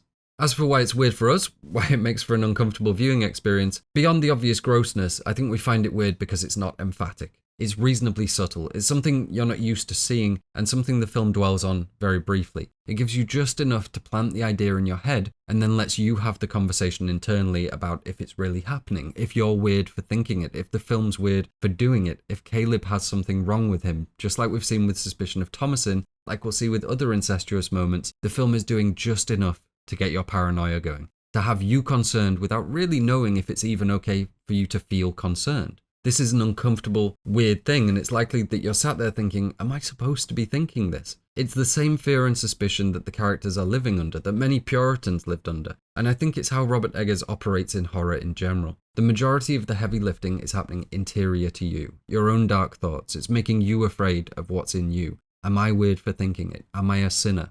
Now, you may be noticing a pattern here. Caleb is lustful, William is prideful. It's not a giant leap to wonder, are these characters all coded in line with the 7 deadly sins? And I think the answer to that is yes. It's a theory that has been floating around for some time, but I've never seen it be put forward in an entirely satisfactory way, and there's a major criticism that always gets levied at it. That being, the 7 deadly sins are a Catholic concept, and the Puritans strongly dislike Catholic doctrine, therefore this wouldn't be in the movie. And while it's true the Puritans did not like Catholic doctrine, the rest of that isn't fully accurate. The idea of 7, or rather 8, or even 9 sins when they were initially conceived goes all the way back to the Greco-Roman tradition. I won't bore you with every evolution of them, but long story short, they were an early Christian concept that eventually became formalized in Catholicism. They were brought into the Christian tradition by an Egyptian monk, and there were many other theologians exploring the same concept before and after. It's not accurate to say the sins are Catholic only, rather it's the Catholics who made it a part of formalized doctrine. The Puritans may not have agreed with the Catholic interpretation, seeing sin as something all-encompassing rather than focusing on individual vices, but they're still very much aware of these sins and their potential susceptibility to them. We see the characters in the film discussing their pride and lust and so on. Really, their interpretation differed because they believed every human being to be corrupted, with God pre-selecting who would be saved. They didn't focus so much on you have broken this rule as much as you were always broken. But that doesn't mean they weren't spiritually condemning of gluttonous behavior, of pride or greed and so on. So I really don't think this holds up as a reason why they couldn't be present in the film. As I said though, I don't think I've seen a perfect theory on this yet. There's usually an element of forcing it to fit. So we're going to go through in order and I'll mention the issues when we get to the problematic parts. Let's start with Thomasin. A lot of these theories will list Thomasin as both greed and gluttony, which to me is silly. We have 7 characters and 7 sins. It's true that Thomasin desires the taste of butter, and sure, that's food, but her desires are varied. She also seems to pine for her house back in England, a house with windows. She wants a pretty dress, she wants to live deliciously. It's all want, want, want. That's how the devil persuades her, what dost thou want? So Thomasin is greed. William is most definitely pride, we've already demonstrated that, but as with all of these, we'll be looking in more detail as it comes up. Caleb, we've again established, is lust, really no questions about that one. Katherine is another easy one. She's envy. She's jealous of her daughter's budding womanhood, suspicious that Thomasin may be trying to steal her husband. She's clearly envious of the townsfolk, envious of greater, more divine love than her husband gives her, proud of her silverware because she sees it as elevating her position, even if she denies it. Another easy one is mercy and wrath. Mercy is vicious, perhaps vengeful, and we have clear irony there with her name. The last two are the trickiest to pin down, and that's where we tend to see theories falling apart. We have Samuel and we have Jonas. Now Jonas most frequently gets attributed to sloth, and Samuel is either original sin, so predestination, the sin he's born with, or he gets gluttony because he's a baby and eating is one of his only priorities. But here we find problems. Firstly, original sin isn't one of the traditional 7 deadly sins, and I don't think Samuel is the only one currently falling into that category, but we'll get to that in due course. Also, Samuel, as a baby, is literally fed. That's hardly gluttonous, that's being forced to eat. And the only other real thing he does, actually the only thing he does on screen because he's a baby, is lay in one place. So I'm saying sloth for Samuel. And I know, and all I can say is welcome to Puritanism. I'm not saying they would condemn a baby for being lazy because they wouldn't, but they also condemned every single baby for something that allegedly happened thousands of years ago. Now, Jonas is the character we usually see attributed to sloth. This is mainly for two reasons. One, that Jonas is very close to Jonah, and Jonah in the Bible can arguably, very flimsily in my opinion, be linked to someone not doing the things they should be doing, and that's supposedly slothful. I don't think that's a good reason, but I understand they're trying to make it fit. Now, I want to draw your attention to this direction from the script and the opening sequence we see of life on the farm.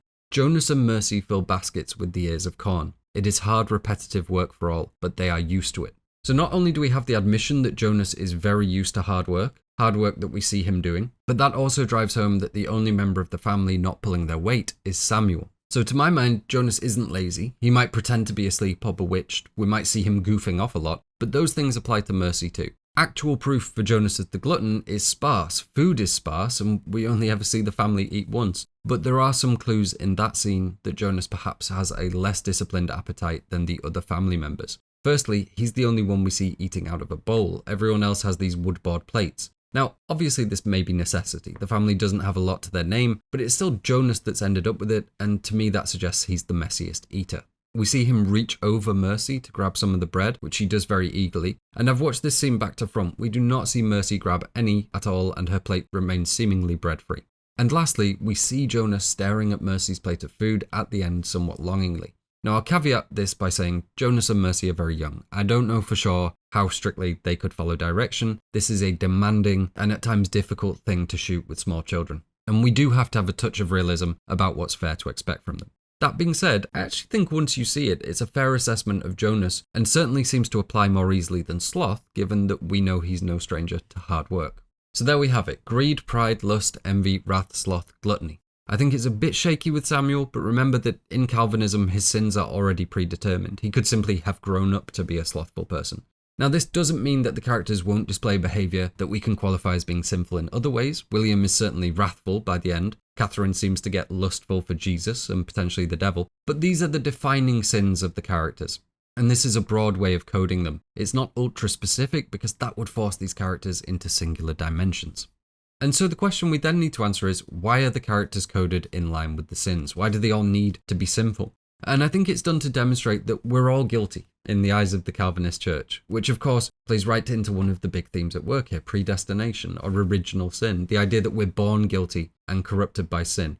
And as we know, mother killing and child abandoning aside, most of these sins are very minor. I love the taste of butter. If I was forced to live in isolation away from safety and community, I would pine to be back amongst it too. It's suggesting that these extremely strict guidelines for how to live often present an impossible standard that falls apart when met with reality. That there's an inherent hypocrisy to these restrictions, and they will inevitably be broken by those that preach them because this is an unhealthy and unnatural way to live. And that hypocrisy is key. The family members are all guilty of something, but they're also certain of their own devotion. William can't see the inherent pride in telling his town members they aren't pious enough, that he knows the truth of the Lord's design. Mercy and Thomasin accuse each other of witchcraft. Katherine calls Thomasin a proud slut just after getting her nipple chewed by the literal devil. Everywhere we look, we're going to see hypocrisy. So to sum this up, why we see this coding, why we see this emphasis on the character's failings, it's demonstrating the hypocrisy that comes along when rigid belief meets living in reality. That these strict rules that governed Calvinist doctrine were essentially unattainable. That we're all guilty, not just because of Adam and Eve in the garden, but because of how we are governed by natural law, that our natural state is imperfect and unpredictable, and these man-made governances do nothing but create loathing. Loathing in ourselves for not being good enough, and loathing towards others for not being as good or as godly as we see ourselves. Okay, so back to chronology, and Caleb climbs downstairs to start the day's work with William, doing his best to not disturb his mother's grief-fueled beseechment of God behind the curtain. Caleb tells William everyone is still asleep except Katherine, and William says, "'Tis no ease to rise on a grey day. The devil holds fast your eyelids." All that means is it's difficult to get out of bed when you're feeling bleak, perhaps because of the weather, but here because of the grief. It is literally a grey day, but we can see this as pathetic fallacy reflecting the somber mood on the farm. And I love the phrase, "the devil holds fast your eyelids." It really drives home what I was saying earlier, that natural negative emotions and behaviours were attributed to the devil by the Puritans. You're not simply lazy, you're having your eyes held shut by the devil. I love Ralph Ineson's delivery throughout the film, but this is particularly good. In the script, it's described as "his smoky voice rumbles," which is wonderfully poetic and suits Ralph Ineson to a T.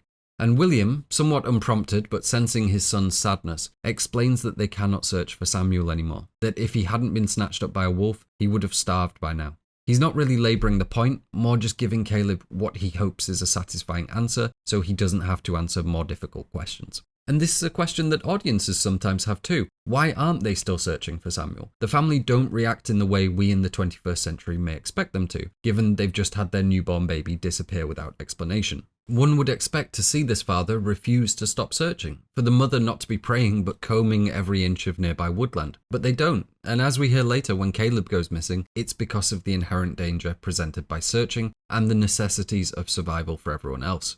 I've touched on elements of why this is, but just so it's clear, the woods present danger and William is entirely necessary to the family's survival. If he were to go searching, go missing, get bitten by an animal, the family is done for. Even if they could survive on the land without him, they have no protection from threat. And once Caleb is gone, they'd have no protection from the ire of any passing Puritans that saw them without a patriarchal authority figure.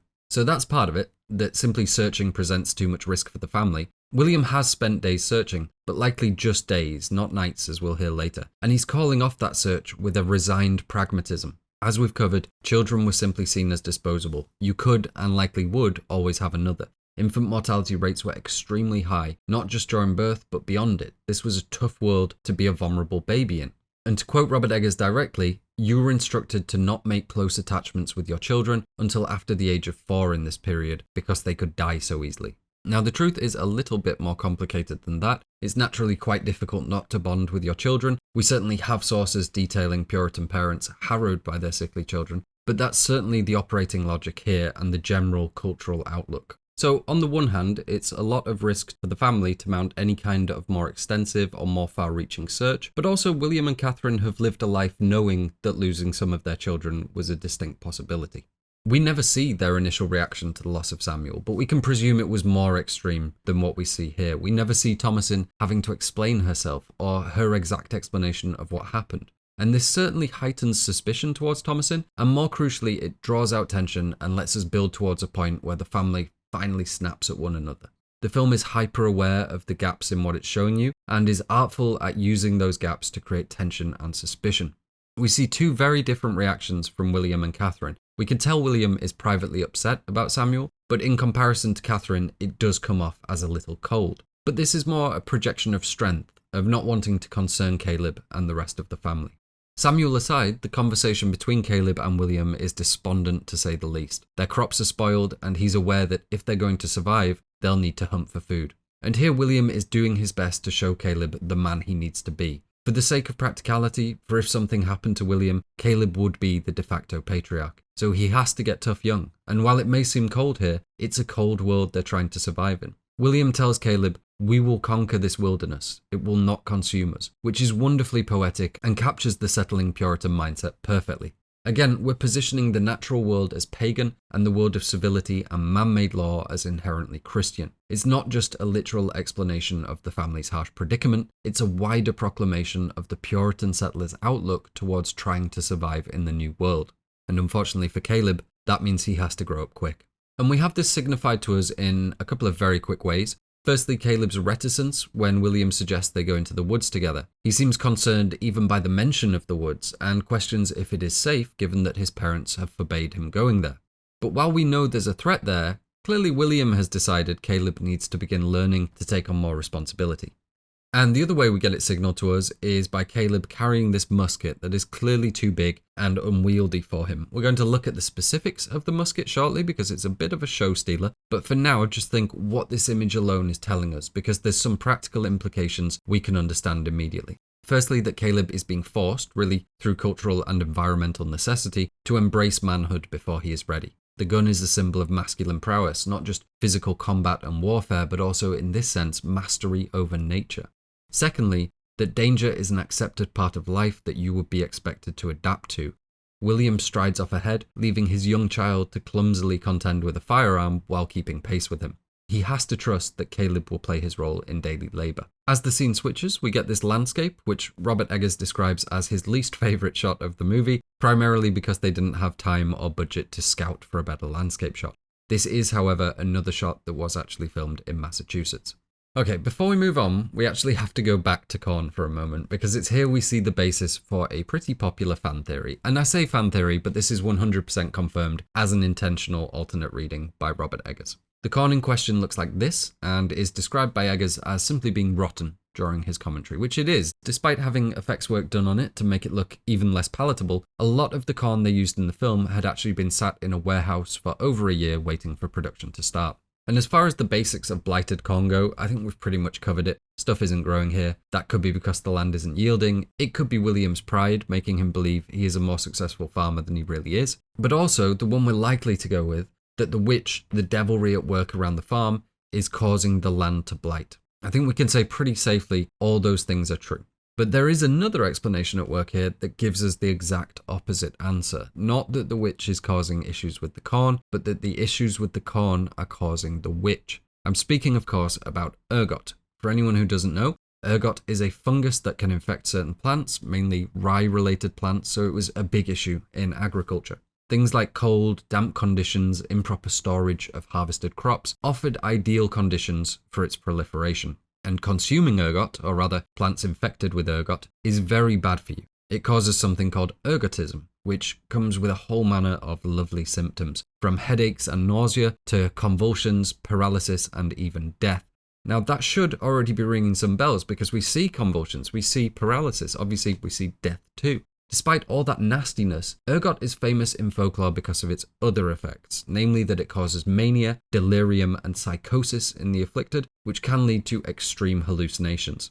To quote Travis May, the perceptions of those afflicted alkaloids produced by ergot contain 10% of the activity of LSD. So we can say it's pretty extreme. And there's several places where ergot may have played a role that are potentially relevant to us. I've heard theories about ergot influencing early fairy tales, things like werewolf myths and so on, and it seems reasonable if you live by a big scary wolf-infested forest and you're unknowingly ingesting trippy bread, it seems like it would be a distinct possibility you might come up with some wacky shit. But there's one moment that's widely regarded as the famous one, so much so that when you look up ergot on Wikipedia, boom, there it is, the Salem Witch Trials. And this stems from a movement in 1970s academia, led primarily by psychologist Linda Corporeal, that postulated that the fervent witch hysteria we see in Salem was the cause for the strange behaviour we saw there.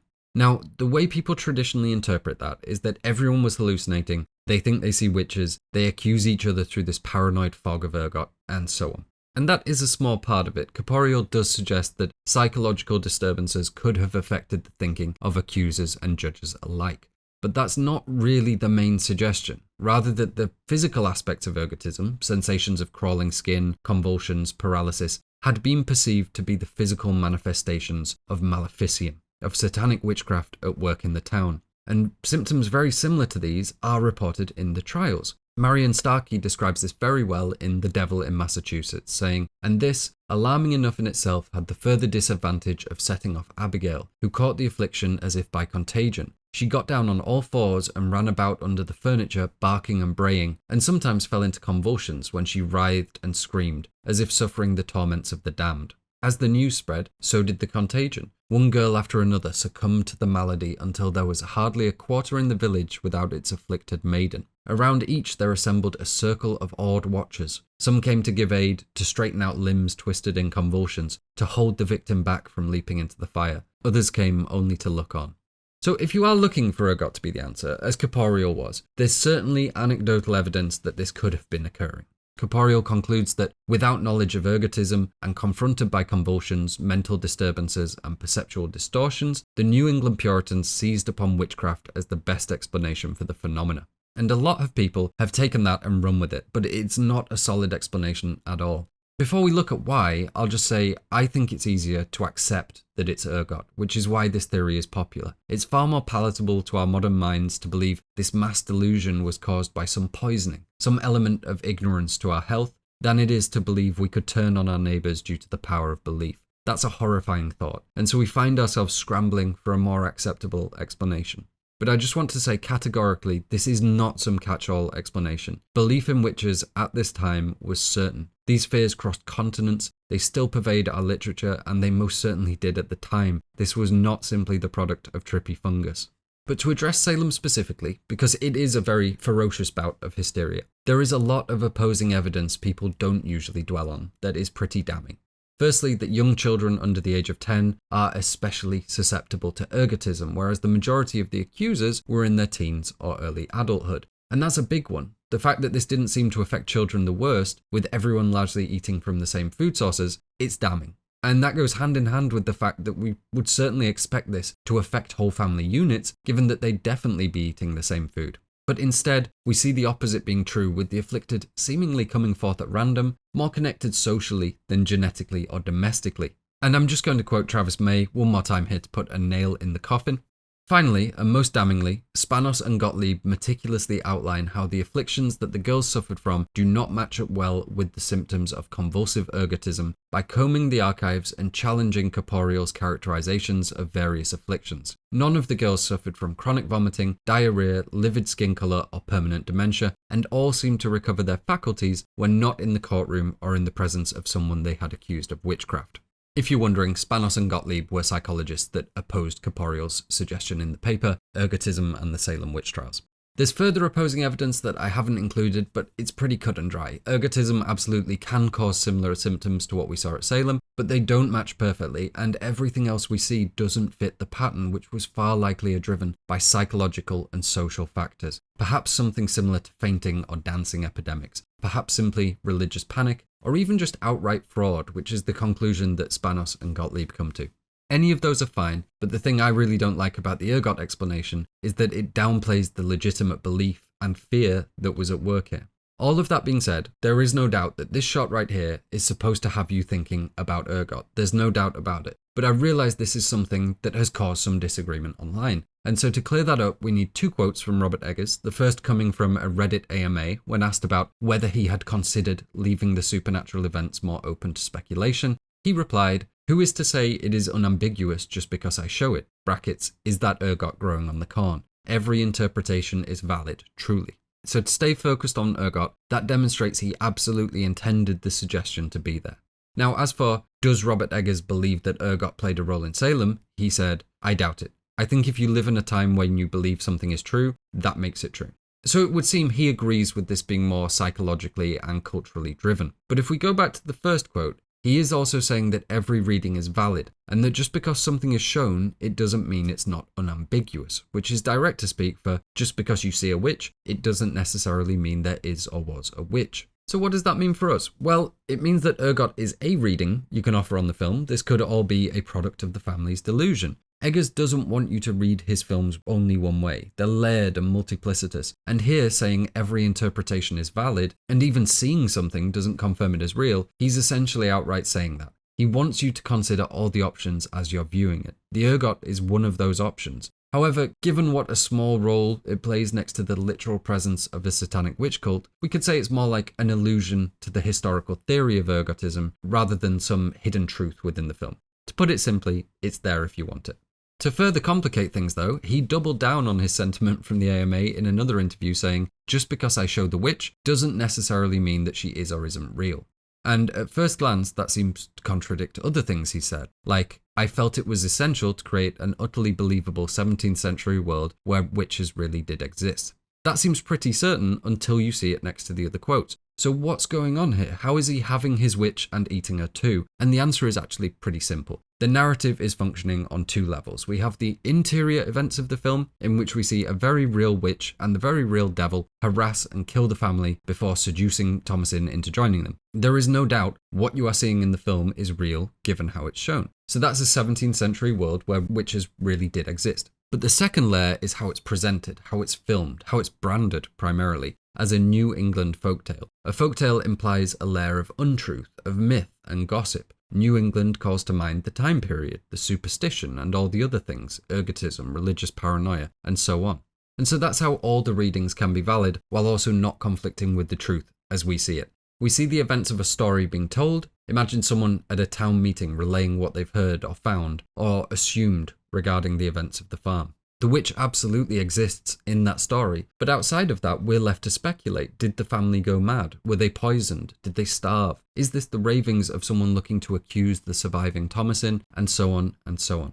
That part isn't made explicit because Eggers wants you to speculate, wants you to struggle with your own paranoia and accusations and interpretations. So long story short, the witch is absolutely real in the story we're presented. But given this story is sold as a New England folktale, it's up to you what you believe really happened. The presence of Ergot is designed to get your mind working on that track, to be suspicious of what you're seeing and calling to mind all the swirling paranoia we still have about this period. It does not mean the family are simply hallucinating, nor is it likely that was a cause at Salem. It means it's one of many meta explanations you can find as you try to ground the story you're seeing in reality. Was this patriarchal abuse? Was it madness? Was it gossip and lies that spiraled into something it never should have? It's up to you how meta you want to get, but it shouldn't really impede the ostensibly real narrative we have about a family plagued by the devil. During this sequence with William and Caleb out hunting, we get some interspersed shots of Thomasin on the farm, and I just want to look at them together because we have to spend quite a while with William and Caleb next. So firstly, we see Thomasin, who, just like Caleb, hears her mother sobbing and praying behind the curtain. But there is a key difference here. Caleb was quiet and respectful, grabbing up his shoes, trying to avoid disturbing his mother, and ultimately leaving the house as quickly as possible. Thomasin does something very different. As soon as she hears her mother's whispered grief, she is immediately intrigued and ultimately does deliberately eavesdrop. Now let's give Thomasin the benefit of the doubt. Her mother is unthinkably upset over her loss, and Thomasin probably wants to make sure she's okay. But this does also come with a few strings, negative elements that are impossible to deny. Primarily, the curtain is there for a reason. This is between Katherine and God, and so this is another building block of Thomasin as an untrustworthy protagonist. And while I do think there is genuine concern for her mother here, the biggest motivator for Thomasin is her concern the family suspect her of acting maliciously. She wants to know if her mother is blaming her for Samuel's disappearance, and subsequently if her position on the farm, her life in general perhaps, is safe. And as with every other element of paranoia, it will be confirmed in a roundabout way. Thomasin will hear her parents discuss selling her into servitude in a similar manner to what's happening here. Katherine will ultimately accuse Thomasin of being implicated in the deaths of her siblings. So there's this distrust within the family unit from the get-go, and Thomasin is already keen to it. I wouldn't say she's scheming necessarily, she's more just scared, but she's certainly considering her position out of necessity. Following that, we get a sequence of Thomasin fetching a pail of water. It's clearly heavy, she's struggling with it. We can't see, but the ground is rough. In the script, it's described as muddy and upturned, and this is what causes her to spill the water. And in the script, it describes her as being very frustrated, and that although she's used to this intense labour, today has become too much. So again, very subtly building an image of a Thomasin that, through necessity, is starting to wish for a different life, perhaps even starting to have to think about how she might get one.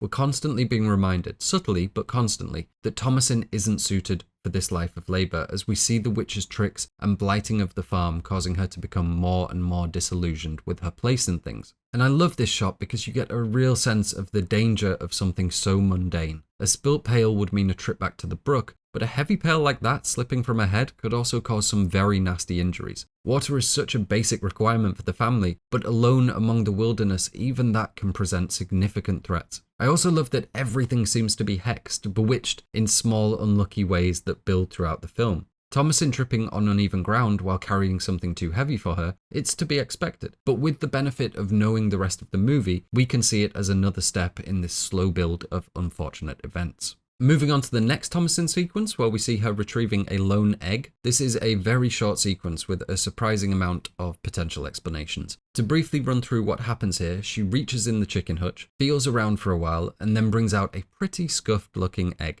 As she gets up, she accidentally drops it, revealing a dead chick cracked on the floor. Thomasin looks at the chick, seemingly quite put off by what she's just seen, perhaps a little bit confused here. Now there's a few different possibilities as to what's happened and why she seems shocked. We'll go from least to most complicated. Number one, she could be appalled with herself for just having potentially dropped and killed this baby chick. She may just be feeling guilty. Number two, she could be creeped out with the fact that this chick seemingly was dead already. It's not really malformed or anything, at least as far as I can tell, but this would fit with the whole blighting of the farm and nothing growing. I have seen suggestions that the egg is rotten, which would make sense and certainly fit, but I'm not sure how certainly we can say that. And I'm no chicken expert, so I actually went to Reddit and asked people that were some very strange questions about what would happen to baby chicks if you accidentally, where you get the idea, and it ends with me probably being on several watch lists due to making these videos. But apparently, if you were to drop an egg prior to it hatching, this would be pretty close to what happens. There isn't necessarily going to be any movement or anything. So I don't think that we can look at this and say the chick came to term improperly or had already died. But one thing our chicken expert did point out is that this sort of growth takes time. They described it as being brooded out. So if this was just laid, that's a deeply unnatural amount of growth. And we can presume, given the family are borderline starving, that they're checking for eggs daily. And that brings me to option 3. It could be that they don't have any roosters in range for this to be possible. We do hear a rooster, so we can presume there is one on the farm, but again, if they are trying to produce eggs for food, my understanding is you keep the roosters away from them. And not only would this fit with Thomasin's slight confusion, i.e. how has this happened if this chicken has been kept apart from the rooster, but it also fits with a couple of other bits of info we have. The first being that the devil, or Black Phillip if we want to call him that, is not just interested in cavorting with witches. We see this in the script with Black Phillip is violently copulating with one of the nanny goats. So Black Phillip is engaging in various extracurricular activities around the farmhouse, and maybe the chickens aren't spared from that. And our other sporting piece of evidence there is that when we actually do see the devil, he is wearing cockerel feathers. But option 4 gets even weirder, and it involves something called oomancy. For those who don't know, this is a form of divination using eggs. This can take several different forms, sometimes but not exclusively involving breaking the egg open and reading the interior contents like one might read tea leaves. This has been around for a very long time, since ancient Greece in fact, and was a very popular method of divination in New England. Some of the young girls of Salem Village, big names from the trials like Elizabeth Parris and Abigail Williams, are known to have dabbled in a spot of oomancy. It may sound odd to modern ears, but as Peter Muse, author of Witches and Warlocks of Massachusetts, explains, Puritans didn't have a lot of material stuff. You see magic with apples, eggs, cabbage, nuts, because that's what people had around the house. They didn't have tarot cards or crystals. This practice was condemned by local ministers, but it was still something mischievous youngsters might try, like we might try a Ouija board. The general idea being that one might be able to discern certain aspects of their future, a popular one being the profession of a girl's future husband. To quote Peter Muse again, if you see that the egg whites kind of look like a plough or a horse, your husband might be a farmer. Or if it looks like a fortress, your husband might be a soldier. Or if it looks like a boat, your husband might be a fisherman. And obviously, we're not getting that close in on screen. But I think we can agree that Thomasin's egg, her future, has some pretty bad omens in it given she has the dead chick in hers. Regardless of how we choose to interpret Thomasin's reaction, I think we can say in general the film presents a weird spin on the coming of age narrative. I suppose we could call it a puberty metaphor, but puberty plays a direct role in the film. We see it in Thomasin's bodily development, causing changes not just in her, but in how she is perceived by those around her, in Caleb's lustful glances and Catherine's newfound scorn, and the film ends with a sexually charged awakening, Thomasin's loss of innocence. But most crucially, Thomasin's recently started having periods, and upon dropping the egg, she's now been confronted with a pretty unsettling twisting of that imagery. Given the enormous focus put on motherhood, essentially your primary role as a Puritan woman, and the strong sense of guilt towards our natural condition, I think we could say this is a pretty destabilizing thing for Thomasin to see right now. She's not just being confronted with the fragility of life, she's also being made to contend with her own biology through a quite grim visual metaphor. She's becoming a woman, but she's also coming to terms with the dark practicalities of having children during this period. Just like Sam, the baby chick had its life snatched away before it ever had a chance. And now she's beginning the first steps of that process, almost certainly destined for a life like her mother's, who is currently sobbing in prayer due to the loss of her baby. It's a hell of a lot for Thomasin to deal with in that moment. We get one more intercut of Thomasin, this time heaping dung and then kneeling in the same spot where Samuel disappeared, staring in silent but seemingly quite troubled contemplation at the tree line of the woods. Now, this is a bit of a freaky thing to be doing, but she's also had a pretty traumatic week. It could be that she's pondering Samuel's disappearance and trying to figure out what transpired, but it's also fair to say she could be sitting here hoping to attract the attention of the witch. It's purposefully vague. In the script, we have the direction, she looks into the wood. Pause. How could this have happened? And if that's simply a question for Thomasin to ask herself, how could this have happened? Then it's innocent enough. The abduction was seemingly impossible in the short time Thomasin had her eyes covered. But as with everything Eggers, there's a doublespeak to it. How could this have happened? It's acknowledging the family and the viewers building suspicion towards Thomasin and having fun with the question, did she in some way facilitate this? Much like her parents at the start, we're deliberately kept from Thomasin's face, what she's really feeling in this moment. And again, this is to draw out the suspense of Thomasin's true intentions. This close-up is also one of Robert Eggers' favourite shots in the film, and even these tapes, or ribbons you might call them, and the way they're tied into her hair are period accurate. There is one element that isn't though, which is Thomasin's coif. This would have traditionally been worn over the front of the hair too, like we see with Katherine, but just like her top being slightly undone, her desires being slightly sinful, Thomasin's hair is peeking out of the front. This was actually a happy accident, simply because it kept slipping back on Anya Taylor-Joy's hair, and ultimately they decided to run with it for continuity's sake. But for us viewing the final cut of the film, it is yet another subtle hint that Thomasin's been a little bit sinful from the start. Let's leave Thomasin for now and head back to William and Caleb hunting in the forest. And when we join them, William is questioning Caleb on the nature of his sin. This is what's known as a catechism, essentially a series of questions designed to have the subject recite elements of religious doctrine. Think of it like a practiced interrogation to reinforce ideas of faith, almost like a baseline test. This catechism focuses specifically on the concept of born sin or original sin, described here by Caleb as Adam's sin imputed to me and a corrupt nature dwelling within me. I suspect this is a mashup between the Westminster Shorter Catechism from 1642. It certainly deals with very similar concepts to elements of the Westminster Catechism. And then tonally, how it's written, I think it's very close to the writing of the Puritan John Owen, specifically his Lesser Catechism of 1645. There's obviously many others that could have been an influence here, but certainly if you're interested in this stuff, they'd be the closest comparisons I'd point to.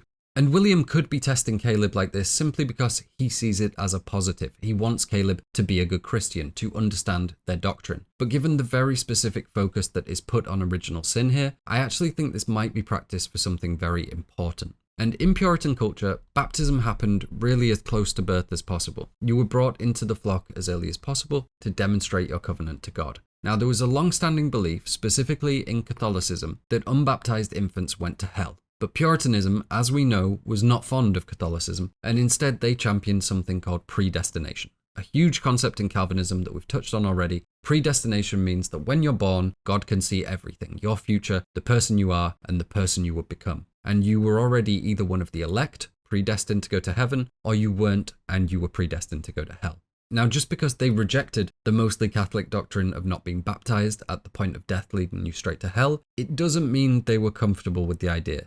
Quite the opposite, in fact, and it was something they had to deal with far too frequently. That's what this scene is all about. That's why William seems uncomfortable with Caleb's questioning. The Puritans may not have been as strict in this respect as the Catholics, but they also weren't the type to take risks when it came to God.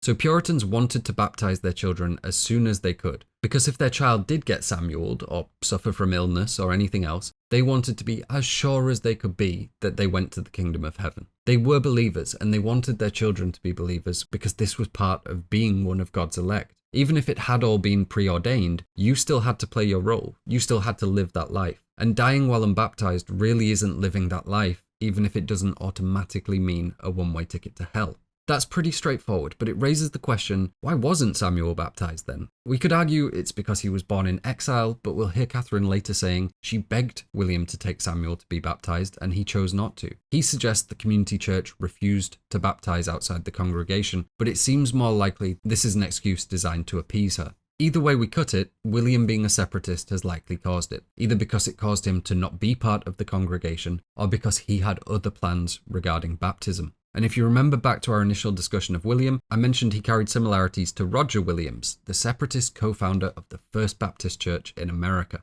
And while Puritans wanted their children baptized as soon as possible, for the Baptists this was more a thing that happened during adolescence. It's something you have to understand before you can take on. You have to understand what you're accepting and what that means for your eternal soul. You knowingly accept God's love rather than being chosen for it as a baby. That's why it's referred to as a believer's baptism. And later, we're going to get some solid evidence that Jonas and Mercy weren't baptized either. And certainly in this scene, Caleb seems very concerned with his own born sin and whether or not he would go to hell. So we can't say for certain, but if we were looking to identify exactly what sort of separatist William is, Baptist seems like a likely answer. And that may well be why William is testing Caleb with the catechism about his born sin, because this would be something he'd have to know to successfully accept God's love with a fuller understanding. As Caleb is helping his father set traps, he's contemplating on the catechism he's just gone through and realizes, or rather just plucks up the courage to ask his father, what does this mean? He specifically asks, was Samuel born a sinner? And given the previous discussion, it's pretty clear where this is going. Caleb is worried about Samuel being in hell right now, and clearly William is too, but he's trying to downplay those fears in Caleb without lying to him about the nature of their faith. And my personal feeling towards William here, despite this obviously being a horrifying thing he's having to explain, I do appreciate his honesty. I do think he's trying to find the most palatable route to the truth for Caleb. But there is an element to this that's barbaric. The only question he answers with certainty is that Samuel was born a sinner, and his refusal to tell Caleb that Samuel isn't in hell seems absolutely monstrous to modern eyes. But this ultimately was the belief the Puritans held. It was not for them to know for certain. It was an uncomfortable topic, and devout families, holy families, would likely work under the self-assuring presumption that their children would be saved should the worst happen.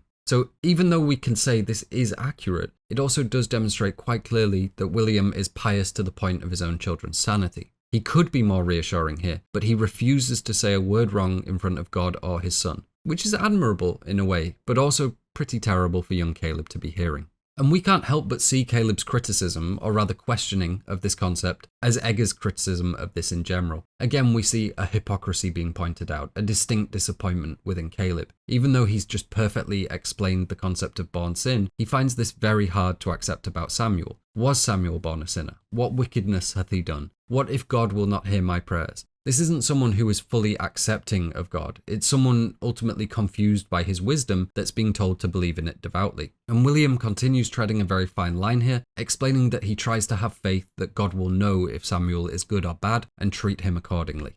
Now the crucial bit for us here is Caleb's line, "And if I died this day, I hold evil in my heart, my sins are not pardoned." And again, we've just been discussing exactly what his sins are, primarily the sin he inherited from Adam. It seems likely that Caleb believes he's missing out on some covenant with the Lord that might see him punished. And this is missing from the film, but in the script it's made even more emphatic, with Caleb saying, "But you and mother, you have made covenant, you have a place in heaven." It seems pretty certain here he's saying you've made a promise, a covenant to God, you've been formally accepted into the religion. Now again, Baptists and Puritans didn't subscribe to the Catholic belief that baptism meant the pardoning of original sin, but it was still a part of formally entering the religion and making a covenant with God. And that seems to be exactly what Caleb is saying he's lacking. He doesn't feel like his sins have been pardoned like his parents have. So firstly, it does suggest Caleb still isn't quite grasping the concept of predestination, but it also may serve as proof that Caleb hasn't been baptized either, which in itself is very good evidence that the form of separatism William is practicing is baptism,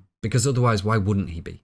Mercy and Jonas almost certainly haven't been. So really the question becomes, why wouldn't all his children be baptized? And I think the answer is likely because of William's specific form of separatism, in all likelihood some close riff on the Baptist faith. Before we move on, there's a couple more things to go over very quickly. Firstly, oh my god, is Harvey Scrimshaw a good actor? I think here especially, I just entirely believe that he's a young 17th century boy trying to struggle around these terrifying and life-defining concepts. Ralph Ineson too, he's the perfect blend of pained, tender and firm here, and they're just a joy to watch together. And secondly, this upturned tree is actually in the script, and Robert Eggers was very happy to find a suitable location that had one during filming. It dominates this scene and really gives us this impression of an untamed, overgrown and dangerous place. Somewhere we can say the law of nature is still in charge. So that's what William and Caleb are discussing, done with. But as we know, the scene doesn't end there. We see Caleb question William about how he acquired the traps they're checking, and William reluctantly admits that he traded them for Catherine's silver cup. I absolutely love how we hear William's admission while looking at Caleb's ear and his concerned face. Really what we're focusing on is how Caleb is internalizing this hypocritical messaging. He's just being lectured on the nature of his sin by the same trusted figure who has just lied to, and technically stolen from, another family member. In the script, the scene goes on for a little bit longer, and we see William silently contending with his own hypocrisy too.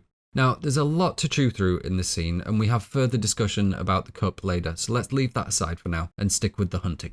And as the pair call back Fowler, they notice him barking at a rather precocious hare that's come hopping up behind them, regarding them with either the harmless gaze of a woodland creature or the devil-dicked eyes of a satanic witch. We're going to try and figure that out. We then see William make a hurried attempt to shoot the hare, and upon him firing, there's some kind of small explosion that causes William to recoil and drop the weapon. The hare thankfully remaining unharmed. Now, quite clearly, we're supposed to have the assumption, or at the very least the anxiety, that this is perhaps a demonic, perhaps a bewitched hare, perhaps a witch in hare form, and it is using some kind of black magic to cause the weapon to malfunction. But the characters don't seem to operate under that suspicion. They don't run away screaming and blaming witchcraft. And as we know, there is this through line that perhaps these things do have a prosaic explanation in the meta reading outside the folktale where the supernatural doesn't exist. And that presents a problem because we need to understand how this musket functions to understand what the alternative is if this was something prosaic that could happen. And I actually don't know very much at all about firearms, and that doesn't make for a very complete guide. I momentarily tried researching this and I realized that the history, the technicalities, the practical experience of using these weapons, that's really something I can't hope to provide to you in the way that I want to. And on that note, I am extremely happy to tell you that I sought the help of Jonathan Ferguson, keeper of firearms and artillery at the Royal Armouries, and luckily for us, he very graciously obliged. If you're already aware of Jonathan's extensive work on YouTube, I'm sure you're as giddy as I am right now. If not, then buckle up because you're in for a treat. Hi, I'm Jonathan Ferguson. I'm Keeper of Firearms and Artillery here at the Royal Armouries Museum, and I've been asked to take a look at a clip from The Witch, which I'm interested to revisit. So let's have a look. Bowler! Fool of an animal. Bowler! Okay, so initially we can see that we have, well, and from context, we have one of these. This is, or something very close to it. And their approximation of a early to mid 17th century matchlock musket, which is what this is actually very good. Maybe the butt shape is a little bit too modern for, I think this is sort of 1630, and this is more sort of 1645, 50, but we're splitting hairs there, I think. This is actually a very light, short musket for the period, and it's hard to tell from scale, but I think the one in the film might even be a bit bigger and heavier. But when the sun is carrying it, it's kind of hard to tell. But they've done a great job of choosing, it's the correct ignition system. The number of films we see where it's not even the right ignition system are surprisingly common. So they've got that right, the style is right, it's the right part of the world. So that's all good. We then get a very hurried attempt to try to charge the pan for firing. So by implication, the main charge has been loaded, powder's been poured down the muzzle, and the ramrod, which is carried underneath, has been pulled out and used to ram down a bullet on top of that powder charge, presumably some sort of wad, usually tow was what was used, like a flax kind of fibre, to stop the ball from rolling out. That's all been done ahead of time. So all that our man here is worried about is charging the pan. Now, why he hasn't done that ahead of time is my first question, because the whole point of this is that you fill that full of powder and you close it up. Please forgive our old musket here. This is rather wobbly. It shouldn't be like that. But you'd fill that full of powder, close it up, and you can carry this around all day without needing to fire it. Or if you do need to fire it, you pivot this out the way and you fire. Your match goes into the dog or the serpentine, like so. I won't install this, but you get an idea from this very short piece that I have here. You clamp that in with the little screw, and that will then pivot backwards. This one still works, into the pan to fire it. So we're about to see that happen, or something close to it. So let's have a further look. Find it. To other end. So the charging of the pan that we see, he's got a powder flask. He's coming at it this way round. I don't know, it's a bit, which is a little bit like trying to pour a glass of Coke into a bottle backwards. It doesn't make a great deal of sense, but it could work. The problem there is you're going to struggle to gauge how much powder is coming out. So that will fill up and give you too much powder, which is not a huge problem. You still want a flash. It doesn't matter how big the flash is in theory, although I think we're coming to that. But if you want to close the pan, it needs to be a measured amount of powder. That's hard to do backhand, so that's a little bit odd. But there are no strict drills for this, so we'll let him off for that. He then is kind of thumbing the powder down, like he's trying to sort of tamp it down. The only reason to do that would be, well, you wouldn't be doing that. If you had that mound of powder that was excessive, you'd be maybe brushing some away to then be able to close the pan. as he doesn't need to close the pan, he just needs to fire right away, it's kind of redundant. And if anything, you're maybe going to introduce a bit of moisture from your thumb. You're stressed, you're sweating. That's maybe not ideal. You've then got powder on your thumb, and you're wasting time. That's the most important thing. So just chuck that powder in there if you haven't prepped ahead of time, which you should have done. And then you should be able to crack on with putting the match on, which we see him do there. And he does a creditable job of getting that on there and clamped down. Actually, too good a job, I would say. Given his apparent level of stress and maybe inexperience, he's fitted that very quickly to what appears to be the bang on the right length. They would have, musketeers, anyone using a matchlock firearm, would have done this by experience. They would know how much match to have trailing over the back of this device here and clamp it in place. And you had to take the match off and refit it. The fact that the match isn't on there is correct. That's realistic. But he may be a bit too good. Having fumbled the pan charge, he's maybe a bit too slick on getting the match on there first time at the right sort of length. Reason being, if you put it on too far back, it's not going to contact the powder and it won't go off. If you put it on too long, or so that it is too long, it will push a load of powder out the way, probably ignite, but it might not. So it had to be just the right length, and they did that based on experience of knowing by eye with their musket how much match should be protruding and what angle it should be at. One of many reasons why matchlocks were done away with, because they're a massive faff. Also not very good for weatherproofing.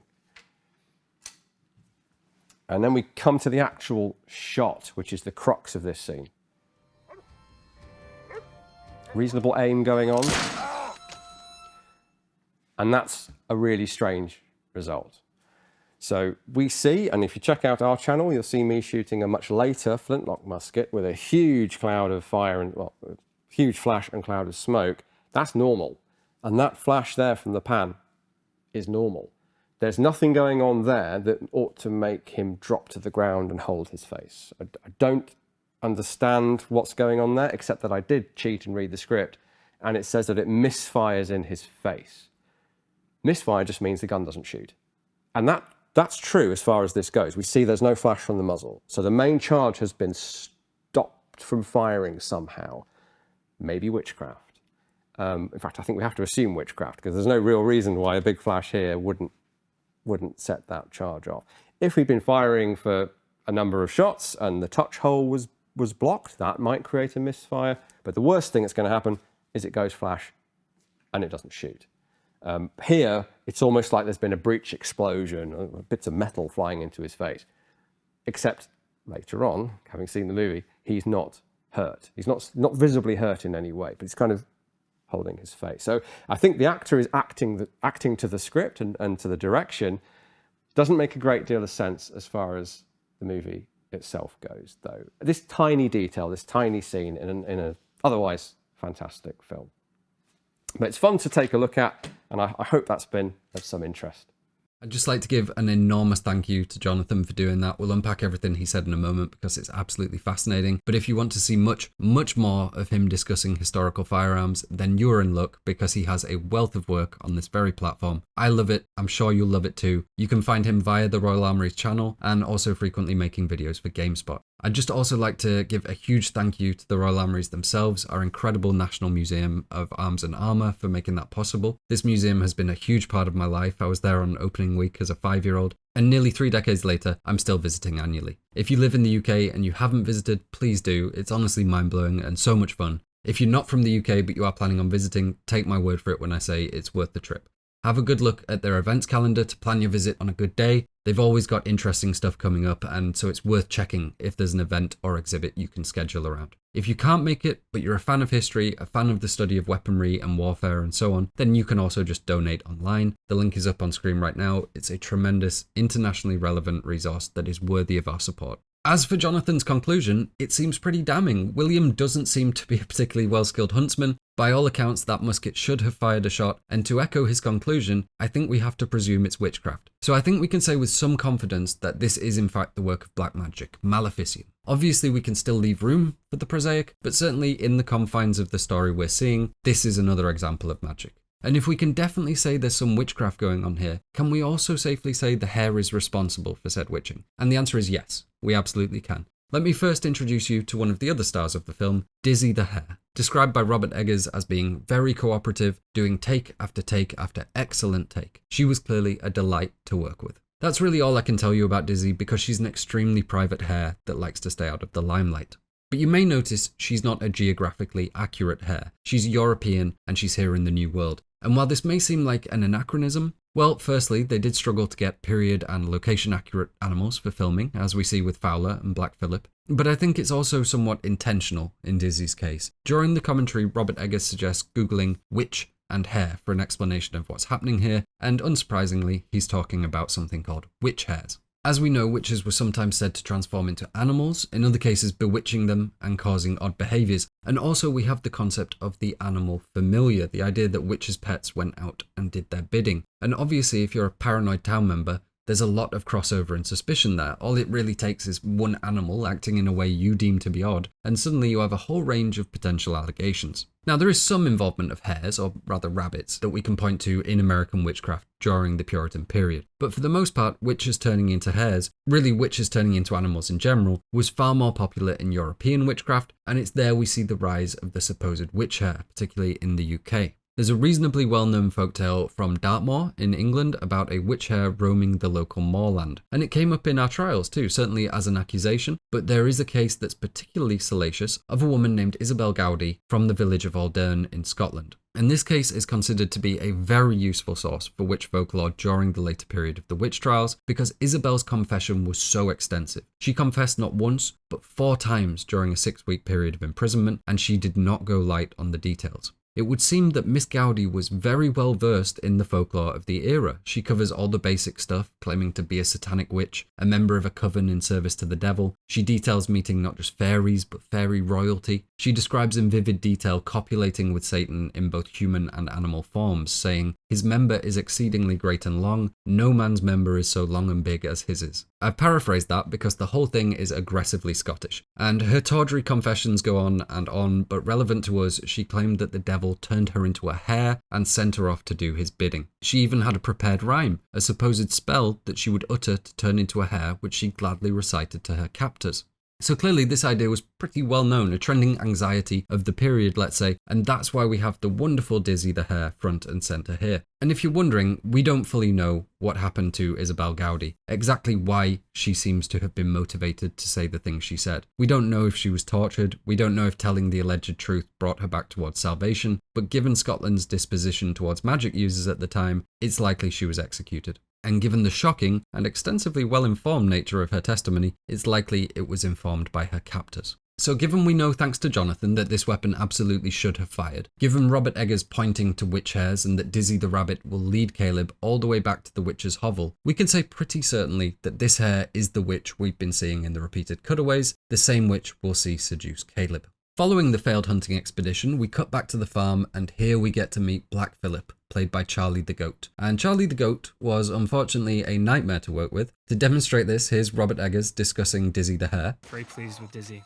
And here's Robert Eggers when Charlie appears. I criticize Charlie a lot. I think that the thing is, Charlie, I don't know if you can train a goat. I just don't know if you can. I think it's safe to say that Charlie was a pretty bad goat. Robert Eggers said he realised why the Plymouth plantation switched from thatched roofs, specifically because Charlie and the other goats kept chewing on the set. According to his commentary, you can see them chewing at the fences here. And unfortunately, Charlie's crimes don't end there. Several sequences were cut entirely because of his poor behaviour, and in one instance, he injured Ralph Ineson quite severely. To quote Robert Eggers, if we wanted him to be doing something violent, he wanted to go to sleep. If he was supposed to be standing still, he was running around like a madman. And from Ralph Ineson, he was horrible. Really, really horrible. From the moment we set eyes on each other, it was just kind of hate at first sight. He had 2 modes, chilling out and doing nothing, or attacking me. It's wonderful that his fantastic performance is bringing notoriety to the film, but there's a little part of me that's like, seriously? That fucker? And on the 4th day of a 5-week shoot, Charlie was fighting Ralph and butted into his ribs, causing a dislodged tendon, causing Ralph Ineson to spend the rest of the shoot on painkillers. But despite all of this, Charlie's trainer, Anna Klitsch, remains very proud of his performance. When discussing this scene, which involves a digitally erased leash around Charlie for the safety of the children, she said, "It was a difficult shot, but he did it perfectly quite a few times, so we were really happy with him." And can I just say here, I think knowing that Charlie is leashed here, knowing that if he had his way, he would stampede towards those children, all hooves and fury, I think it brings a fresh kind of horror to this scene. Quoting the Hollywood Reporter, Klitsch was surprised to hear that Eggers and Einarsson had such a negative experience with Charlie. He was kind of the star of the show, so we ended up using him a lot. Maybe that's why they found him difficult. But no, he was fantastic. Now, I think it's admirable that Anna is so loyal to her goat, and I think goats aren't at fault for their own nature. But this article does close out with a funny anecdote from Ralph Ineson. There's an incredible restaurant in London called The Smoking Goat. When Robert was in town, we went there for my wife's birthday and shared this incredible goat dish. We remembered Charlie, not so fondly. I have seen unsubstantiated reports that Charlie was actually forced into retirement to go live on a farm in North Carolina, cancelled, if you will, for his boisterous antics. So it seems undeniable that Charlie was, in fact, an evil little fucker. But let's try to give him the benefit of the doubt here. He may have just been method acting. He may be the Daniel Day-Lewis of goats. He was playing Satan after all. And I agree with Anna, he's a star, and sometimes stars are difficult to work with. So that's Charlie, but what about Black Phillip? What can we say for sure? Well, he is most definitely the devil. Despite Robert Eggers acknowledging that Black Phillip is kind of his own creation and interpretation on the theme, we've had the better part of a decade of people saying he is the devil with no correction from Eggers. But just in case we do need to prove that, I think it's worth pointing out two things. Firstly, the Puritans did believe in other aspects of demonology, but the devil was the primary focus. They weren't hyper-concerned with hell's hierarchy, but they were with the devil. And we see it in their trial records, in sermons, and here in the movie, the devil can be used as a stand-in or catch-all for anything negative, both internal or external. Your bad actions, your bad luck, all could be the work of the devil. So his work is very far-reaching. He did have others working with him, witches, familiars, other supposed servants, lesser demons, malevolent spirits, and so on. But really it was all in service to the devil. And secondly, the script is constantly having fun with ironic references to the devil. For example, Ralph Ineson saying, "If that Billy be the devil, I'd have danced with him myself," prior to figuratively dancing with him. Or Thomasin saying, "My spirit slips away from my body and dances naked with the devil. That's how I signed his book," prior to dancing naked with the devil and signing her name in his book. Just having him sign her name in his book is a clear indication on its own, because as we'll look at later, that was a very big thing during the trials. And all of that is before we even get to the goat illusions we're about to look at, so there is no doubt that Black Phillip is the devil. That being said, the influences are a bit broader than that. We have Baphomet, for example. He isn't an outright demon, because his origin is more complex than that. He's a figure that comes into being somewhere around 1098. That's our first written recording of him, at least. He's described as a pagan deity or a Gnostic idol, usually, but he was, in all likelihood, originally propaganda of a sort. In a letter describing the siege of Antioch during the First Crusade, the author Anselm of Ribamont stated that the Turks called loudly upon Baphomet. This is widely regarded to be the author's interpretation of Mahomet, really Muhammad, the founder of Islam. I should point out this is the accepted theory. There are other theories ranging from pragmatic to fully supernatural. And as the Crusades went on, the Templars, or the Knights Templar, were established. They were a religious order of knights that supposedly protected pilgrims on their way to the Holy Land. The actual truth of what they were doing there is questionable, but it certainly involved seizing a lot of wealth, building castles, and buddying up to the King of Jerusalem, along with many other nobles from around Europe. Naturally, this incurred resentment and rivalries, and eventually the Templars would be accused of worshipping this Baphomet, really Mahomet, really Muhammad figure. The Templars were accused of heresy. Baphomet was cited in the transcripts of their trial, and the King of France burned many of them at the stake. So yes, the Templars were accused of worshipping Baphomet. That's where we see the figure develop a foothold in our mythos. But really, the Templars were being accused of going native, of worshipping the idols that Christians saw as being part of this heretical anti-religion of anything that isn't Christianity. And for a group that were amassing power and wealth beyond the confines of Europe, this was an easy thing to accuse them of. From there, the figure of Baphomet evolves, being adopted into occultism, alchemy, and eventually demonology. The Baphomet we have today traditionally represents balance and unity between natural oppositions, light and dark, holy and unholy, and so on. And somewhere around 1855, a French occultist named Eliphas Levi drew Baphomet for his book, The Doctrine and Ritual of High Magic. And the image looked something like this. I'm going to have to censor this for YouTube as well, because Baphomet does actually have hermaphroditic aspects in line with this idea of balancing and the joining of opposing ideals. He's male and female, human and animal, good and evil, holy and magical. We see Baphomet's hands making the as above so below sign, again suggesting this equilibrium between dualities. There's so much to unpack with Baphomet, but the most interesting part to us in Levi's description that he drew Baphomet as a sabbatic goat. Sabbatic in this sense meaning of the Sabbath. The Sabbath in this sense meaning the witches' Sabbaths we've been discussing throughout. Now from there, Levi's drawing becomes the culturally accepted depiction. This contributes to images of Satan and eventually gets tied into the mythos enough to the point where Baphomet is often simply another recognized depiction of the devil. And even though that's technically incorrect, it is the case. We see Baphomet as a stand-in for the devil all over. Death metal, horror films, very recently the devil in Longlegs is decidedly Baphomet looking. But that idea of the sabbatic goat that Baphomet was visually influenced by is really where we find the truth about why Black Phillip is a goat. And put simply, that comes from folklore about the devil being present as a goat during witches' Sabbaths, exactly like we see at the end. Now there are cases from British witch trials that involved goats in ways that would be recognisable here, but by and large this was more specific to the witch mythos of continental Europe. Very famously, this features in the artwork of Francisco Goya in his two paintings both entitled Witches' Sabbath. And these really have become enduring images of the goat at the Sabbath, but we also have the work by Hans Baldung, where we can see very clearly a witch riding a goat. We also have the engraving The Witch by Albrecht Dürer, in which we see a very similar witch to our titular crone riding a black goat backwards. I think it's pretty safe to say these were all significant visual influences on the film, and we can say the same of Goya with absolute certainty. And so the question then becomes, okay, well, why goats then? Why were goats associated with the Sabbath at all for them to be included here? What did goats do wrong all those years ago to eventually be co-opted into what we now recognise as the sabbatic goat? And I'll quote Malcolm Gaskell here because he's another phenomenal witch historian that was asked this very question. His reply, I guess the goat devil features so prominently in European iconography because of the horns and weird eyes. And that makes sense. Goats do kind of look weird, I suppose, at a time where people were suddenly suspicious of animal behaviour due to potential bewitching. But he then goes on to say, but also because of the association with predatory sexual potency and energy, and that is right on the money, the last piece of the cloven-hoofed puzzle, because especially for European witchcraft, the accounts of the devil at the Sabbath were often orgiastic caricatures of sexual deviancy. And this stems from classical antiquity. If we go back to Greek mythology, we have satyrs. In Roman mythology, we have fauns, goat-legged humans generally associated with natural fertility, really virility, but same wheelhouse. We can see that in the Goya painting with the fertility garlands around the devil's horns. And that manifests in aggressive sexual potency, let's call it. But I think priapic energy would be a better way of putting it. Think Russell Brand without the right-wing grift and twice the allegations. We also have the Greek god Pan that we discussed earlier, really very similar to the satyr, again linked with fertility and the natural world, also goat-legged and cloven-hoofed.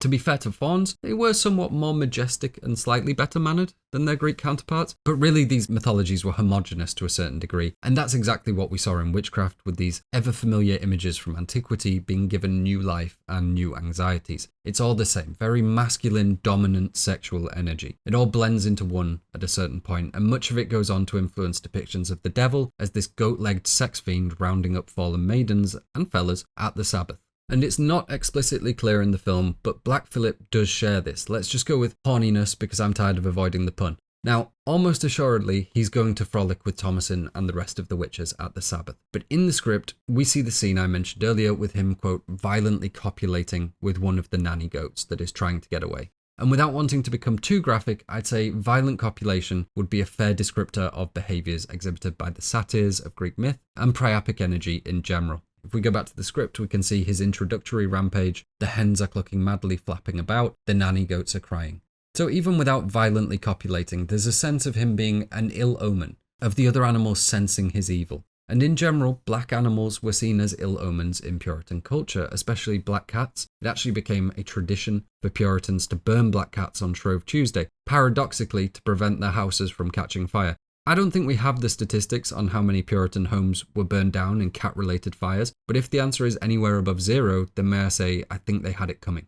We could also tie in the biblical idea of the scapegoat. This is a ritual from Leviticus where a community symbolically burdens a randomly selected goat with all of their sins and then sends it out into the wilderness, representing their separation from those sins, a kind of communal hand-washing. And this is ironic for a couple of reasons here. One, because the goat is still carrying the burden of sin, but this time it's bringing it to the family, drawing them further into sin rather than absolving them of it. And secondly, because Thomasin is going to be quite literally scapegoated and blamed for the events of the movie until she goes and seeks solace with the oh-so-sinful sabbatic goat pimping around her shed in cockerel feathers. As is common in satanic witchcraft, as is common in this film and A24 horror in general, it's an inversion of traditional Christian imagery. And lastly, specific to Puritans, keeping goats was something that was very out of fashion in England. To quote Robert Eggers, it was seen as very backward, but this wasn't the case for the settlers of the New World. Goats were small and far easier to travel with than cattle, for example, and they are exceptionally good at taming the land and chewing every bit of grass in sight. If you're wondering, Charlie isn't a period-accurate goat. This isn't the sort of goat the settlers would have brought over. I have seen a few people asking online what breed of goat Charlie is. I'm not a goat expert, but Robert Eggers seems to suggest he's a New Zealand Arapawa, which was a species the English introduced to New Zealand that's now feral there. I looked it up and it seems reasonably close to Black Phillip, but if there are any goat experts listening, please correct me in the comments.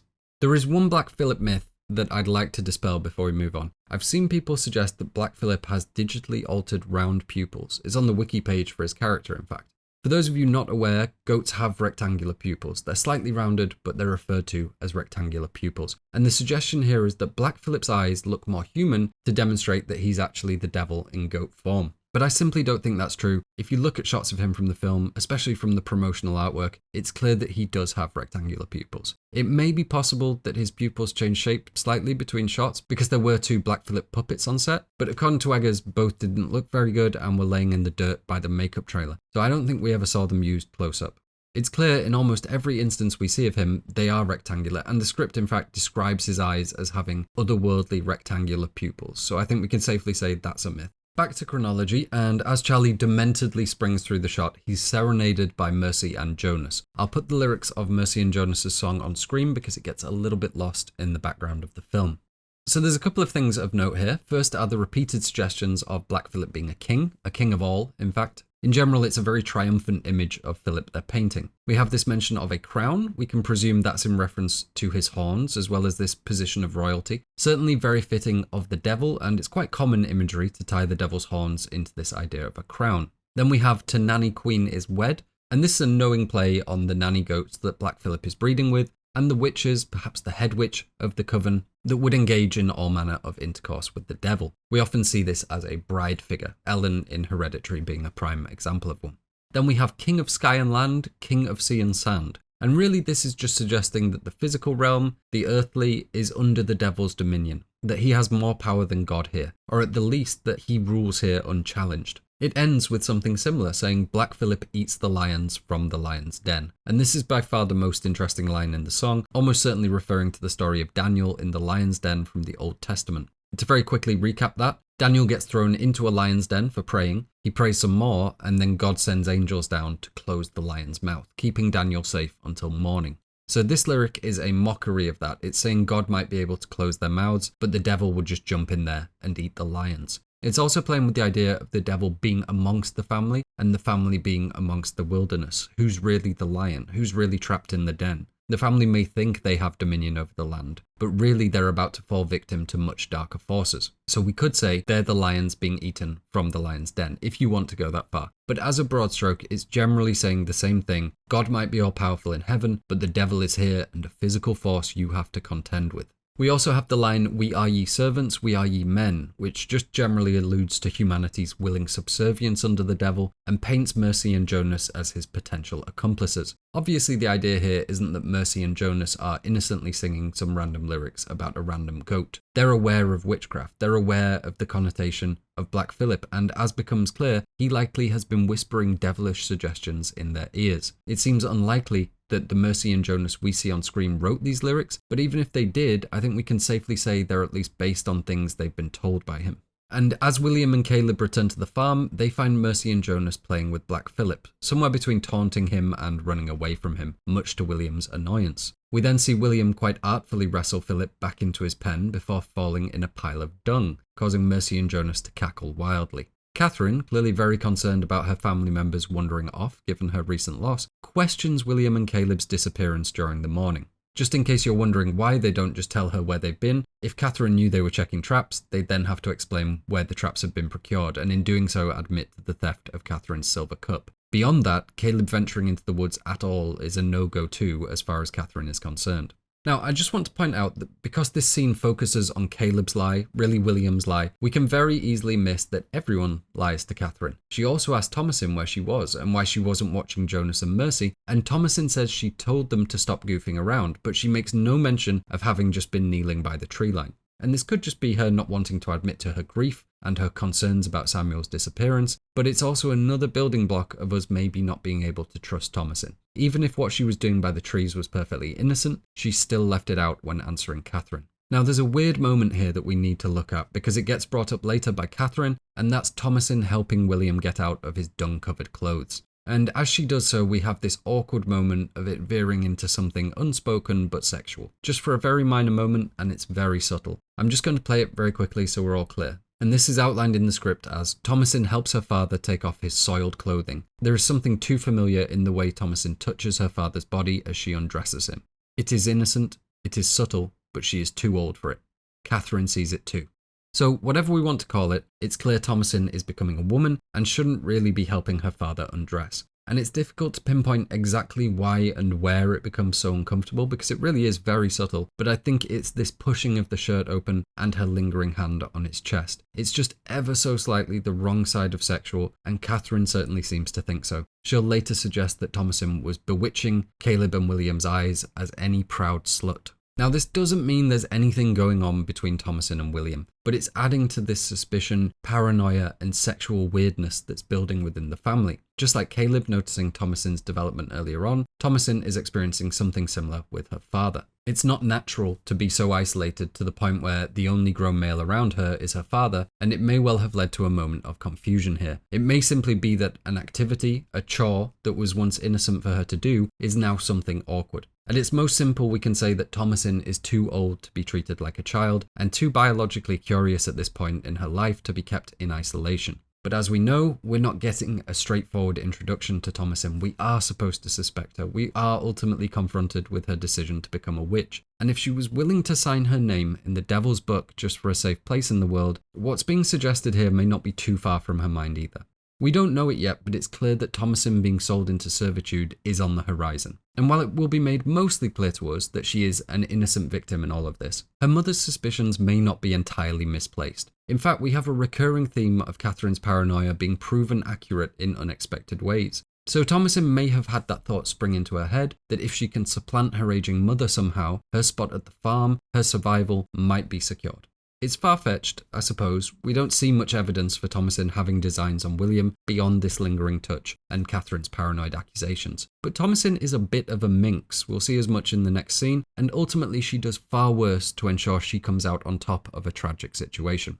Katherine continues to chide William, and from our point of view, this is again positioning her as the nagging shrew, because we know William and Caleb are doing everything they can to aid the family's survival. William's response is quite flippant, saying, "Can a man not spend godly time with his son?" Which, in the context of what we've just been discussing with Thomasin, can bring up some seedy new anxieties. Am I disgusting for thinking that? I don't know, but I know the film wants me to be worried about if I'm disgusting or not, and it wants us to be consumed in anxiety over religious imposition in sexual development.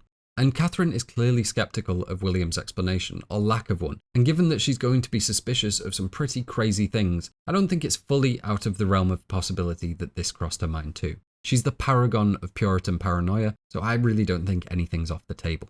Caleb senses her suspicion about their absence and embellishes upon their lie, saying he had taken William to a location in the valley where he thought he'd seen an apple tree. This is again a lie, but it's also interesting that he chose an apple tree given what's going to happen to him later. Katherine seems quite happily accepting of this narrative, despite her clear fears for Caleb. The situation is diffused, but in doing so, our characters have fallen further into sin. Caleb lied to protect his father, but he lied nonetheless. And all of this has been caused by William stealing. Why did William steal? Because his pride wouldn't let him admit to Katherine he had to trade her finery. They're falling further into sin, and rather than being godly as he just purported to be, William accepts it. We see him display some unease about it, but ultimately he causes it, he allows it, all the while preaching his own holiness. He is a hypocrite, and now he is promoting that behaviour in his son. We can't condemn them too strongly. The family's survival is on the line. But in accepting that, we're demonstrating that this hyper-strict set of spiritual ethics presented a nigh-on unattainable way of life, especially among such harsh conditions. And the scene closes out to this sequence of William chopping wood. We can see he's just wrapped in a sheet, so we can presume he only possesses one full set of daily wear that Thomasin is currently washing. And Ralph Ineson did get very good at chopping wood for the movie. His preparation involved yoga, chopping lots of wood, and losing enough weight to look like a Puritan on the brink of starvation. And it's a good job he did get the practice in, because we see a lot of William chopping wood. It's not just his time away from the family anger management session, it's also a symbol of William's pride, his ego and thick-headedness. He has enough wood, so much so that he's eventually crushed under the weight of it, his pride having fully got the better of him. The stubbornness that brought him out here ultimately aiding his undoing. The same with Black Phillip. William was too stubborn to believe the goat could not be tamed, that it couldn't be forced into playing its role, too oblivious to see the wider plans of the devil at work around him. Chopping wood is the one thing William is good at, and while everything is going wrong around him, this constant of being able to prepare firewood is the one thing he can do, the one way he can feel like he isn't failing. And so he does it again and again. He believes that piety and a determined nature are all a godly man needs to succeed, but he's wrong. While he may be willing to fight forward no matter what's thrown at him, he refuses to step back and address his situation, that he's brought his family on a fool's errand, that the land is hostile, that he has enough wood. There's certainly a little bit of guilt here too, as if William's pointless labour for his family will erase the lies he's quickly wrapped his son up in. And likely some influence from The Shining, as if this is his all work and no play makes Jack a dull boy style of obsessive and thoughtless work. Not to mention the concern that William's axe proficiency may lead to a grisly end for the family. To drive that home, we cut straight from the axe landing to Thomasin sitting alone in frame, scrubbing at her father's dung-covered clothes. And we have another brush with incestual weirdness here, as Caleb comes up next to her and once again stares at her chest. And this isn't a sleeping Thomasin, this is walking around doing daily chores Thomasin, so this amount of chest on show is absolutely breaking Puritan sumptuary laws. To my understanding, it's really quite racy for the period, and it's very subtly showing us that there's a wilder Thomasin that's waiting to get out. And this time, she catches Caleb looking. And again, it's very subtle, but she's somewhere between enjoying the attention and thinking it's a bit adorable that her brother is starting to notice girls. I don't think we can say it's fully innocent nor fully perverse. It's simply confused for both of them. They share a hug in a moment that the script describes as innocently incestuous. So really something that we shouldn't be happy about, but also something they don't necessarily deserve condemnation for either, given this really isn't a situation of their design, and one still very much defined by youth and confusion.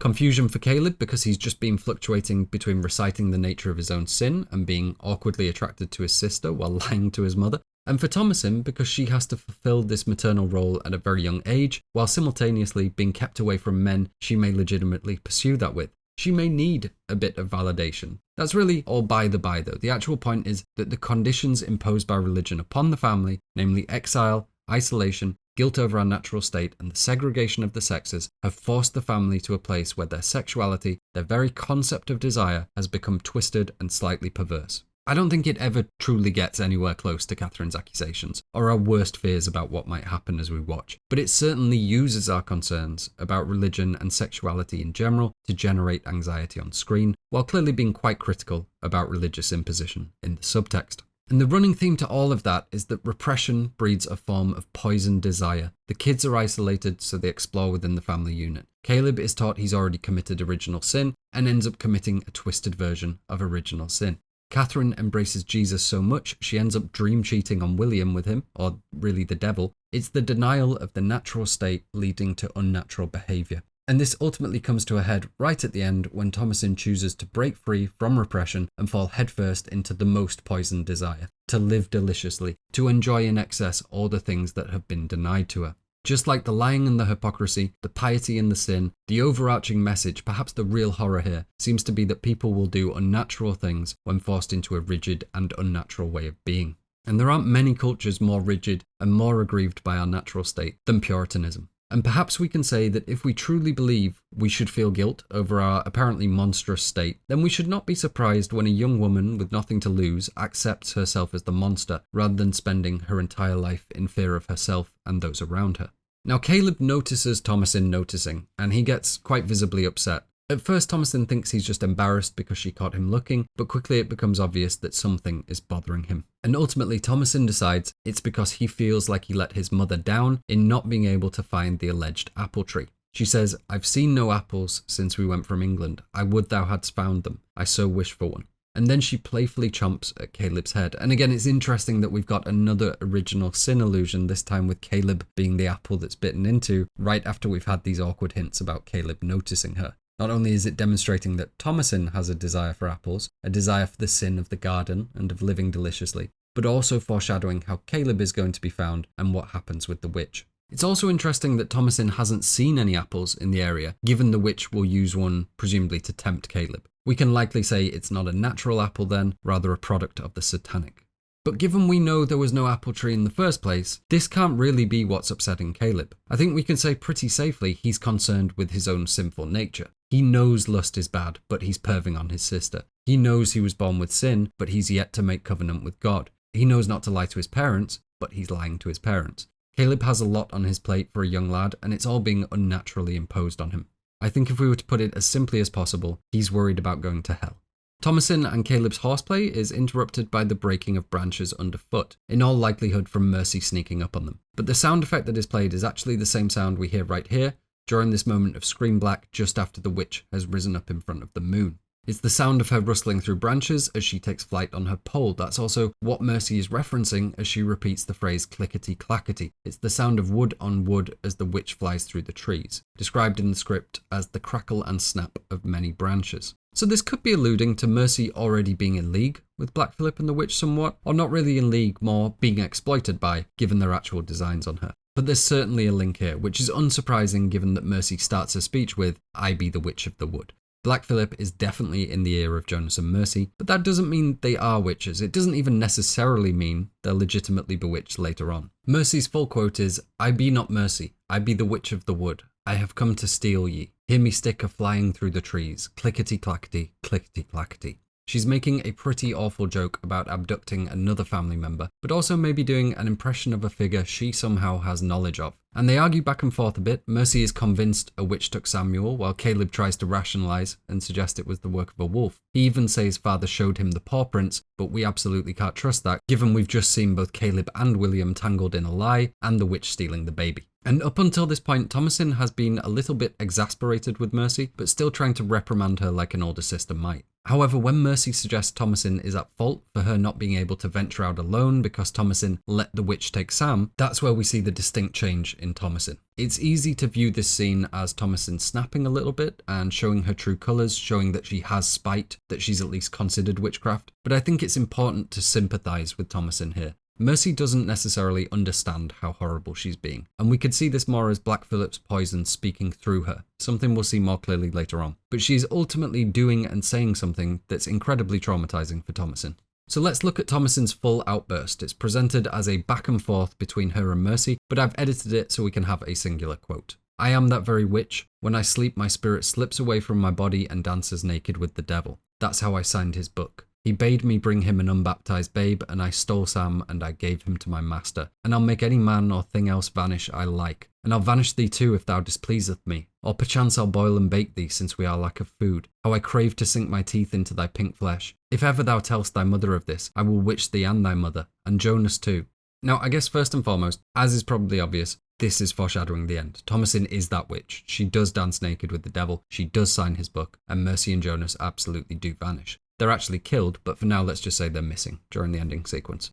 And the acts Thomasin is listing here really are the go-to fears around witchcraft at the time. The vanishing and eating unbaptized infants, your spirit drifting off to cavort with the devil was another popular trope, especially considering that it allowed for people asleep in their beds to also be accused. The idea had been facing some public criticism from as early as the 1500s, but it still clearly remained as an anxiety regarding witches. Signing your name in the devil's book, though, this was something that came up a lot at Salem in particular. The idea of agreeing to, even signing, a deal with the devil had been prominent in European witchcraft for a long time, but this very specific signing of the devil's book was popularized through Puritan culture and most famously plays a role in the trials at Salem. And contracts, written, signed covenants in general, were very big in Puritan culture, so much so that it wasn't just alleged witches signing them, but the members of Salem Parish also signed a written covenant against the practice of witchcraft, and the vast majority of those who signed it went on to be prolific accusers. It sounds strange, written contracts are an ancient invention, but this idea of formalizing your promises, your covenants, was very popular in Puritan culture. Really, their desire to formalize and transcribe their trial processes is why we know so much about the legal proceedings that took place there.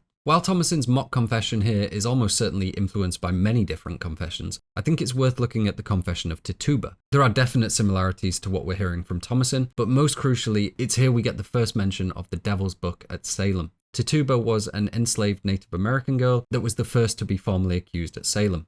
Some sources claim that she was Caribbean, and she certainly served in Barbados for a time, but prior to the 19th century, Tituba was purely described as a native woman. The current belief is that she was a member of the Arawak tribe of Venezuela that was taken to Barbados to be sold into slavery and then purchased by the Parris family, Samuel Parris being a huge name in Salem as he was the minister there during the trials. And being accused of witchcraft was never a good thing, but being an indigenous slave accused of witchcraft was really bad odds. And just like we've been seeing from ancient Greece, this magic, this witchcraft she was accused of, it came first with this element of xenophobia. Some young girls started convulsing, and the first complained of was a native woman. A woman from foreign lands potentially possessing foreign magics. She supposedly would tell the children tales of the voodoo magic of Barbados too, which probably didn't help her case. Tituba's testimony was wild and far-reaching, and just like Thomasin here, she was pulling on many different established tropes of witchcraft to make her story more believable. Seeing black rats, suggesting the devil had visited her, and very importantly, signing her name in red in the Devil's Book. And not just her, she implicated 9 others whose names were also signed in the book. Tituba claimed that a tall man dressed in all black came to them, demanding they sign their names in a great book. While she couldn't make out or remember all the names, she was certain she had seen the names of Sarah Good and Sarah Osborne. Now, before we condemn Tituba, I want to point out that she was beaten into her confession, and we can only speculate what kind of horrors she may have endured beyond that. We really don't know the true extent of what these women went through prior to confession, but this is why we don't grant any credence to the confessions. They came with a promise of torture and eventual death for those who would not confess. She spent a year in prison due to how useful she was as a willing witness, and by the time the hysteria had ended, she was still alive in there, unlike several of her peers. In April of 1693, she was bought for the price of her jail fees, and in May her case would be dismissed. Nothing is really known about what happened to Tituba after that. She did recant her confession, and she also admitted to a man named Robert Califf, who was writing a book denouncing the hysteria at Salem, that Samuel Parris had beaten her and had coached her on exactly what to say. To quote Califf's book directly, the first complained of was the said Indian woman named Tituba. She confessed that the devil urged her to sign a book, which he presented to her, and also to work mischief to the children. The account she gives of it is that her master did beat her and other ways abuse her to make her confess and accuse, such as he called her sister witches. So Tituba is certainly worthy of our sympathy in many respects, but she's also often criticised for being the woman that started the panic at Salem. Before long, other women were admitting to having signed their names in the book. Sarah Wardell claimed she signed a piece of paper by putting her finger to it, which, as she thinks, left a black mark. Being asked why she did not weep and lament for it, she answered she could not weep. Susanna Post claimed, "He brought a book and I touched it with a stick that was dipped in an inkhorn and it made a red mark." We saw this with Tituba too, who claimed she had signed with red like blood. And this led to many suggested loopholes. Did you touch the book? Did you sign your name? Did you sign without touching the paper? They were essentially trying to figure out the intricacies and a way out of it for those who had confessed, as if they were trying to outlawyer the devil. Even Tituba had left herself one of these loopholes by saying it was only like blood, so that she could later claim she'd tricked the devil into thinking she'd signed with her blood. Ultimately though, if you signed your name, the circuitous way you went about it made very little difference. The correct answer was to refuse to sign, as many of the accusers claimed they had done themselves. So that's bad luck for Thomasin, who can't sign her name and has the devil help her. Really, this is being judged on consent and intention, and clearly she consents and intends to sign her name. Tituba also claimed to have been forced to sign the book by Sarah Good and Sarah Osborne, among many other wild accusations. Unfortunately, unlike Tituba, they did not survive. They weren't willing to admit to something they hadn't done. Sarah Good was executed by hanging, and Sarah Osborne died in jail. Both refused to admit to the fallacious charges, both refused to accuse any of their fellow townsfolk. In Sarah Good's case, even with the final direct threat of death, It is almost certainly folklore and local legend, given we don't see it in any contemporary accounts, but Sarah Good allegedly told the Reverend overseeing her that I am no more a witch than you are a wizard, and if you take away my life, God shall give you blood to drink. And it is said that some 25 years later, the Reverend died choking on his own blood, which is honestly pretty badass, and even if she didn't say it, even if it's just a myth, she still refused to confess false sins, even with the gallows in front of her. And the Devil's Book is only a small part of Tituba's testimony. Just like Thomasin here, Tituba admitted to being a servant of the devil. She even admitted that her spirit left her body and essentially haunted others into signing the book on behalf of the devil. She admitted to tormenting children, the devil having her hurt them, just as Thomasin does. Really, there isn't anything in Thomasin's admission, save for the delighting in cannibalism, that doesn't hold at least a tacit link to Tituba's confession. Tituba even confessed to the use of a flying pole, like we see Mercy imitating. Now, it's a pretty famous confession. I'm sure we can say it influenced this scene at least in part, but it's also crucial to realise that there was a checklist of things they could get alleged witches to confess to, behaviours they thought were indicative of witchcraft, and so a lot of confessions bear commonalities because the people torturing the accused were demanding the same answers. So back to Thomasin scaring the living daylights out of Mercy, and I just want to point out what the film is doing here. What the film wants you to take away is that you should suspect everyone. You're certainly right to suspect the witch you've seen stealing infants. You're right to suspect the possibility it actually was a wolf. You're right to suspect the goat, given Mercy is essentially admitting to him being the devil here. You should suspect Mercy, given she's just outright admitted to witchcraft, even if she isn't really doing it as much as playing at it while being unknowingly groomed by Black Phillip. And we should most certainly suspect Thomasin. We're given many different reasons to throughout the film. She's definitely selling I am the Witch of the Woods very well here, and children will keep disappearing around her. So that's the right answer, if such a thing exists. That it wants you in this hyper-paranoid witch trial mode of suspecting everyone, suspecting your neighbour, suspecting your family.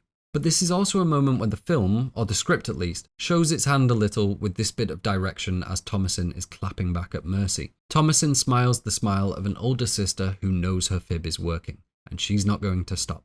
And a fib, those who don't know, a fib is another word for a lie, usually with a more childish and silly connotation rather than something malicious. So it's essentially confirmed that at this point, Thomasin is lying.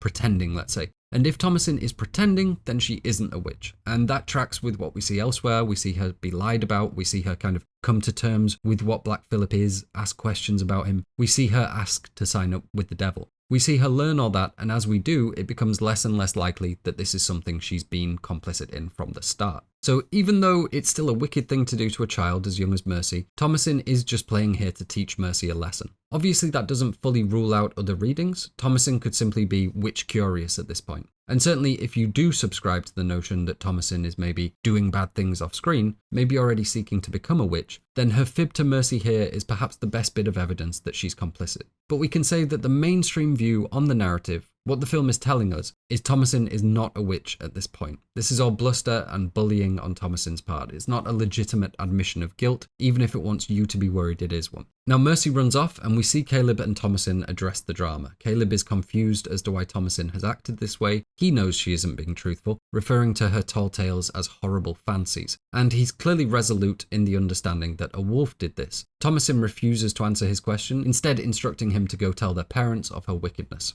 And again, this could be ambiguous, it could be representative of a few different Thomasins, but I think the primary way we're supposed to understand it is that she knows that she is blamed, that nothing she can say or do can change how the family feel about her following Samuel's disappearance, and that perhaps it's just a matter of time before this spiraling paranoia gets to full-on accusing her. So when Mercy mentions her being to blame for Samuel's disappearance, she snaps and falsely, or performatively, admits to their worst speculation. It's a fuck me, fuck you moment that we can really see being driven by her unease at the coming confrontations. She's emotionally ripping off the band-aid and seeking out the conflict rather than waiting apprehensively for it. And we move from the Brook straight to dinner. Just like in the meeting house, the table is segregated by gender, with boys on one side and girls on the other. The family are eating unleavened bread made from cornmeal, really all they can make to eat given the state of things. On the commentary, Robert Eggers cites a phrase from the period that the family is a little church or a little commonwealth, and suggests he wanted to convey that here. There's a religious formality to proceedings and an air of quiet reverence. The scene opens with William saying a form of grace. I'll put the full quote up on screen, but it's quite long and generally it's just beseeching God for his eternal grace and comparing the hunger they now feel to the hunger they have to live forever in heaven. I can't say for sure, but I think this has been mashed up from the 1662 Common Book of Prayer. We certainly see much of the language repeating, but I'd say it's really been used more as a style guide than being quoted directly here.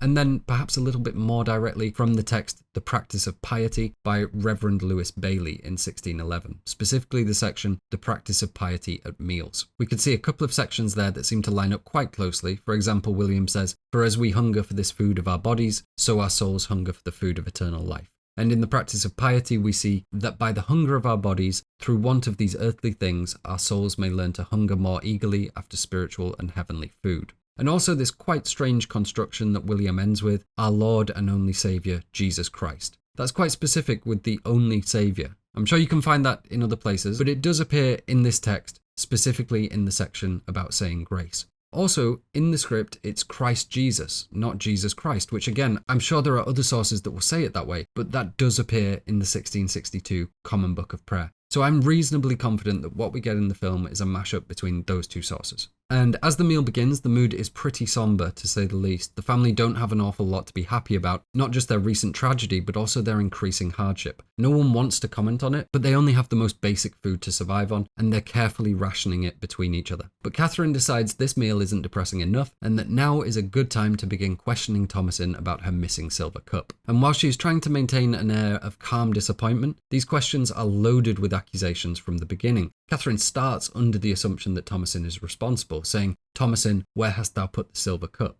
Naturally, Thomasin denies the accusations, and William, clearly feeling a large degree of guilt, does his best to have Katherine drop the issue. Katherine says she has caught Thomasin trifling with it before, and this may be true. Thomasin has broken all the commandments in thought, so maybe she did think about stealing it, but she most definitely hasn't in this instance. And this goes back and forth until Katherine goes a step further than even Mercy did with, "Peace, child, it is gone. Did a wolf vanish that too?" And that is ice cold. Clearly, Mercy got her mean streak from Katherine. Rather than just accusing her of theft, she's calling the whole story into question. She's saying, "Did you take the cup and Samuel?" and casting doubt towards Thomasin in general. And this is very much the film pulling you in a different direction with Thomasin. We know she most certainly doesn't have the silver cup. And so as much as we may have been subtly building suspicion of her, this scene really lets us know that she is someone who is being unfairly accused, that the family's suspicions will ultimately drift towards her. Thomasin doesn't speak for the rest of the scene, even when addressed directly, and it's safe to say that even though she daren't speak out against her mother, this comment about Samuel has hit home like Mercy's did, and you get a sense that maybe she's detaching from them one by one as they make their accusations known.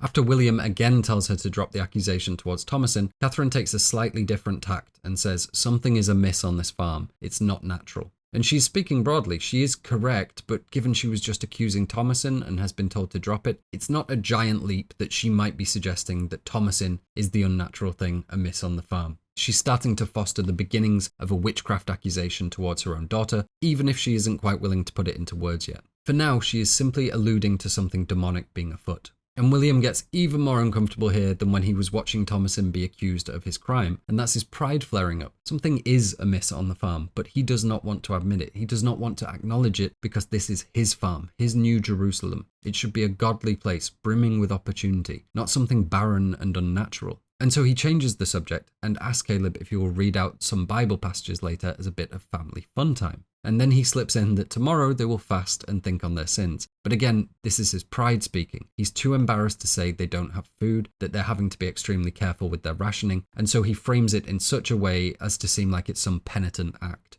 Now, as for the silver cup, this keeps coming up, so let's look at that quickly. What it is and what role it plays in proceedings. And really, that's quite straightforward. Firstly, it's a narrative tool designed to create conflict and suspicion, but more importantly, it's symbolic of Katherine's desire for status and comfort. It serves no use to them beyond being any other cup. They're not getting many visitors, nor do they have any wine. To be fair to her, it did belong to her father, but we get this sense that she clings to it because this is something that lets her feel a little bit elevated, a little bit glam. It's an object of desire. Katherine desires it because of what she thinks it says about her. William desired it because of what it could afford him in exchange. Neither were really motivated for the right reason, and rather than being good Christians, they followed that desire. William steals the cup, and Katherine allows herself to become suspicious of Thomasin. She gets to a place where she's not just thinking Thomasin's taken her cup, but also that she might be trying to steal her husband. So this relatively simple item, but also something quite luxurious for modest Puritan culture, becomes this icon of desire and sin that accelerates our character's downward spiral.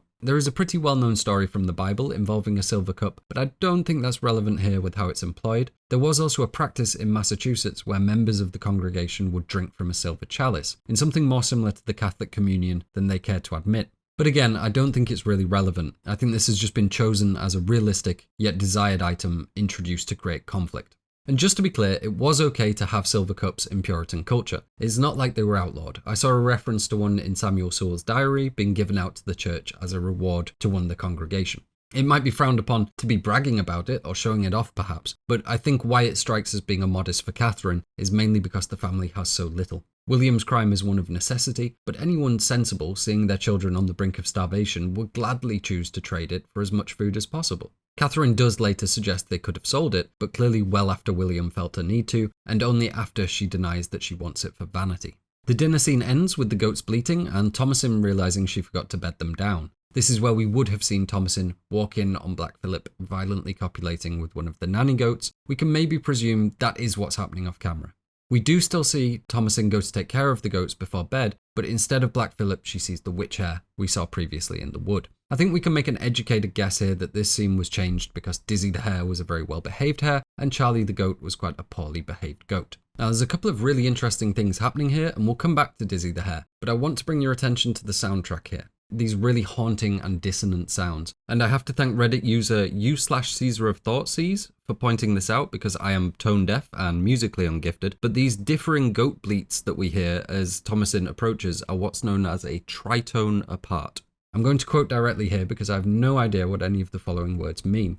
A tritone is an interval made up of 3 notes, or 6 semitones. In each diatonic scale, or the most basic scale of a key, there is only one tritone, and it occurs between the 4th and 7th degrees of the scale. Hopefully that was enlightening to some of you, but just in case any of you are as confused as I am by that, here's my layman understanding of it. It's an arrangement of notes that sounds off, call it dissonant, discordant, inharmonious, and given that music was very religiously oriented for a lot of European history, a big focus on harmony and choirs and community singing, the tritone represented the opposite of that. And as we know, if you're oppositional to Christianity, by their definition at the time, you are satanic. So it shouldn't be surprising that the tritone is commonly nicknamed the devil's interval, or diabolus in musica in the Middle Ages, meaning the devil in music. It's got this very long-standing association with the devil, with evil perhaps, not just because of the sounds it produces, but also perhaps because of how it's constructed. Being 6 semitones away and the 6th step in the circle of fifths away from the tonic, it is perhaps a symbolic connection to the devil's number 666. Again, no idea.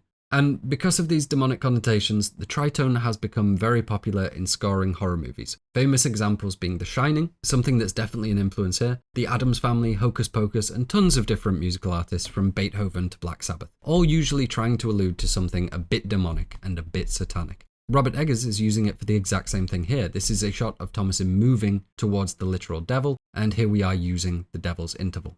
And the other interesting part of this scene we need to look at is the lack of resolution to Thomasin being met with the hare. We get nothing in terms of her eventual reaction or her response to finding an adorable but edible critter in her shed. First though, let's look at what the scene should have been had Charlie been easier to work with. I already covered that Thomasin goes into the shed and is met by the violent copulation of Black Phillip. But more crucial to us is Thomasin's reaction to it. To quote the script directly, Thomasin gasps. She doesn't look away. So we're getting a bit of info there that we don't see in the film, that while Thomasin may be shocked by the violent copulation, she's clearly also intrigued by it. Even though this is beastly and scary and a little bit twisted, Thomasin is interested. So we lose seeing that in the film, but in its place we see Thomasin locking eyes with the Witch-Hare. And at first that might not seem to implicate her or say anything like her continuing to watch Black Phillip rutting would have. It's just a weird observation she makes, and then the scene ends. But given that we're replacing a scene where she was meant to become intrigued by the forces of darkness, I think it makes more sense if she's intrigued by the hare too, starting to understand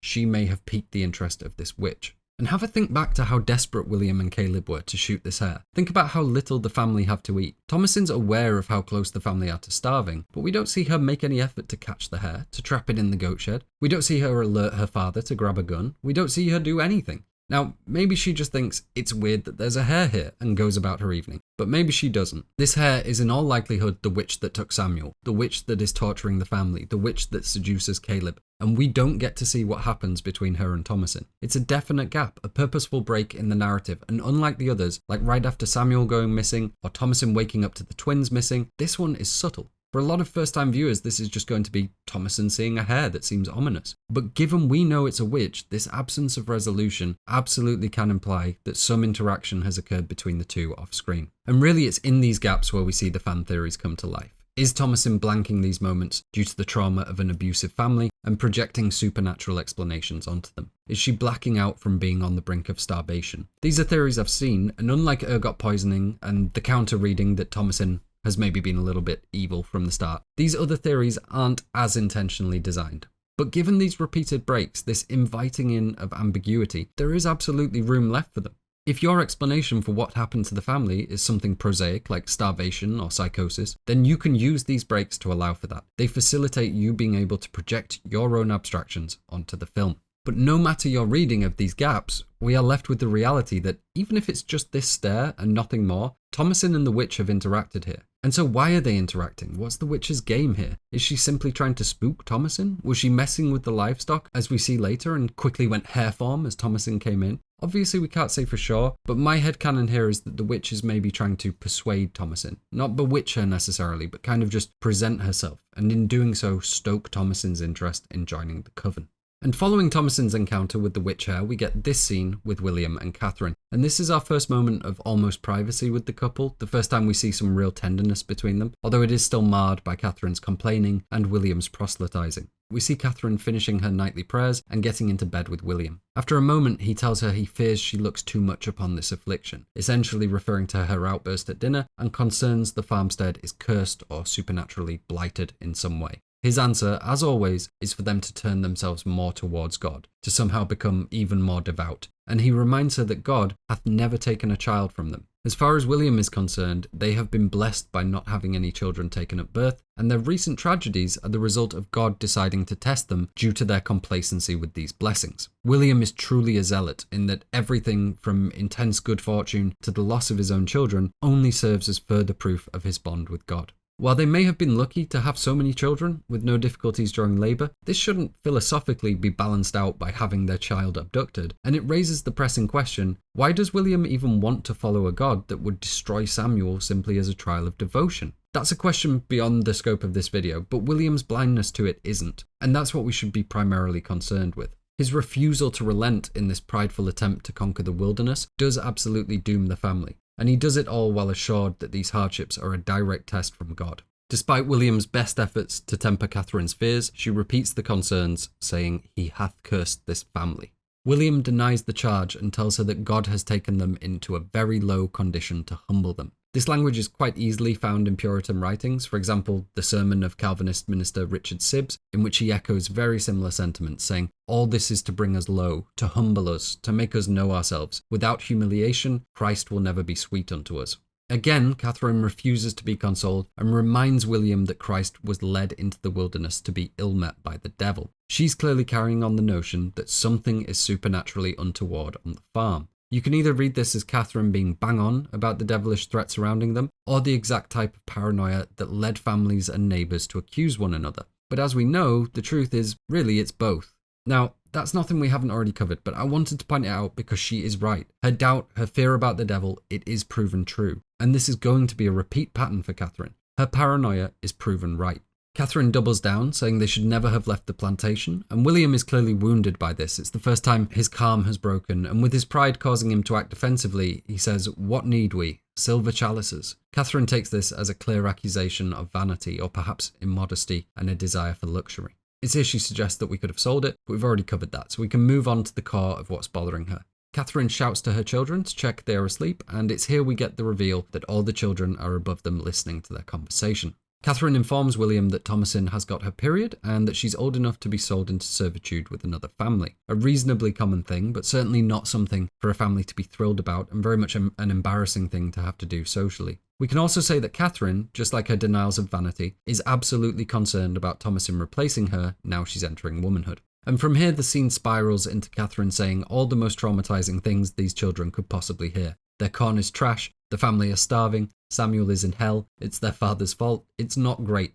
There is one key piece of information though, and it goes back to this question of who is and isn't baptized. Katherine reminds William that she begged and begged him to have Samuel baptized. He replies that they wouldn't baptize outside their congregation. Now this could be true, but it could be because William would rather eat soil than have his child baptized by what he saw as a false church. Crucially though, what's being left unsaid, Samuel was a newborn. They were heading out to start a tough life in a foreboding landscape plagued with disease and harsh conditions. So I don't think her request has much impact on the family's religious decisions. It was just something she feared they'd need, given how dangerous an environment this would be for a newborn baby. She then says something potentially controversial. Right after she says Samuel is in hell, she follows up with the phrase, "God save us, Caleb is well." Now this could be her referring to Caleb being unbaptized, but William responds as though she's suggesting they give up Caleb as well as Thomasin. This is almost certainly the right answer given the flow of dialogue, but there's also that potential there for it being ambiguous doublespeak. Either way, William ultimately acquiesces to Katherine's concerns and tells her he'll take Thomasin to the colony the next day to see if one of the families they know will take her in. Now this is obviously heartbreaking for Thomasin, but I think we can say somewhat safely that this was never going to happen. Not because William is secretly unwilling, but because the witch and Black Phillip aren't about to let that happen. As the situation on the farm progresses, it becomes clear that the family are being observed very closely and they are not free to leave. But, of course, there is something more meta happening in the broad strokes of this scene. As the children listen to their parents scheme around their abandonment, we're quite clearly playing with the Hansel and Gretl mythos. You may know Hansel and Gretl as two irresponsible children who went exploring in the woods, but back when fairy tales were grim with a capital G, this adjournment to the forest was not of their choosing. Hansel and Gretl don't simply wander off. They were taken to the forest to be abandoned because their parents couldn't afford to feed them. It's actually their wicked stepmother, another example of the shrew archetype, much like Katherine, that convinces their woodcutter father to abandon them in the forest. And this runs in a very similar vein to other things we've discussed, cannibalism, the disposability of children, and so on. It's almost exactly what's happening in this scene, with Katherine essentially trying to convince William to sell Thomasin into servitude because they cannot feed all the mouths they have. And that's by no means the only similarity. Just like Caleb, Hansel and Gretl will run into an evil, child-eating witch in that forest. And most crucially to us right now, the children only know to leave a trail of breadcrumbs because they overheard their parents discussing their abandonment through the thin walls of their home, which is exactly what we have here. So I think it's safe to say Hansel and Gretl was a major influence on the narrative. But just as further confirmation, Robert Eggers also made a Hansel and Gretl short film in 2006. It's constructed like a silent film and based on turn-of-the-century German expressionism, so you can certainly see shades of both The Lighthouse and Nosferatu in there. And just like young Hansel, Caleb doesn't just sit on his hands waiting to see his sister abandoned. This is what provokes him into going out hunting and ultimately falling victim to the witch. Thomasin finds him sneaking out early the next morning, preparing the family's workhorse Bert. You may notice that Bert isn't a male horse, he's actually a horse called Lady that is a lady horse. Thomasin initially thinks Caleb is running away, but when he explains that his goal is to prevent her from being sold to servitude, she demands to come along with him. Harvey Scrimshaw is frighteningly good throughout the whole film, but he's especially wonderful here. He's really trying to put all this growing up too young into action and behave like the man these harsh conditions need him to be. The way he speaks to Thomasin, even his voice in general, he's trying to be the hero, the saviour, ultimately the man that he really isn't. Thomasin threatens to tell their parents, however, and this is a really well-written manipulation. If Caleb does want to save Thomasin from servitude, he has no option but to bring her along. But from Thomasin's point of view, it says a lot more. She is being sneaky, manipulative, threatening even, but she's doing it all from the position of keeping Caleb safe. It is evidence of her being backhanded when she needs to be, but it doesn't affect our support of her as a character, as we know the threat he's facing and we know she ultimately is trying to do both the right thing and also whatever she needs to do to ensure her life keeps moving forward. It's her balancing her survival against the family's wishes, which is exactly what we'll see her doing at the end. And this scene was actually adjusted, or rewritten, as Eggers puts it, on set by Anya and Harvey, who understood the character motivations extremely well, to the point where he thought their version of the scene served the film better. We then move to them journeying through the woods, and I absolutely love this shot, the classical romanticism of the man walking while leading a woman on horseback. It goes back to knightly heroism, really all the way back to Mary on a donkey. Caleb is trying to be the man the world needs him to be.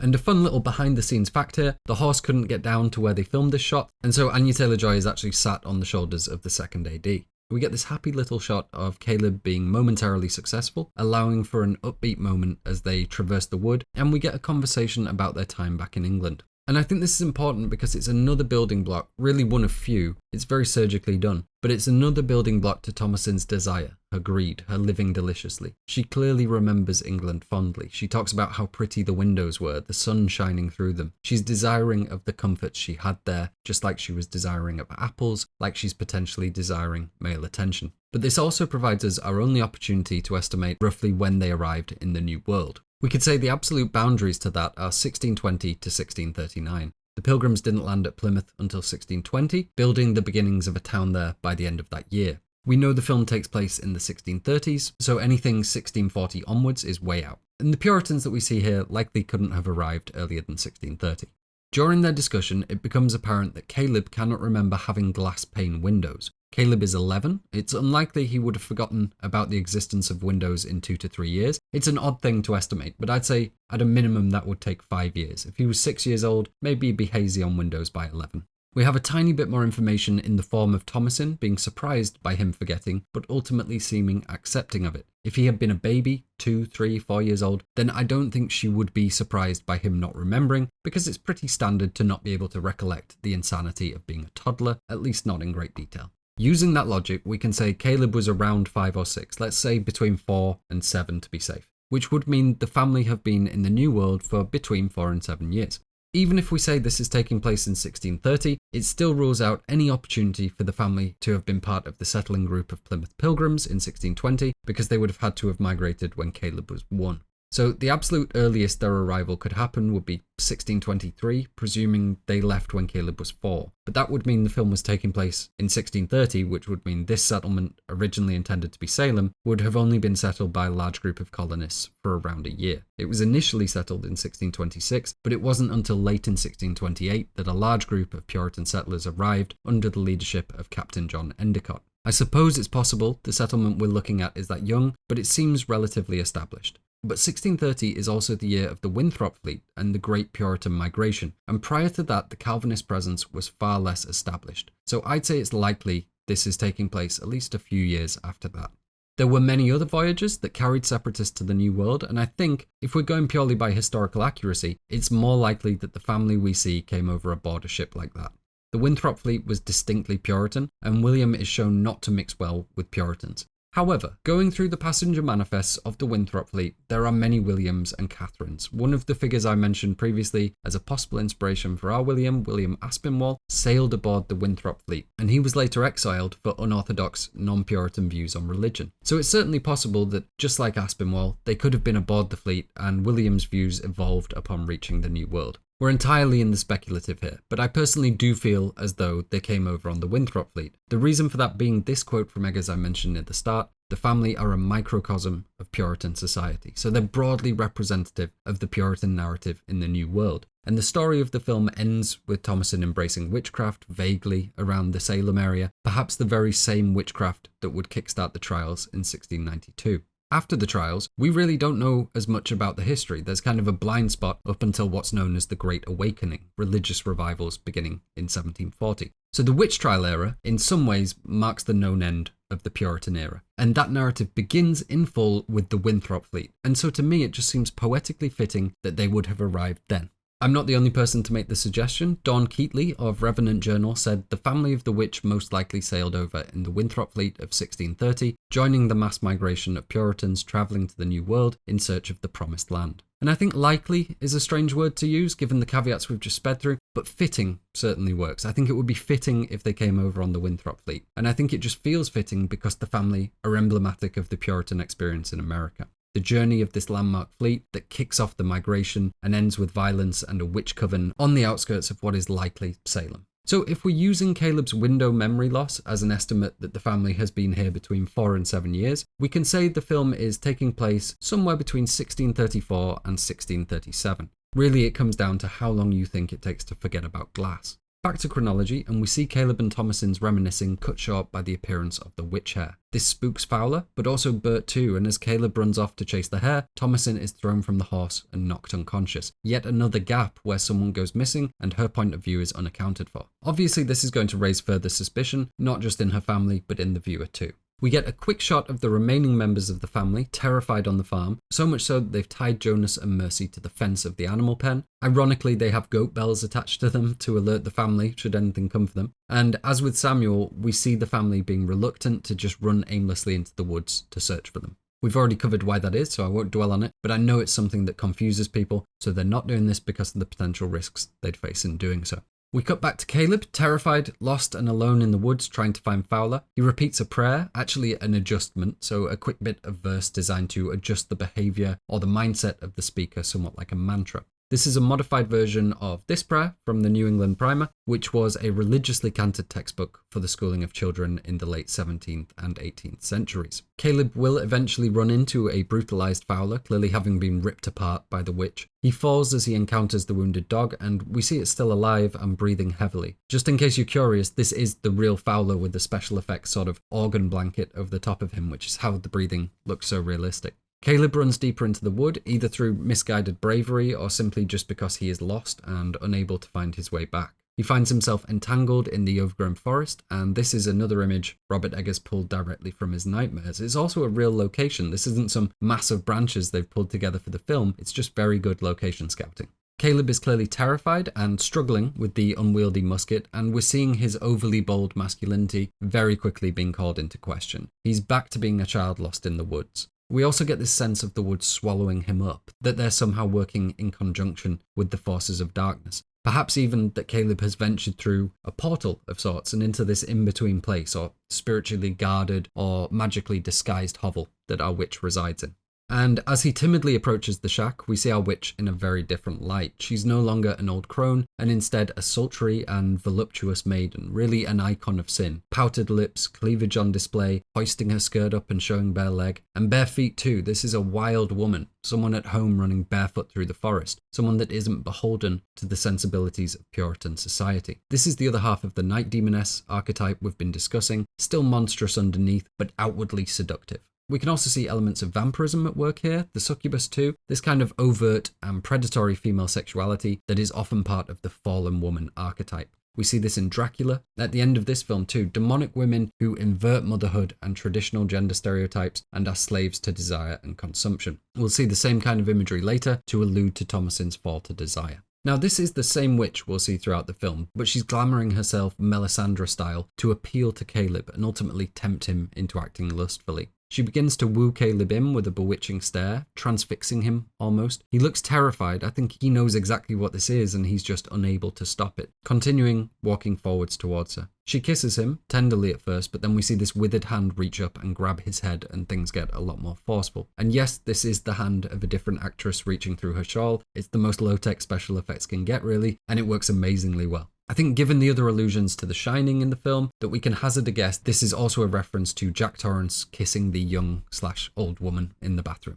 The glamoured version of the witch is played by Sarah Stevens, who is a model by trade, notable because she started modelling for Victoria's Secret at 18, which is apparently quite the feat. Obviously the witch needs to be good looking here, eerie for sure, but good looking too. But in reality the decision to hire a model for this role was due to the production's limited window for shooting right at the close of daylight, so Eggers needed someone who could essentially walk out of the hovel and nail this in a very low number of takes with little to no direction, and he knew a model would be better equipped for that than an actor. While we're doing behind the scenes stuff, I love this quote from Eggers' commentary. "It was nerve-wracking for Harvey to kiss the Victoria's Secret model. This is his first kiss, but he was proud in the end." This is also another scene heavily inspired by fairy tales, not just Hansel encountering a witch in the forest, but also Snow White too, Red Riding Hood. We've obviously got her wearing a bright red shawl, but she's also very pale skin, dark hair, haunting beauty. She could easily be the queen in Snow White, kind of a reversal of that queen, who appears as the crone when tricking Snow White into eating the apple, but is otherwise quite beautiful, and an apple is exactly what Caleb is going to be offered.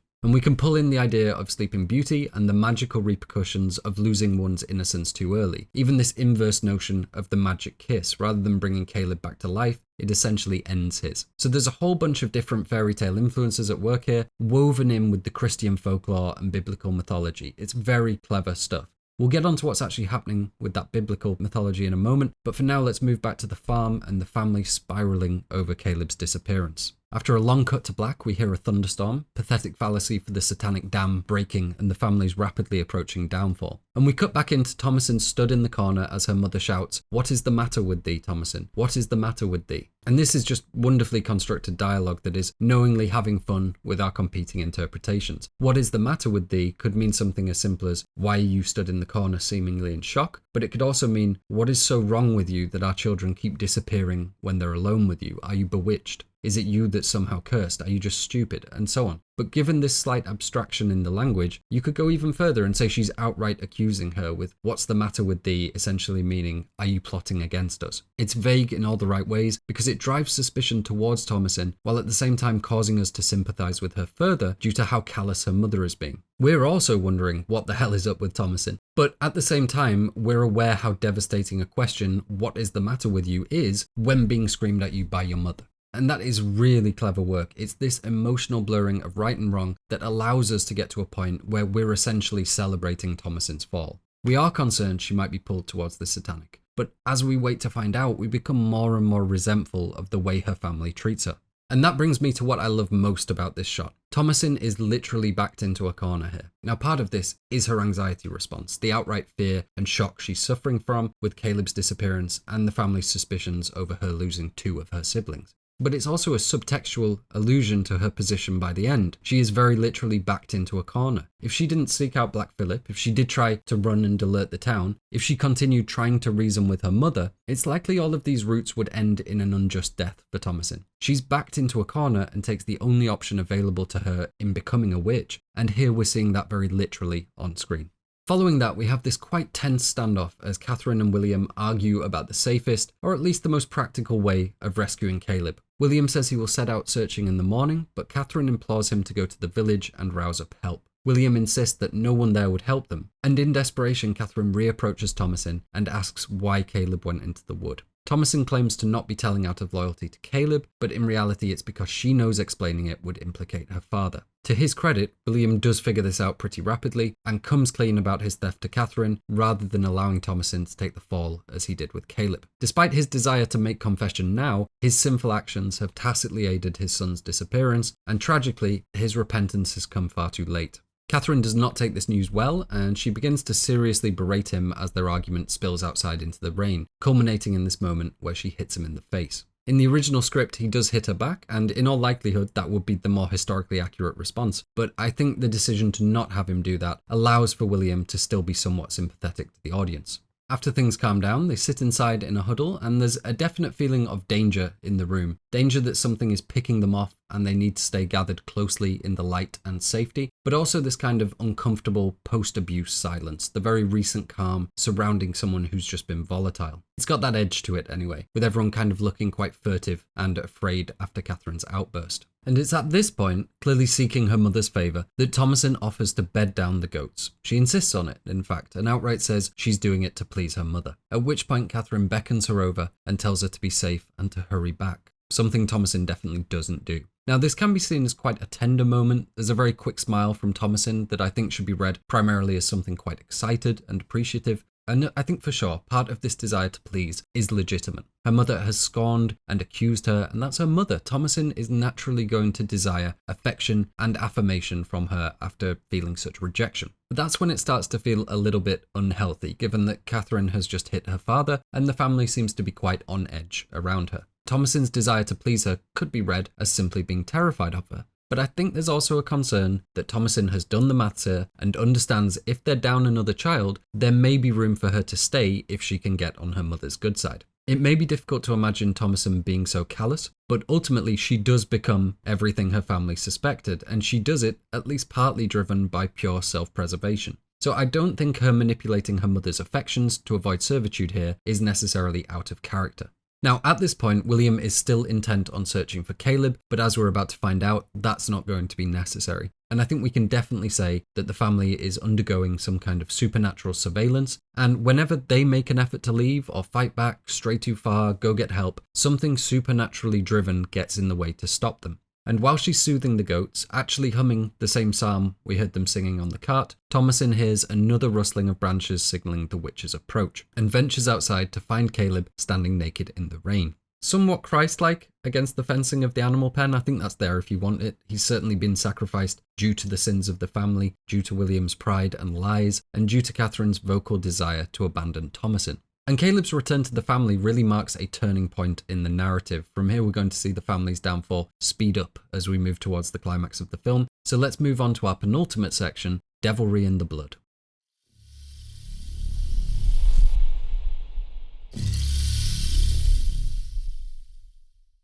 I'd like to begin this section with a quick discussion as to why the family have been targeted. This is one of the most common questions I've seen online while researching this, and I think the simplest answer is because they are there. They are in the witch's wood, and the witch is a murderous, Satan-worshipping monster. There's a more cynical answer, in that they're characters in a horror movie, but in lore, within the mythos of the film, why have they been targeted? And the most common answer is that they've been separated from the flock, the congregation, and relative safety of the plantation. The witch, or perhaps the devil, are the wolf, and the family are the separated sheep, their isolated position making them easy prey. And this is definitely true, but I think the more philosophically relevant argument here is that they have transgressed. They have all broken their covenant with God in some way, at least if we're including ideas of predestination and born sin. Now, we can't say for sure that if they'd have all remained honest, they would have been spared, but I think within the philosophy of the film, they all do things that make them worthy of condemnation by their own doctrine. Not enough for us to condemn them necessarily, but enough to make them hypocrites, enough that they've broken their covenant, and enough to perhaps warrant the unfair outcome of running into a horrible end in a horror movie. Just like we may have seen characters who are promiscuous or smoke getting killed off in early slasher movies because they've transgressed the morality of the film, here these more minor sins are more than enough to transgress the strict morality of Calvinist doctrine. But of course there is another thing driving the forces of darkness here, and that's the potential recruitment of Thomasin. She is spared violence, abduction, in the end she's left alone and is free to choose, although as we know she doesn't really have any kind of choice. As much as we can say the family simply moved to the wrong neck of the woods, as much as we can say they transgressed, we are left with the reality that the forces of darkness do seem to have a plan here. They want Thomasin accused. They want her alone and desperate so that she only has the last resort of joining the coven. Now, she does have agency. She does literally have to make the choice, but it's also the only route left where it's certain she survives, at least for a time. So why were the family targeted? Well, for a bunch of reasons. I didn't even mention a need for flying ointment there, but it would seem as though the reason they're going about it so circuitously is that Thomasin is A-grade witch material. Katherine mentions that all their troubles began when Black Phillip arrived on the farm. We know Black Phillip wasn't with them when they set out from the plantation, so my rough timeline is that upon arriving at their plot of land, they use whatever money they have to acquire livestock. By this point, the witch, or the witches in the woods, have located the family and identified unbaptized children and Thomasin as a potential new coven member. They notify the devil, who disguises himself as Black Phillip, and somehow supernaturally ensures that William purchases him. Now, I might be wrong. You could certainly make the same argument that it must have been the devil's plan from the beginning, and he's ordered the witch to do everything we see her do. But I don't like that explanation as much, because witches are very much the devil's agents, the same with familiars for witches. This is a whole network of occultist spycraft, with lots of reporting back to those above you, a lot of being tasked with going on evil little missions against your fellow humans, and ultimately this is the witch's wood. The family move into it. It feels like they would be on her radar first, not Satan's. Alright, let's move back to Caleb returning to the farm, shivering and naked, and this is a huge sequence. There's so much going on, and it also marks the biggest mystery the film has. Is Caleb saved? That's why we've looked at his state of baptism so closely. It's why I've pointed to Katherine correctly predicting the actions of the devil, but ultimately it's a big question and we need to consider a lot of evidence. This is probably also the biggest point of conflict I've seen in discussion about the film. I think some people feel strongly that Caleb enters the kingdom of heaven, others feel as though he is almost certainly damned. Now this comes with two disclaimers before we start. Firstly, that I'm one of those people that believe he is damned. Secondly, this isn't something we can truly, concretely answer. Just like the family, just like Christians in reality, you don't get to know. You don't get to have your final destination confirmed before you set off. But this is a film where the devil exists, so we can say pretty certainly that heaven does too, even if God doesn't seem nearly as interested with the affairs of earth as the devil is. So there is no explanation where Caleb simply starts fever yapping and then fades off into beautiful atheistic blackness. It's one or the other, heaven or hell. I'm going to break it down first and present both sides, but ultimately you're going to have to decide who won the battle for Caleb's soul. Before that though, let's look at this entire sequence because there's a lot of moving parts here that we need to get clear on before we can come to a conclusion. We move to Caleb laid out in the attic, being tended to by Katherine and Thomasin. There is intentional irony here in that Katherine's treatment is essentially folk healing, referred to by Robert Eggers as white magic. We see her applying a poultice of various herbs and animal tallow, for example. We'll also see her bleeding out the madness, as Robert Eggers puts it. I may not be able to show that on YouTube, so essentially creating a small incision near Caleb's temple to allow for blood to flow out of the body. This was known as bloodletting and was based on the concept of the humours from ancient Greece. Certain diseases and ailments were thought to be caused by an excess of blood, and intentional bleeding of the patient was thought to be a way of bringing balance back to the body. And this is all on the very blurry line between superstition and early medicine, but given Katherine is doing it to somehow remove a madness from Caleb, a corruption, I think we can say it leans more towards the magical. So once again, we have this hypocrisy to contend with. Magic is unchristian, but not when it might save our son. We only do Christian things, but maybe this is sort of Christian if we say a prayer while we do it. It's Robert Eggers having fun with the paradoxes and hypocrisies inherent with these kinds of beliefs, and demonstrating the narrow difference between things people may have been celebrated for and things they may have been executed for. Medicine and witchcraft is a great place to make that point. And as the women work desperately to aid Caleb, we get one of my favourite shots in the film, and some very ominous rising music as William broods himself up into a quiet frenzy. Ralph Ineson is an absolute treat throughout this film, but he really comes alive when we start being afraid of him. There is a brief interlude to Caleb's convalescence as we see William, clearly full of rage and suspicion, go for a nighttime wood chopping session. This time his chopping seems even more threatening. Again, definite allusions to The Shining here as we start to worry he's going to kill Thomasin in fear that she's a witch. We also get another quick scene in the goat shed with Thomasin, Jonas and Mercy. As she attempts to milk the goats, we hear Mercy asking Black Phillip what ails Caleb. And then, with the casual passive aggression only 5-year-olds can muster, did Thomasin make him sick in the wood? Obviously, she's needling at Thomasin by proxy of this question, but there's also a pretty high chance that she is expecting an answer to this question. It does seem like they truly suspect Thomasin could be a witch and truly expect Black Phillip to respond. Now, they could still be making this up, but I think given what we know about Black Phillip, it's very unlikely. And if Black Phillip is telling them that Thomasin is a witch, then that unequivocally confirms this notion that the satanic forces are utilizing the family's paranoia, making them suspect one another in order to better achieve their goals. If Thomasin truly was a witch, Black Phillip wouldn't tell them, and so if she isn't and he's saying she is, that can really only be to sow discontent. The twins move to outright accusing Thomasin of being a witch, and while she's been calm and rational with them up to this point, this clearly seems to either hurt her or shock her, and she does not answer this question. This leaves it open to interpretation on the first watch, but as we see her actually become a witch at the end, I think we can safely say she's more upset and terrified of her protest being used against her.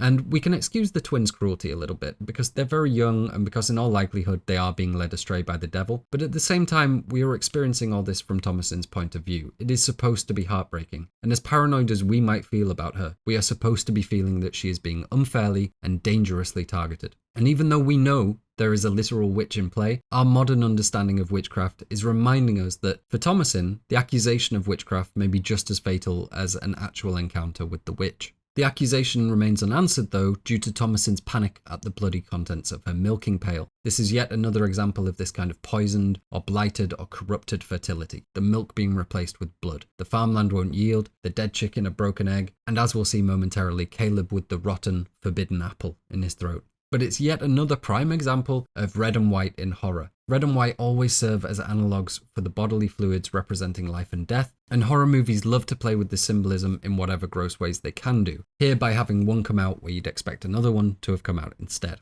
It's always designed to make us either feel aware or uncomfortable or disturbed by perversions of natural processes, and very often it conflates sex and violence in ways that might seem perverse. I'm not going to dwell on it here because I feel like we've covered it extensively in other videos, but that is exactly what's happening here. By visually messing with natural functions, we get an incredibly disturbing sense of bodily and environmental corruption resulting from the satanic interferences on the farm. We move from the goat shed back to the attic where William and Katherine are arguing about what to do with Caleb. She is convinced he is bewitched and tries to get through to William, who wants to take him to a doctor in town while also trying to find a family to sell Thomasin to. As with every time they consider leaving the farm, the supernatural events will escalate and cause plans to change. And as part of Katherine's beseechment, she asks William if he remembers John Kempe's boy, who was apparently tormented by Indian magic. So like we saw with Tituba, like we've seen with magic since its inception, these fears are kind of racially slanted, with the foreigners, or in this case natives, being easier to blame, and seeming somewhat mystical and exotic and dangerous. And this name drop from Katherine of John Kempe got me thinking. Kempe is a reasonably common family name for the period, certainly more common then than it is now in England, but it immediately rang a bell with me. First, because there's quite a famous English children's book called The Ghost of Thomas Kempe, which features the ghost of a 17th century sorcerer that liked to hunt witches in his village. And second, because there's also the case of one Ursula Kempe, a medicine woman of sorts that was tried for witchcraft in the Essex trials of 1582. She was executed by hanging after being accused of causing the death of a child via magical means, and many other horrendous crimes. She inspired a whole lot of folklore and further witch trials as she named other members of her community as fellow witches during her quite scandalous confession. She's certainly a high-profile case as far as English witches go, so I think there's a good likelihood this may be referencing that incident. It's in roughly the right period for William and Katherine to be able to recall it, or at least to have heard tales about it. I think that's how we get to the name Kempe. However, the John part, and really what's being primarily referenced here, comes from another case, and the two have been mashed together. This time we're looking at John Kelly, which is pretty close to John Kempe, and his accusations towards one Judith Ayres after his daughter Elizabeth was invited into her house to try some of her broth on the way home from church in 1662 Connecticut. Upon ingesting this broth, Elizabeth immediately fell into a very low condition, almost identical to what we see happening to Caleb. Now this is a daughter, not a son, it's Kelly, not Kempe, but there's really no question about this. In the next scene, when Caleb begins waking up and becoming momentarily verbal, he'll begin with an almost chant of, "Get the broad axe and cut off her head, get the narrow axe and cut off her head." And little Elizabeth, while crying for this evil witch Judith Ayres to be arrested, apparently shouted to her father, "Get the broad axe and cut off her head. If you cannot give me a broad axe, get the narrow axe and chop off her head." And just in case that's not cut and dry enough, Caleb will also make some very specific references as he feverishly describes what the witch did to him, and is perhaps still doing to him, saying, "She's upon me, she kneels, my belly, my bowels, she pinches, scratches, she ch." And he gets cut off there, but it's clear in the script he was about to complain about her choking him. And if we look back to Elizabeth's testimony, we'll see almost the exact same thing. Goodwife Ayres is upon me, she chokes me, she kneels on my belly, she will break my bowels, she pinches me. Eventually, her last words, allegedly, was the claim that Goodwife Ayres was choking her via some magical means. And just like Caleb, her death came after a confusing period of convalescence, unexplained illness, and concerning accusations. Now there's a lot more to her case if you're interested, but I think all of that is enough to say she's definitely the main inspiration here, and it's likely this that served as the main inspiration for Katherine's anecdotal warning about John Kempe's boy. Now William refuses to accept Katherine's supernatural assessment of Caleb's condition, saying, "What witch? Who is it that does this then? Who? Thy thoughts are as a child." And you know, he's trying to stay rational, perhaps even stubbornly entrenched in denial. But again, Katherine is right about this. He's lambasting her for having the mind of a child, but we know she's been bang on with these assessments of devilry. And this scene takes a pretty stark left turn as Katherine, seeing that William isn't going to heed her warnings, decides to come entirely clean with him. This starts with the admission that she wishes to be back home in England, and as with much of her criticism, the farm's failings, their lack of safety, this is naturally going to hurt William's pride. It's a bit of an attack on his manhood, let's say. "I wish I was back in England because you haven't been able to provide me a suitable life here." For someone literally running on pride like William, these comments are clearly driving him to a boiling point. And to his credit, William doesn't break here. William might be a very flawed man, quite a scary man by the end of the film, but he does love his family and he is trying to keep everything held together. And I think sensing that she isn't going to be able to push him into conflict, she just chooses to devastate him instead. She begins by saying she never meant to be a shrew to William. And this is what I've been discussing throughout, this kind of fairy tale archetype of the nagging and dissatisfied older woman. She says her heart has turned to stone since Samuel's passing, and says she feels as though she's as Job's wife. Now the simple understanding here is that Job's wife is a bit of a shrew too, but more specifically she's a bit ungodly, and she mocks Job for his unconditional love of God. They have a number of ills before them, including the loss of their children, and through it all, just like William, Job clings to his faith while she grows resentful and questioning. So there's a bit of a nod to their relationship dynamic there, but it's also her softly saying she's been so at a loss in her grief that she's concerned she's developing that same spiritual resentment. And then she recalls a dream she had when she was younger, and things get very weird very quickly. So let's look at this whole monologue, because I think both this and Caleb's dying speech can be quite difficult to understand when you're seeing them for the first time, or if you struggle with early modern English. I had dreamed once, 'twas when I was of Thomasin's years, that I was with Christ upon earth. I was so very near him, and in many tears for the assurance of the pardon of my sins, and was so ravished with his love towards me, I thought it far exceeding the affection of the kindest husband. The impression of it was so deep in my heart, when I waked, my pillow had turned to tears. And that is certainly one way to relay a spiritual experience to your husband, and obviously when Kate Dickie is doing it and not boring YouTube man, there's a lot more passion behind it, making it even weirder. I'm sure a lot of people claim to love God as much as their family, some might even say they love him more. But when you're doing it like Katherine is, outright saying, I find him more loving than my husband, and using this very sexually charged language, like so ravished with his love, it goes into definitively weird territory. For those who don't know, being ravished is either being filled up with intense delight or being taken away by force, but it's most commonly used to allude to someone getting a right good seeing to in old-timey speak, often with non-consenty connotations attached. And even comparing Christ's affection to her husband's affection as she does, suggesting them to be similar forms of affection, let's say, or at the very least that one is preferable to the other, it's a weird place for her to take this to. And her comparison here is also a little bit like the cheating partner, saying he was better than you.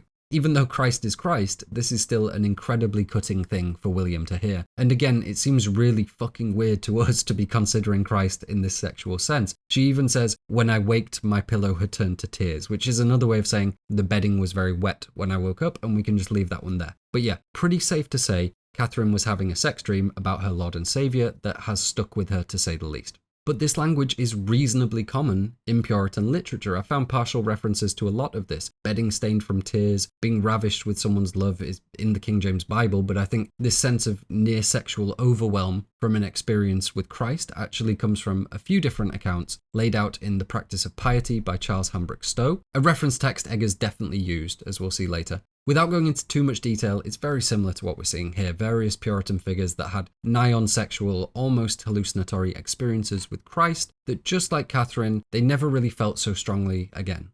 To quote directly on the case of one Roger Clapp, the inner reconciliation of sin and assurance, and of New England's experiential standard and an individual's yearning for religious experience yielded a moment of spiritual power. It was an intensity Roger Clapp never recaptured, although he practiced the disciplines of meditation and prayer throughout his life. Stowe looks at a few similar accounts of this and points to the fact that this was often accompanied by sexual imagery related to Christ, saying all but Sewell experienced an ecstatic resolution and release of the tension that attended the onset of their devotions. Surprisingly, the words all spontaneously used to express outwardly the fire that burned within came from the poetry of the Song of Songs and the associated bridegroom imagery used by Jesus. The feeling of being ravished by Christ, the great lover of the mystical tradition, the bridegroom. And there's a lot to unpack there. We'll see the Song of Songs quoted directly by Caleb in a moment. We have this idea of Christ's ravishment, and we have repeated allusions in the Song of Songs and this Puritan romantic vision of Christ as the bridegroom. So yes, it's weird to us, and the film knows that. Yes, it's being put forward by Katherine in a way that makes it feel wholly sexual and targeted at William as a husband, but none of this is out of pocket in terms of Puritan belief. We even have this feeling of loss when subjects are unable to reach this spiritual high of borderline erotic enrapturement. And I think if we can try to psychoanalyze Katherine a little bit here, her dissatisfaction with the life she's always had, this burning desire she felt when she was around Thomasin's age, so since becoming a woman, has caused her to fantasize and caused her envy to spiral. But in her extremely narrow, religiously bridled worldview, the only kind of scandalous fantasy her subconscious allows for is her Lord and Saviour. And in that moment, perhaps the only moment where she's ever felt true ecstasy, she sort of mapped these confused, wanting, sexually wanting emotions onto Jesus. It's very similar to what we see happening with Caleb and to a lesser extent Thomasin. Your roots to sexual expression and satisfaction are neutered, and this leads to very strange renditions of sexual desire. In fact, it leads to sin. Thomasin living deliciously, Caleb lusting after everything with the chest, and here with Katherine. Because it's this dream state desire to get Christ all upon her that's going to lead to her succumbing to the devil not too long from now. We can say it's infidelity, that she's being a callous wife, but the real root to sin for her is that she believes all her desires are being met and gladly accepts them, because she's clung to this experience, because she's allowed herself to be victim to her desires. And William's response to this is ice cold, laconic. He looks very hurt and clearly considers his words carefully, but he replies, "Thou shalt have of it in heaven." Meaning, don't worry, when we get to heaven we'll be basking in his love. But again, we have this kind of cheating spouse doublespeak going on where it's also kind of, well, if you want him so bad, you go be together. His only response beyond that is to grunt about being in the field, and this is brilliantly done by Ralph Ineson because this is exactly what you get when you try to argue with any Yorkshire man over the age of 40. They'll grumble something and then go stand in a field until the pub opens. Now, there is one other little scene with Mercy singing the Black Phillip song and a jump scare with Caleb screaming, but let's move straight to the big scene instead. Caleb regurgitating the apple before mysteriously dying. And this begins with a very feverish Caleb muttering this repetition of "get the broad axe, get the narrow axe," and we've just discussed the historical influence for that, but I think we should probably ask the question, what's actually happening here? Why would Caleb be muttering this within the canon of the film? We could safely say he isn't doing it to reference something that will happen several decades in the future, so really we only have a couple of options, but they're important options, because what's happening to Caleb and his ultimate fate are going to be informed by the answer. So we've got the dark supernatural explanation that Caleb is in some way possessed by the devil here, and the devil is speaking through Caleb in what would probably be at least an indirect reference to The Exorcist. Something similar to what we see there at least. Eggers has taken a relatively straightforward quote and turned it into an almost chant to freak us out. Or option 2, Caleb is feverishly remembering what he was thinking about during his ordeal with the witch. We do also have option 3. He's just in a general fever fugue and muttering a rhyme about witches, just like we see him muttering protective prayers at other points. He's having near-death, religiously canted fever dreams and talking almost gibberish because of his physical state.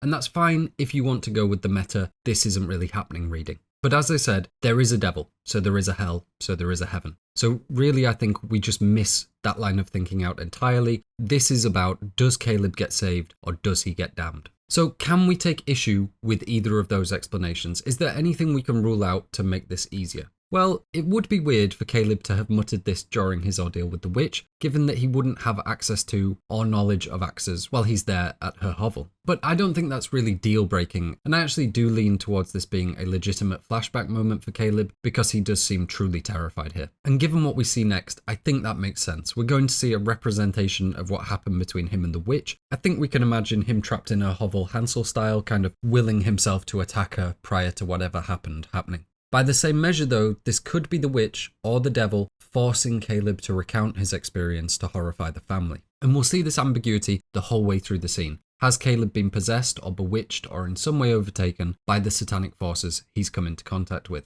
mocking the family over the damning of their son? Perhaps we could even ask, is there a normal, alive Caleb left in there given he never once acknowledges the family during all his fevered ramblings? And if there isn't, then what's doing the communicating? I personally think direct possession is maybe a bit much, and we should consider it more like the soul has been corrupted and now the devil is speaking through Caleb in moments. But there's still the alternative reading, that in fact Caleb is in some sort of spiritual coma, still reduced from the material plane, but he's still driving and ultimately we do see him accept salvation. And I think that's a really good way of looking at this scene, regardless of what you decide, that we might perhaps be getting a glimpse into some final battle for Caleb's soul here. We could say broadly a battle between light and dark, but I think it's more likely between Caleb and the devil, given it's Caleb's soul and the devil is directly concerned with events on the farm. The battle isn't necessarily occurring within Caleb. I think whichever option we pick, one side is definitely winning, but instead the battle is happening interior to us, through our reading of the scene, as both the family and the audience do their best to decipher his fate.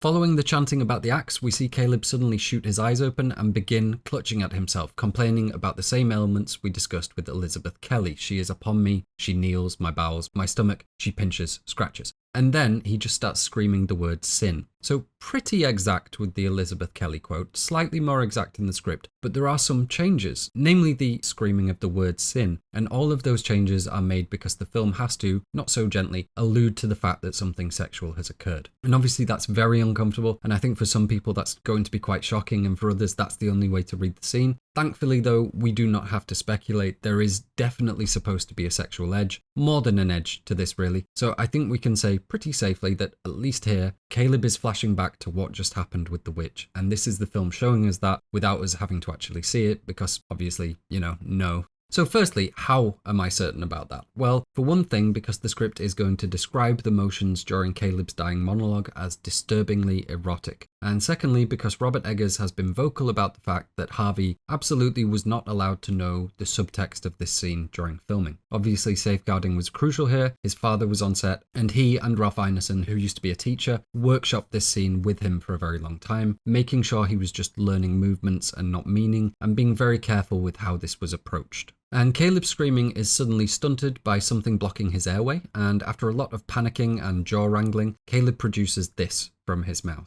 a rotting apple. And oh boy, is there a lot to say here. Let's start with how it was produced, because it's not particularly clear on screen exactly how he produces it. It's very unambiguous in the script, the quote being, Caleb starts retching, he heaves and heaves, he vomits up a small rotting apple. And there's no other word we can use for producing food out of your mouth other than vomiting, but it certainly doesn't look like he's vomiting in the final cut. It kind of just slowly emerges, and it is essentially a whole apple. So even if we are supposed to think he's just regurgitated it, that is seemingly impossible. He would have had to swallow the apple whole. He's been laid here for hours and it's undigested, so there's no doubt about it. This is maleficium. This is indeed a bewitched apple.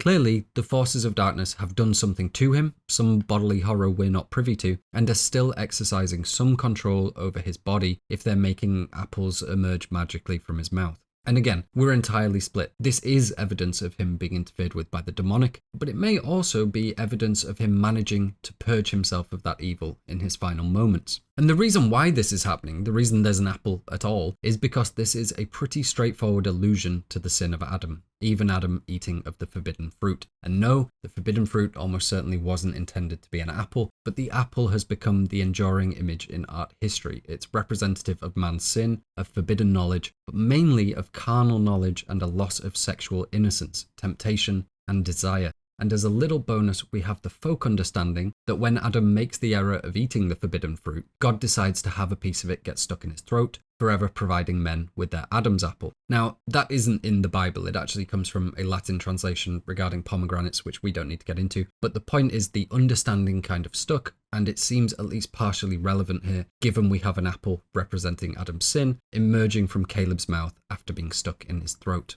This is also tied closely to Caleb's lies, given he told his mother he'd ventured into the woods trying to find apples to eat. So we can say it's representative of his other sins too, his lying and his disobeying his parents. And so what does this all mean? Well, we know Caleb was concerned with the sin of Adam being within him. We know something sexual might have happened with the witch, and really this confirms both of those things. It's visual evidence that Caleb, at least in a biblical sense, certainly not a modern legal one, gave in to his temptation, that he fell to sin. And given that he's been concerned with the sin of Adam leading him to hell, I think we can say pretty safely this is a good piece of evidence that Caleb is headed for damnation. In terms of visual language for I have sinned my way out of God's kingdom, we can't really get much clearer than this. Adam and Eve don't get forgiven and allowed to stay in the garden. And the fact that the apple is rotten is interesting. I think on a base level, it's yet more evidence for this crop blight, for everything growing wrong around the witch. But more importantly, if the apple is a symbol of falling to temptation, then this rot in the apple suggests that the temptation Caleb fell for was somehow poisoned, that he's fallen for a satanic kind of temptation, which arguably we can say the exact same for Adam and Eve.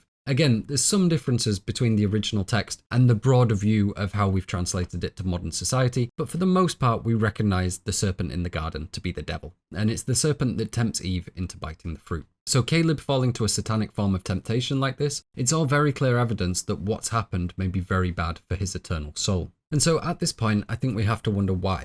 Why do all this? Why send him back to the family at all? Why have him regurgitate an apple? Why allow him to potentially be saved or find repentance? And that's tricky. We can say he was sent back to prevent the family from leaving, to get help in mounting a search, but the witch could have simply dropped off his dead body and achieved the same result of not having the family leave. And as for the rest of it, I think we have to presume that the satanic forces are getting what they want out of this, that this outcome is beneficial to them, or why would they let it happen? So this does softly suggest that there is no real battle for his soul set to occur, that he's already fallen and his fate is decided. The apple is regurgitated in mockery of the family. Perhaps his performance of what happened with the witch and his monologuing prior to death is that too. We can't say for sure, but I'd say it seems likely that this is done to sow further paranoia, further accusations among the family unit. And that is exactly what happens. This scene breaks the floodgates on witch accusations within the family. We'll look at that in a moment, but there is one last part of the why we haven't addressed. Why does the witch seduce Caleb at all? And I think there's only two possible answers here. Either to procreate, which biologically speaking I guess is possible but unlikely, or that this is purely about using their weaknesses to drive them to sin, exploiting them and making them step outside of their own doctrine to demonstrate that Black Phillip is king above all. It just so happened that Caleb's weakness was lust. And it's at this point we see the family's behaviour become more extreme. Jonas and Mercy begin screaming, wriggling to get away from Thomasin, and upon seeing the apple, Katherine declares that Caleb is witched. We'd say bewitched now, but it's the same thing. The producing of this apple is a catalytic moment in causing the family to spiral. Jonas and Mercy seize their opportunity and accuse Thomasin of said bewitchment. And for a very brief moment, really the briefest of moments, these accusations aren't believed. But Jonas and Mercy very quickly reel off a number of supposedly corroborating accusations. They are in order: that Thomasin told Mercy she stole Sam, that she gave him to the devil in the woods, that she meets the devil in the woods, that she turned the goat's milk to blood, that she told Mercy to keep it a secret, that she made a bargain with Satan and wrote her name in his book. And other than giving Samuel to the devil, all those things have happened or will happen.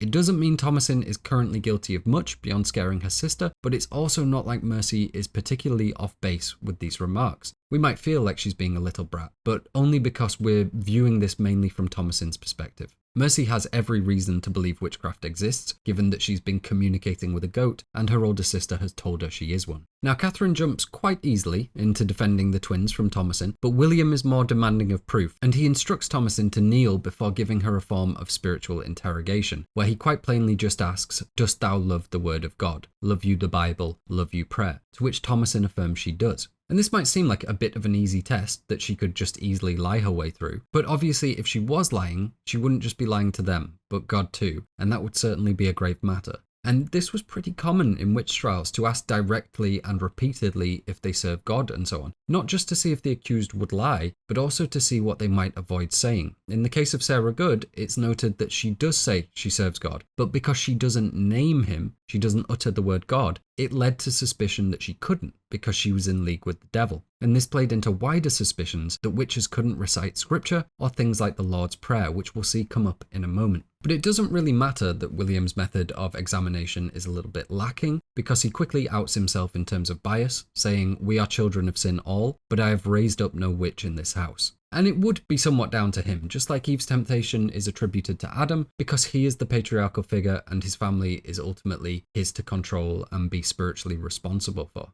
And so this is very telling of William's pride. He doesn't want to believe Thomasin could be a witch because it would mean a failing of his. And as we know, he just isn't willing to accept his own failings. Now, at this point in the script, I think it would have been a little bit clearer that Caleb was dealing with some level of, let's say, possession or bewitchment, because we'd hear him repeating, "God is naught, God is naught," which again is very exorcisty. We do still get some of this, but I think it was definitely toned down and drowned out for the final cut to make Caleb's fate slightly more ambiguous. And as the family gather around him to pray, we see Jonas and Mercy clutching at their stomachs, saying they are unable to remember their prayer. As we just covered, this inability to recite the Lord's Prayer, the prayer we see them attempting in this scene, that would be extremely solid evidence someone either was a witch or was suffering from some satanic affliction like bewitchment. They actually start convulsing at one point, which we've touched on already, but I should point out that children suffering these kind of fits was the major instigator at Salem. If you remember Tituba and Sarah Good, they were accused by young children who'd experienced fits just like these.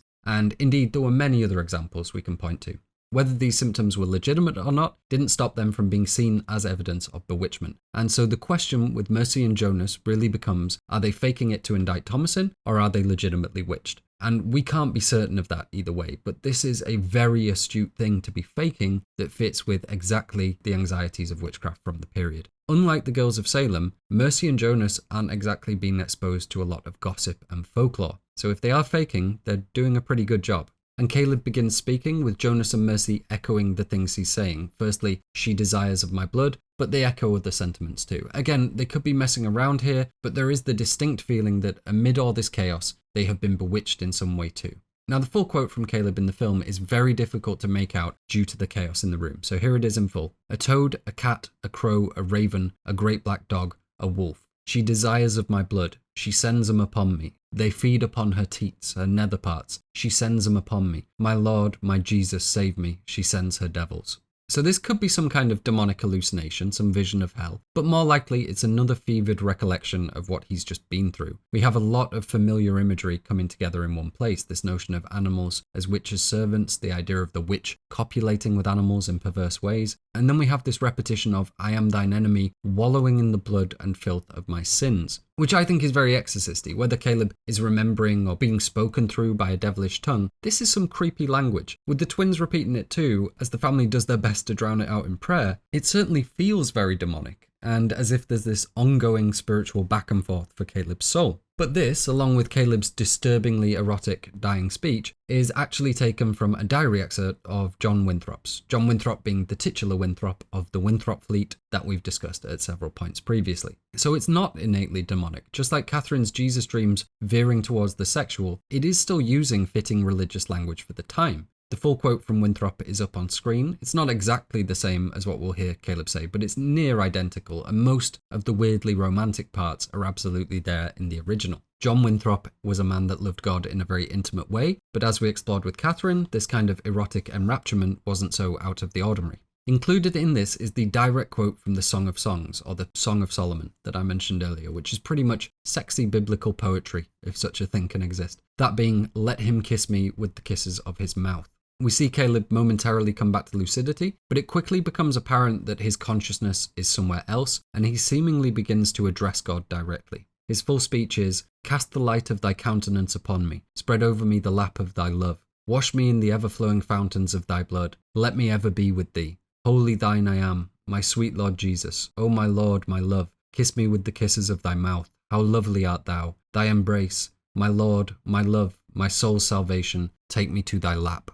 And I think it's pretty clear that Robert Eggers understands this is going to look one way to a modern audience, and we can see that in Caleb's movements. He does this kind of lip stroke when referring to his mouth being kissed, and a couple of other things that just give it a much weirder edge. These movements walk a strange line between rapturous boy seeing God at the moment of his death, and the witch making some kind of sexual mockery of God via Caleb. This is very weird body language for boy meets God, and yet not at all weird if we see this as the witch somehow communicating through Caleb. I think this kind of lip-stroking kiss request is very much the sort of body language we could expect from this witch. We can also see the bloodstaining on his chin as mirroring Thomasin's bloodstaining at the end, serving as visual language for the bloody and libidinous desires being fulfilled, a fallen person that has succumbed to the satanic, so yet more evidence that Caleb has fallen. But we must also consider the alternative here too. Caleb seems delighted and raptured. The things he is saying certainly seem to align with him requesting God's grace and ultimately being accepted into the kingdom of heaven, at which point we hear his final breaths being exuded and he lays back dead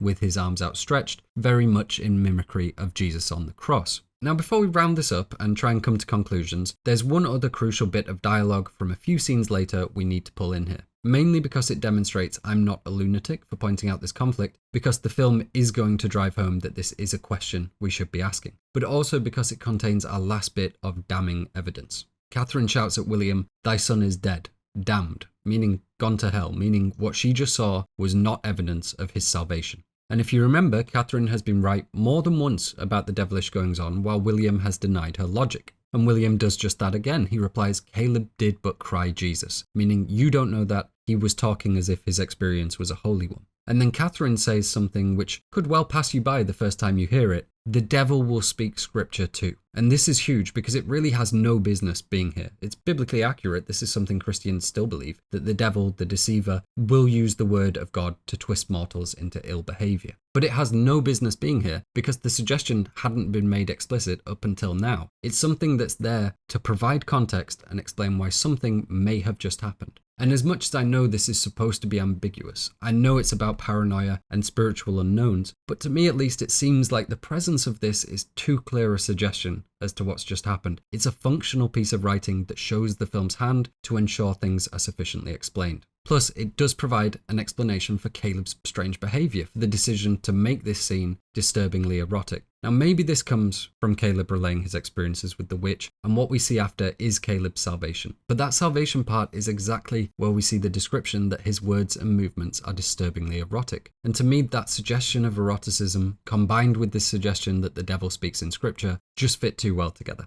And despite William screaming at Katherine that he doesn't believe her, moments later he will say to Thomasin that he saw the serpent in Caleb, again referencing the devil in the garden. So it would seem that both Katherine and William at least have major concerns that Caleb was ultimately damned. The longer we look at the scene, the more clear it becomes that both salvation and damnation are fitting readings. And so ultimately, you will have to make your own mind up. So let's weigh up the pros and cons in a fun little game of Is Caleb Saved? Alright, let's line up the major bits of evidence for Caleb going to heaven and then the evidence for Caleb going to hell. And number one for heaven is this idea of predestination we've been discussing. William's argument, the argument of Calvinism in general, is that it's already decided whether you're going to heaven and hell because God knows your ultimate fate. So in a sense, none of this might matter at all if Caleb was one of God's elect. If Caleb was good in his soul, and he certainly seems to be for the most part, then that's what's going to ultimately determine his fate. However, there's a little bit of a paradox created there because if Caleb was always going to end up acting lustfully towards a witch, then that was part of the predetermination too, and then he isn't good in his soul because that was always going to happen. So I don't know if we can fully count predestination in his favour, but it is the argument that William, and subsequently the film, puts up in defence against this concept of our unrepented sin condemning us to hell, and quite frankly, there is a lot more evidence against here, so I'm trying to show as much parity as possible. The second point is the general tenor of what Caleb is saying, and this is huge. He seems thrilled. He seems as though he's entering the kingdom of heaven, and we're hearing this euphoric stream of consciousness as he narrates the experience. And there really isn't any other good evidence that he gets to heaven beyond this, but it's extremely compelling because if we're only looking at the literal words spoken, it's very obvious and very clear that this experience is positive. It certainly seems as though this is the happiest he's ever been, and that in choosing to accept this covenant with God, he's been allowed to enter last minute despite his recent sin. However, now we have the counter-argument, and as we know, things aren't quite so clear-cut. And I think the number one piece of evidence for this is everything that's just happened to Caleb. He's eaten the poisoned fruit and the forbidden fruit at the same time. He's been concerned about the inherited sin of Adam leading him to hell, and then we see him literally and figuratively repeating that sin. He's regurgitated a rotten apple, and he's been involved in some kind of sexual contact with a satanic witch. Now, this obviously isn't something we'd condemn him for, given how fucked up the age situation is, but that is enough to get him sent downstairs within the context of his own doctrine. And that brings me to point 2. This whole discussion of Adam's sin, born sin, predestination and so on, it only really exists in the movie as it pertains to Samuel and Caleb. We won't hear it mentioned again from here on out, and this is where the allusions towards it come to a climax, with Caleb regurgitating this apple in mimicry of Adam. So it seems strange that we have all this focus on sin and the threat of damnation for exactly the things we see happen to Caleb, to then have it not result in his damnation. And the last major argument, Katherine is not just convinced that Caleb and Samuel are damned, she outright provides an explanation against our best point for him being in heaven. The devil will speak scripture too. As in, just because it sounded holy doesn't mean it was, and this may well have been the devil mocking their son, tricking the family, any number of things. To me, this line wouldn't be in the film at all if we were supposed to assume Caleb really was accepting his salvation. At the very least, we can say this line exists to draw Caleb's salvation into question. Really, Caleb's whole survival is questionable and seems to be magically prolonged, and to me that only makes sense, him being sent back only makes sense, if it's done to mess with the family further, to drive them further apart and deeper into their suspicions, ultimately making them more vulnerable for attack. And then these next few aren't concrete points, but I think they're worth considering. Firstly, that we have this idea of corruption, of sin coming from his throat. That makes me think, don't trust the things that he's saying. And later, in Catherine's dream, a dream that is essentially her being mind-ravished by the devil, both Samuel and Caleb are present. This could be that they are simply apparitions, it is a dream after all, and we hear Philip's voice mingling with Caleb's. But it could equally be that the devil literally has dominion over Caleb's soul, and they're the only dead characters at this point. But they're also the two characters the film has discussed going to hell. And lastly, that if Caleb did go to heaven, if he really did experience this rapturous and euphoric entrance to an afterlife, then it is way out of line with all the other characters in the film who seem to have horrible exits and likely damnation waiting ahead of them. Caleb was sinful in his own right too. I'm not sure why he would be given this glorious exit in contrast to the rest of the family. And that is all the evidence for and against. It's not my intention to tell you which side to pick. It could be that Caleb is saved. It could be that he isn't. I personally lean very hard towards it being the latter, but we should leave it ambiguous. We should entertain both readings because ultimately the horror comes from not knowing. It's designed to reflect religious anxieties of the time and even religious anxieties now. You don't get to know if you're going to heaven or hell. We don't get to know whether Caleb did. And so the right answer really is just that the answer is unknowable. Exactly what William told Caleb when he first asked about it. So I'll say for me, I think he did go to hell because I like things to fit a pattern. I like things to fit perfectly once you have all the pieces. But the real right answer, if there is such a thing, is that you should be terrified of not knowing. This is of course the standard condition of living under heaven and hell, but it's dialed up to 11 here by making his salvation this glowing and joyous and tangible experience, and the alternate reading being that a mocking, evil devil is communicating through the already fallen Caleb. And we pick right back up after Caleb's death, with William running outside to comfort and maybe control Thomasin after Katherine has screamed at her to get gone.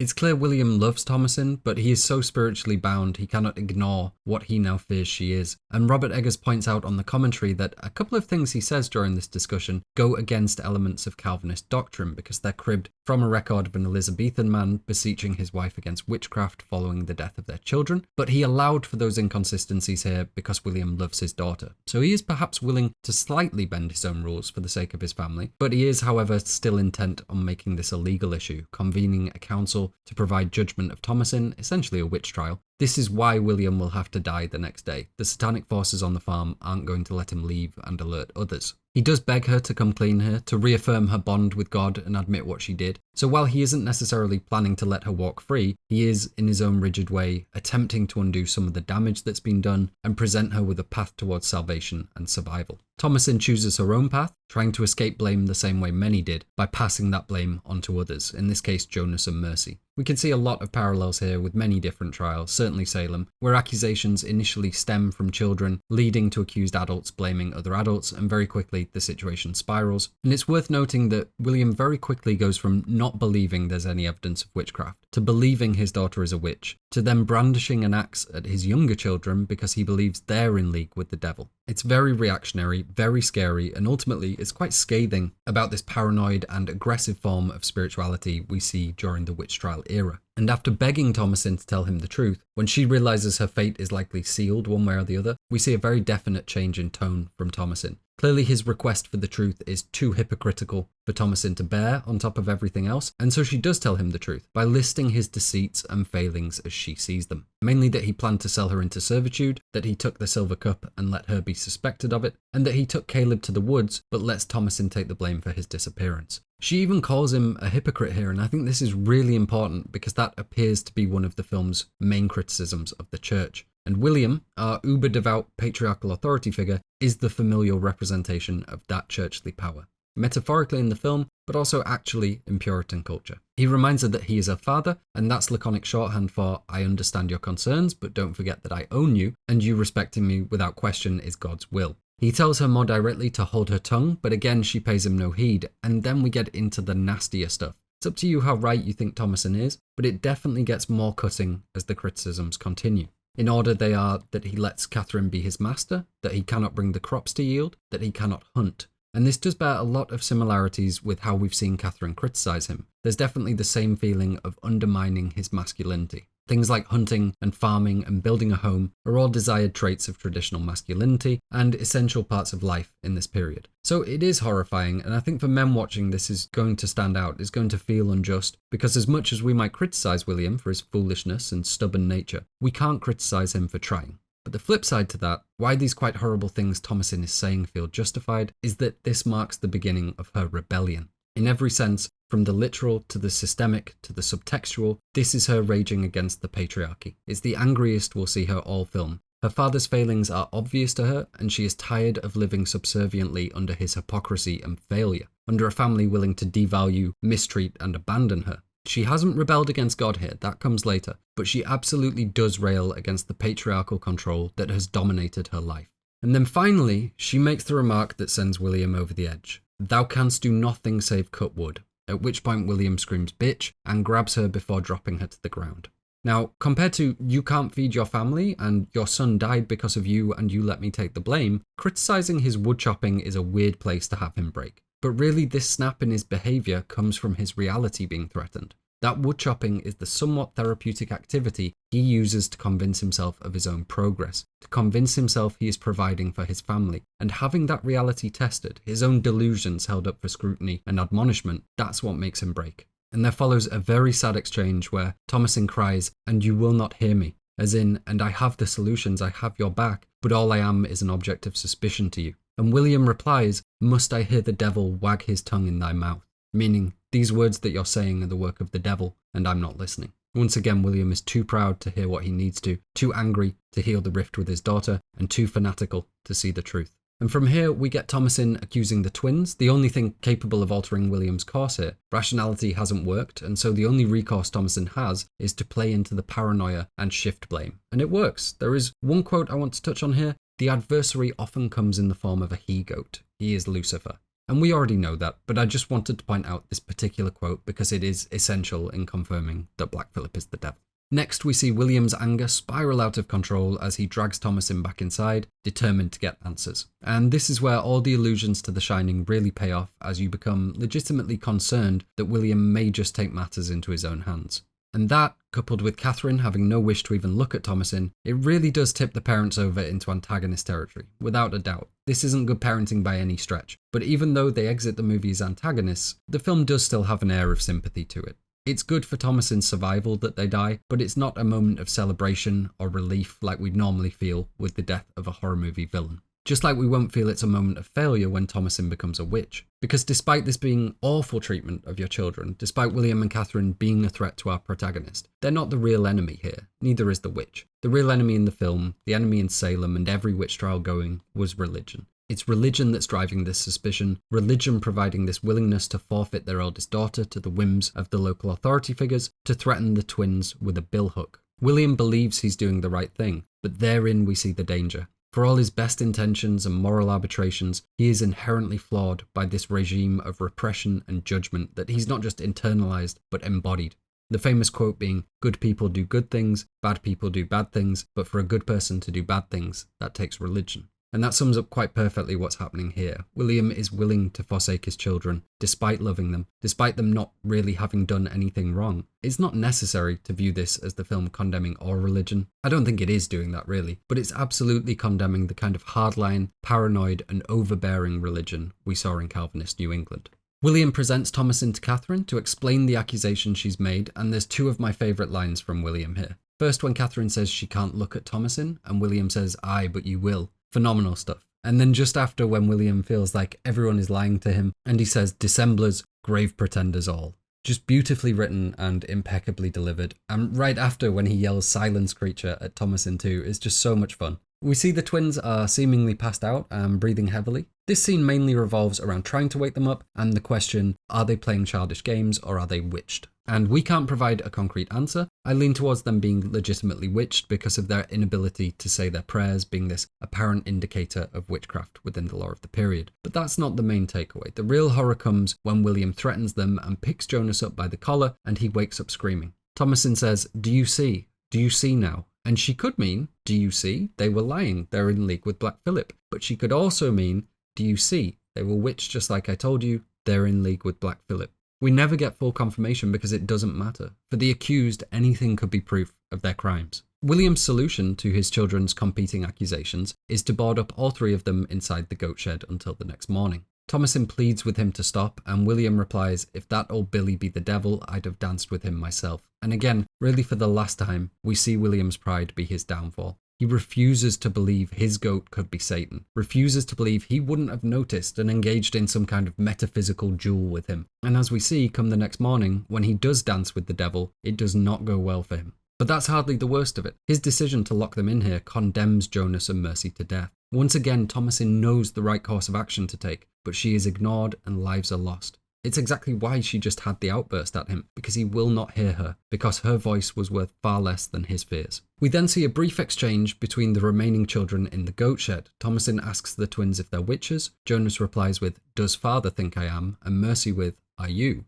To which Thomasin shakes her head. Now, two of those questions don't get answered, and there's a generally weird atmosphere in the shed, a kind of languid distrust where everyone has resigned themselves to being the object of the other's suspicions. But I don't think Jonas or Mercy really know if they are witches. Not only are they very young, they must also be quite socially and spiritually confused at this point. Very similar to what we might see among those who admitted to being witches. They often end up believing they are simply because they've been told with such certainty that they are, and endured such horrors in the name of it. Jonas asking, "Does father think I am?" reads like he trusts his father's opinion and would rather take his word for it. Although you can of course read this as them being worried they're going to be found out. I really don't think they're complicit to that level. But that's really only half the weirdness, because Thomasin's question, "Are you witches?" is delivered with a lot less venom than it has been previously. It's more curiosity than accusation this time. She then asks, "Doth he really speak to thee?" And we get this extended stare from Thomasin to Black Phillip.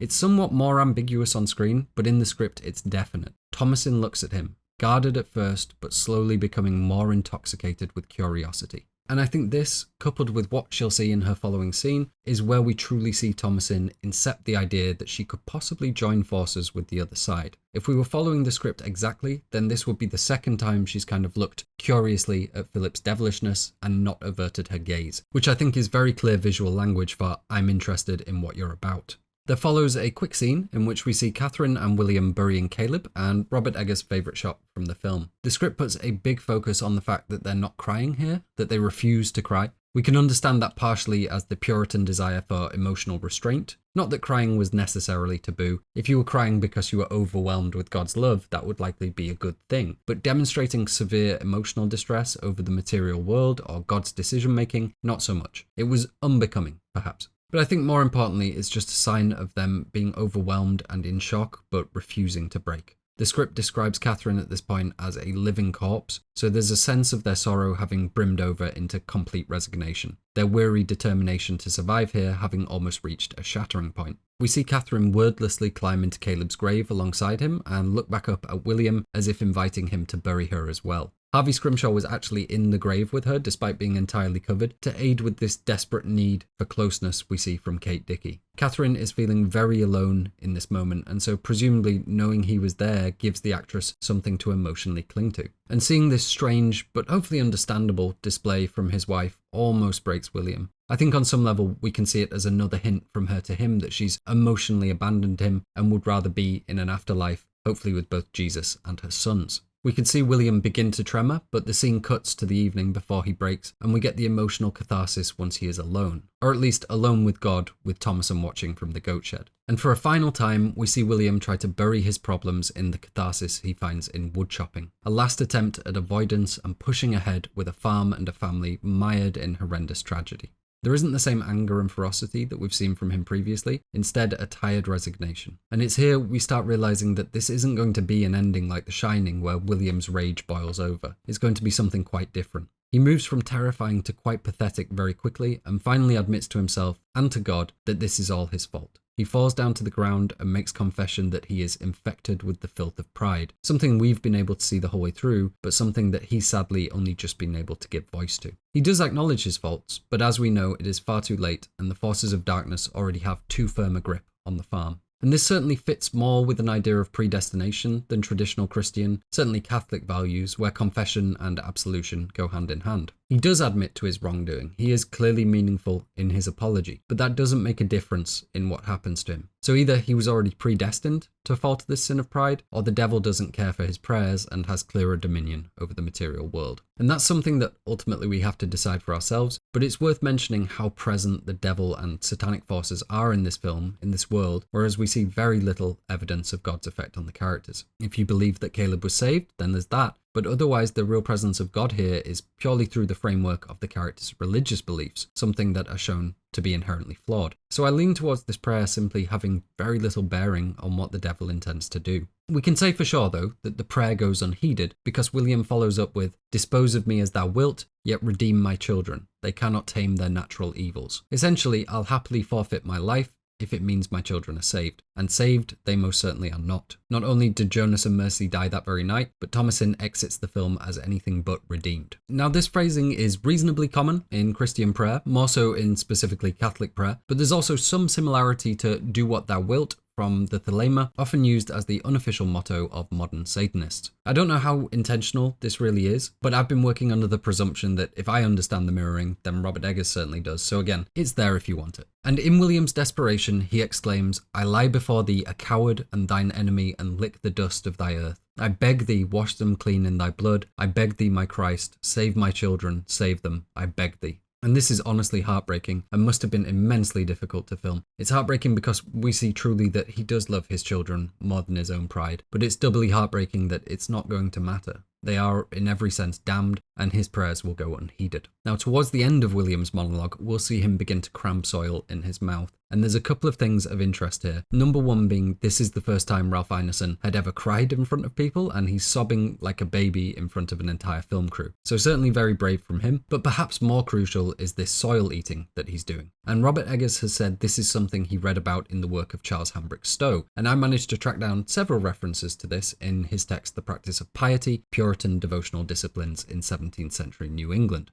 A lot of references in general to falling down in the dust seemingly referring to the dirt one might find on the ground, but also perhaps things like a dusty interior floor and, according to Hambrick Stowe, bearing connotations of prostration and meditation on sin. And at several points, not just falling into this dust, but licking it or eating it. And there's one passage from this text that seems to have perhaps heavily influenced this scene. Thomas Hooker preached that in humiliation the penitent falls down before the Lord and freely acknowledgeth that it is in God's power to do with him and dispose of him as he will. And therefore he lies and licks the dust and cries, "Mercy, mercy, Lord." And that's almost exactly what we see William doing here, eating soil to both prostrate himself before God and beg of his mercy, but also as a meditation on his own sin. Now, this practice does go beyond the Puritans and the New World. For example, we have reports that English soldiers prior to the Battle of Agincourt ate soil and that they kissed it afterwards. We see a similar thing with Kevin Costner in Robin Hood, Prince of Thieves, getting real passionate with the beach's sand upon his return to England. That's a little bit different in that he's been imprisoned overseas and it shows his reverence and joy at returning, but in one form or another, this had been happening for quite a while. The scene closes with this shot of Thomasin staring at her father through the boards of the goat shed as he wails, "I beg thee, I have not damned my family, I beg thee." And I think it's worth considering what's going through Thomasin's mind here because she's watching both power structures that govern her crumble at once. The first being William's patriarchal authority over the family. Here he is weeping in a distinctly un-Puritan display over his own hardships. He's finally breaking, and so his failure is the most apparent it's ever been. And he's admitting to being a sinner, so his hypocrisy towards her is laid fully bare. She's essentially witnessing the dissolution of the main controlling force over her. And second is this dissolution of God's power over her. Things are as bad as they can be. She's lost 2 siblings and will lose 2 more come the morning. Her family is broken, and her father and mother will be dead tomorrow too. So as much as Thomasin doesn't really have a choice in terms of survival, she's essentially going to have to side with Black Phillip to avoid death by any number of means, it's also worth noting that she may not want to side with God. She may see no reason to side with him after what she sees here. Her father offers everything he has for them to be saved, humiliates and submits himself entirely before the Lord, and the Lord does not save him. And as we get deeper into the night, the film takes a more hallucinatory tone. We have 2 overlapping sequences, the witch visiting the goat shed and Catherine's dream. And even though they complement each other very well, it'll be better to look at them both separately. So let's start with Catherine's dream, which I think plays side by side with events happening in real time to let us know that this is really happening. Even though Katherine is experiencing events through her dream, this is still a real satanic visitation that's happening concurrently with the events in the goat shed. So to quickly run through the sequence of the dream, Katherine gets out of bed and goes to light a candle. As she does, we see her missing silver cup on a shelf. We can also see Samuel's crib next to her bed. She turns to see Caleb sitting with baby Samuel and is elated to have them return to her. We can see Samuel wrapped in the red shawl, seemingly the same one he disappeared from. I don't think it's the same shawl that the witch is wearing, but I think we can take a similar meaning from it because of the red colouring. Samuel is now wrapped up in or tainted by satanic influences. She then takes Samuel up in her arms and begins to breastfeed him as Caleb does some very creepy voiceover work. We can't recognise it yet, but it's very similar to the voice of Black Phillip, so this is almost certainly the devil speaking through the guise of Caleb. And Caleb, or rather the devil, offers her a very clear bargain. They would see her oft if she would look at the book Caleb has brought, meaning they can be supernaturally reunited if she just look at this book, which we can presume means sign your name in the devil's book, just as Thomasin will, just as the women of Salem allegedly did. And she does agree to look, she just wants to finish breastfeeding Samuel first. We then get the reveal that there is no Samuel in her arms, and instead of breastfeeding as she believes herself to be, she's actually having her breast pecked at by a very devilish raven while holding this red shawl, almost giving off the image of some satanic priestess. Ravens are another black animal keenly associated with witches and the satanic. This scene could possibly be a visual reference to the Henry Fuseli painting The Nightmare, in which a red draped fabric overhangs a woman having a demonic nightmare with this demon-like figure and possessed looking black animal around her. I'm not sure about that one, but it's a very famous painting, and Henry Fuseli did paint the Night Hag painting we looked at earlier that almost certainly did play an influence. So I'm not ruling it out even if it's less visually obvious. The components are all there, let's say. As for the breastfeeding, the notion of animals, specifically satanic animals or even Satan himself, nursing from a witch is relatively well established. We have the alleged phenomena known as witches' marks and the alleged phenomena known as witches' teats. Firstly, witches' marks were generally any blemish or seemingly unexplained mark on the body of the accused, which could be taken as evidence of some unholy interaction with the demonic. A witch's teat branches off from this, and it suggests that those marks, or often the suspicion of an extra hidden nipple somewhere about the body, would be a signal the accused had been nursing the devil or other demonic entities, including animal familiars. And this scene here essentially touches on both. It's the devil in the guise of an animal, and the belief was not that they were lactating milk. Sometimes it was an unholy substance that would provide magical nourishment to these beings, but very commonly it was blood. According to Devon McMahon, these human witches had animal familiars which suckled blood from a teat on the witch's body. This became popularized in European witch trials, but it spread to America too, and we see the general concept playing a role in both the Connecticut witch trials and the Salem witch trials, so I think it's pretty definite that's what's being alluded to here. And the 3 times we expect to see milk be produced in the film, here with Katherine, earlier with Thomasin milking the goat, and lastly with the witch in the goat shed, we instead see blood in its place. And I think what's happening in a broader sense here is very clear too. Katherine is being shown she can have everything she desires. She's being promised all she's lacking if she'll just strike this demonic bargain. And this is interesting for 2 reasons. Firstly, because it suggests that the satanic forces have been terrorizing the family in this purposeful way in order to make them vulnerable, susceptible to the temptation of having it all go away, but also because it's using Katherine's existing desire to achieve these goals. And we've seen Katherine's desire manifest in only one way, with this want to be ravished by Jesus. And as this scene closes out, she's having her chest bitten at by a satanic figure while doing a rather sexual moan. We go from relieved mother to someone enjoying the devil's company very quickly. And I think the route this has taken, how Katherine sees this as being very much a part of the other dream she discusses, where she's overwhelmed with Christ's ravishment, which is to say she believes her children being returned to her is divine providence and that she's being blessed by Jesus. And in having this route to flawed desire, in desiring greater love, in desiring her children returned and her finery, the devil has found a way in, a way to corrupt her entirely, and certainly at least part of that is sexual because her relationship with Jesus was flawed and sexual. I think there's the clear suggestion that Katherine may have given herself to the devil sexually amidst her desire and spiritual confusion here. It's certainly a purposeful decision to have her do this moan as we're faded to black. In the next scene, we'll hear her say to Thomasin, "The devil is in thee and has had thee," meaning he's corrupted you and had his way with you. And Katherine's paranoid outbursts are generally shown to either be true or will become true later.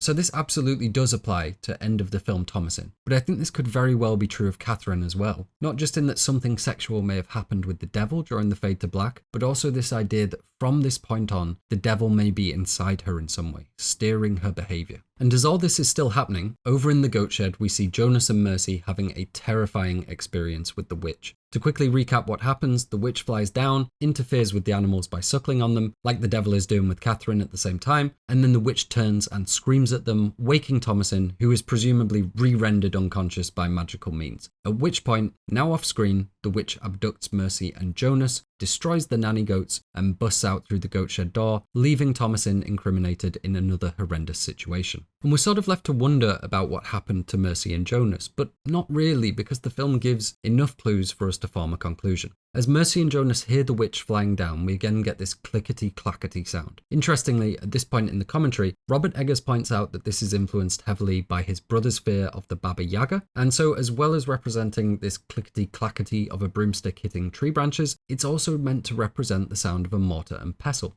And as you might remember from all those hours ago, that's what happened to the unbaptized Samuel. He was ground up in a big mortar and pestle, and we heard this sound effect.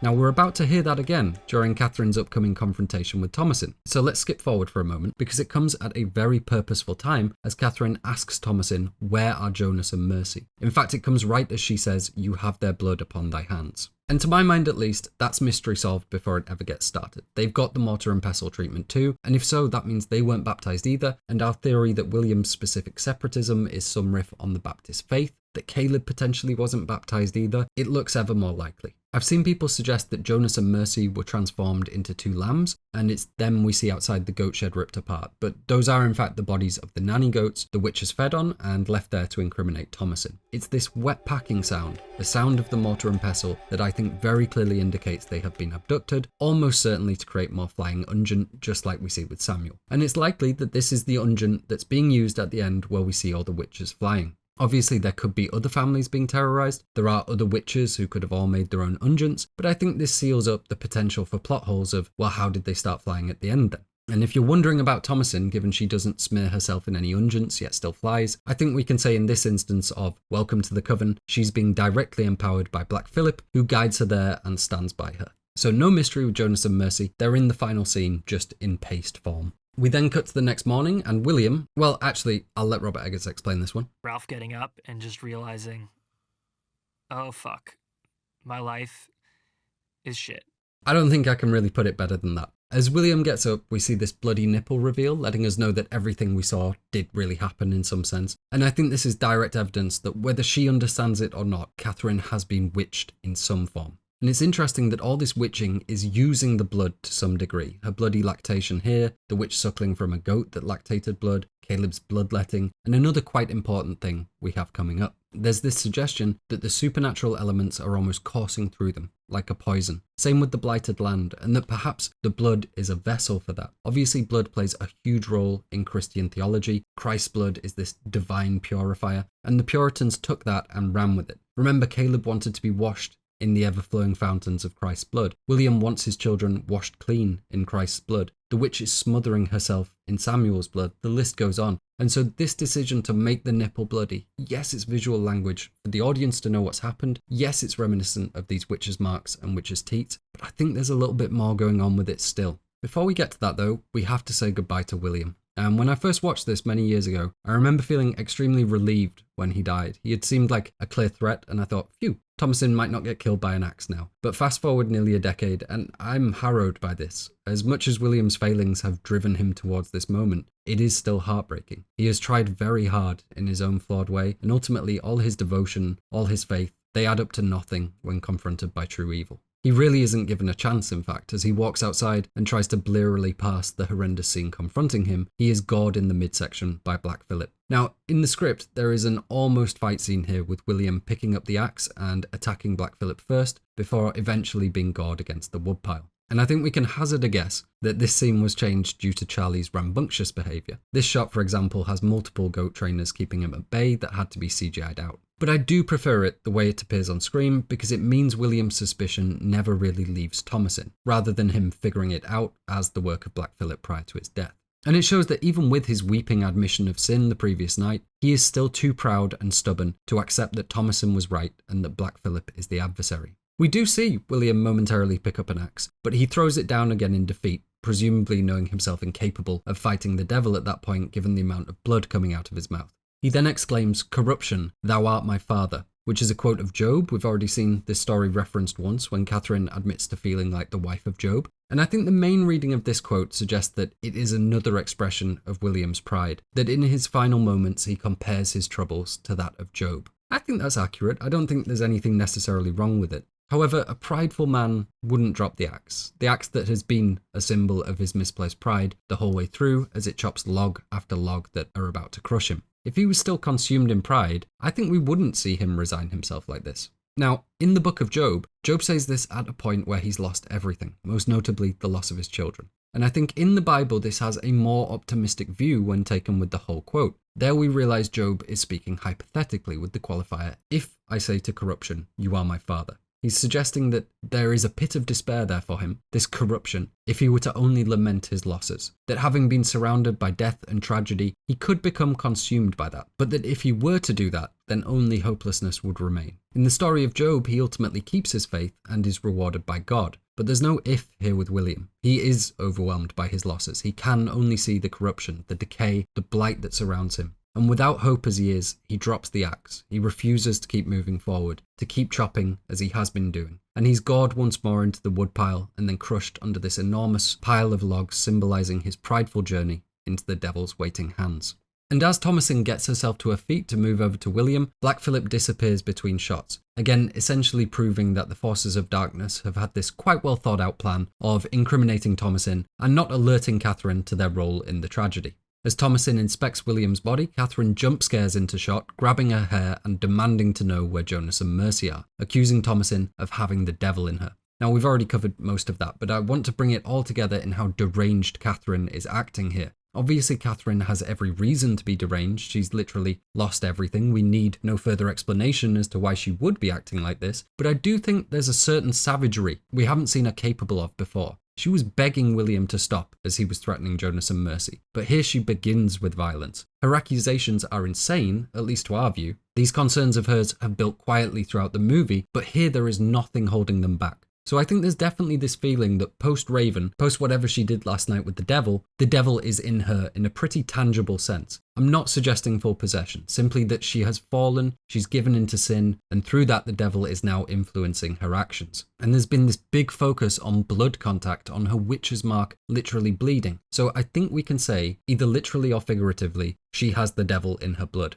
She's interred this evil, and now it's acting through her, or at the very least, removed any caution or restraint from her. And she lambasts Thomasin with many different charges. Kate Dickie is absolutely phenomenal here, bone-chilling in terms of how traumatizing this will be to Thomasin. It's not just the murder or disappearance of Jonas and Mercy. She does at one point say, "You killed my children." So we can presume this is inclusive of Samuel, perhaps Caleb too. But the bulk of her accusations give voice to this strange vein of incest that has run throughout the movie. The exact quote being, "You bewitched thy brother, proud slut. Did you not think I saw thy sluttish looks to him, bewitching his eye as any whore, and thy father next?" And here we see the root cause of many of Katherine's anxieties, her fear that Thomasin was somehow replacing her now that she was socially considered a woman. Her envy towards Thomasin, creating a paranoid pseudo-narrative that she was trying to seduce the men of the house. We can see this as part of the ongoing puberty discussion and Katherine's archetype of the shrew, traditionally meddling older women that resent young and beautiful ones. See Cinderella, Snow White, and so on. And just like with William and with Caleb, we are going to see a form of karmic retribution to how Katherine dies here. That envy she's been feeling, her suspicions of Thomasin attempting to replace her, they're going to be ironically rewarded with her dual disfigurement. First in her facial features, as Thomasin attacks her with the billhook, and secondly in the disfigurement of her breast, a sign of her womanhood, and more crucially, her motherhood. It even occurs while she believes herself to be breastfeeding. She was scared of being replaced by someone younger, more beautiful perhaps, and that person disfigures her. She desires her children back, and in doing so suffers trauma to the breast she raised them from. Just like Caleb's death is driven by his lust, William's his pride, Katherine's envy leads to her downfall, at least in a symbolic sense. Obviously, she may have had good cause to attack Thomasin anyway, if she truly believed she had killed her siblings, but that suspicion stemmed from her envy. And Katherine moves from accusations to just attacking Thomasin, dragging her to the ground and slapping her across the face. I think everything from there we can describe as Thomasin acting defensively. She reaches for the billhook and strikes her mother across the face, leading to this moment of shock that I probably can't show you, before Katherine doubles down on her attacks. As that happens, she begins leaking blood into Thomasin's mouth. And this is very purposefully done by Kate Dickie. You can kind of see her movement isn't accidental here, like they're trying to get it in and around Anya's mouth. Now, there's one definite reason this happens, to affect Thomasin's bloody mouth look, but staying within the lore for now, I think there's also a suggestion that this may pass some of the devilish corruption from Katherine to Thomasin. If we think about what Thomasin does in the film past this point, it's all corrupt. She kills her mother, gets undressed, seeks out Black Phillip, gets naked, signs her name in the Devil's Book, then attends a Sabbath and becomes a witch. Obviously, the plot has got her to a point where she's going to behave out of character. Just like Katherine's outburst, we don't need further justification. But I think it is there if you desire it. This marks a very serious change in Thomasin, and it comes after she ingests her mother's blood. Blood that we've had repeated allusions to being corrupted. And we see a pretty significant change in Katherine after the devil is in contact with her blood. And as you might expect, by this point I did look for a historical precedent for this. And while I didn't find anything that I thought was being specifically referenced here, there are many accounts of people becoming bewitched or enthralled or afflicted simply through coming into brief physical contact with a witch. And as we see in Salem, there was often a fear that witchcraft could run in bloodlines, that if someone's daughter was a witch, it made sense that their mother, their siblings might be, and so on.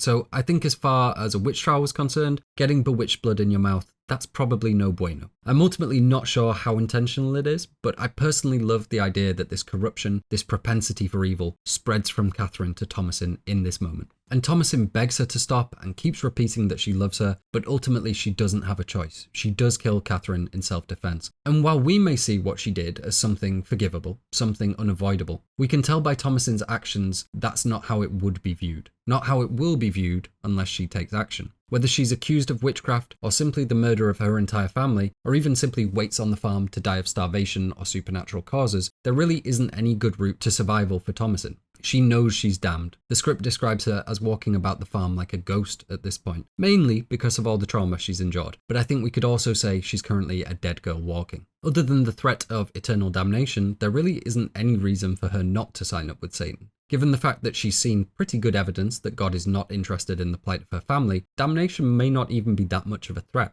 Following Thomasin's mournful stumble about the farm, we see her walk inside and immediately remove her dress. And this is pretty obvious imagery. Directors don't generally like to explain the subtext, but Robert Eggers does say here, if I can tell you what to think about a scene, this is Thomasin freeing herself from the confines of Puritan society. That, I think, is pretty clear, and it's somewhere we can essentially see subtext and literal meaning converge entirely. She's metaphorically freeing herself from the trappings of Puritan life by literally freeing herself from the trappings of Puritan life. Yes, she's just getting undressed, but it has far-reaching ramifications. She's letting go of modesty, decency even, Puritan values she's been bound to her entire life. These clothes, this puritanical armor against sin designed to reflect and protect their ideals, it's a symbol of their faith that she's now eschewing.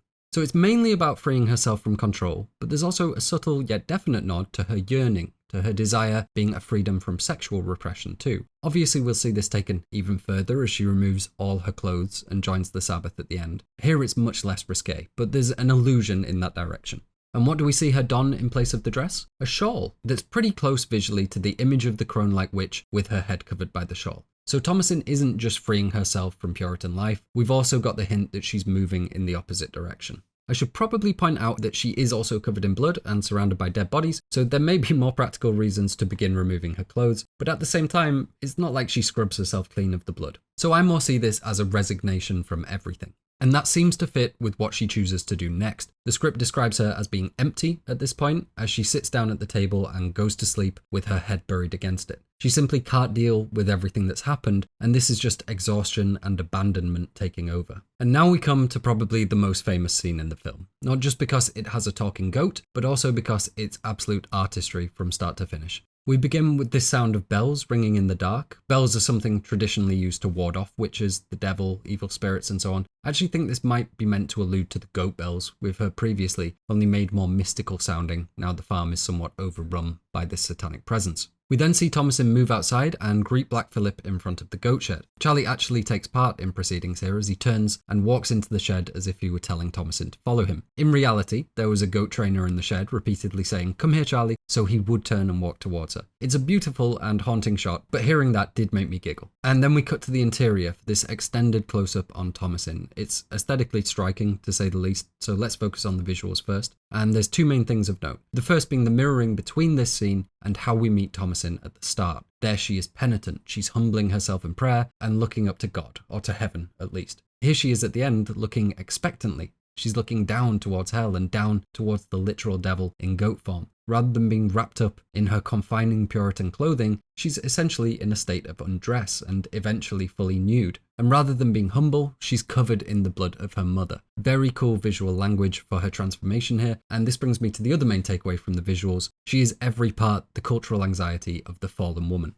Something we've touched on several times throughout, this blood around the mouth and spilled onto the breast is very in line with this idea or trope of fallen women that we see so often. Lustful vampires, child-eating witches, even sometimes just biting into an apple or pomegranate and letting the juice spill down. It's an indicator of an unfeminine desire for sex and violence and consumption, things that women should traditionally want to avoid. And that's what's happening right as we're going to get Thomasin's coded sin revealed to us. Greed. She wants to live deliciously. She wants to sample all the delights of life.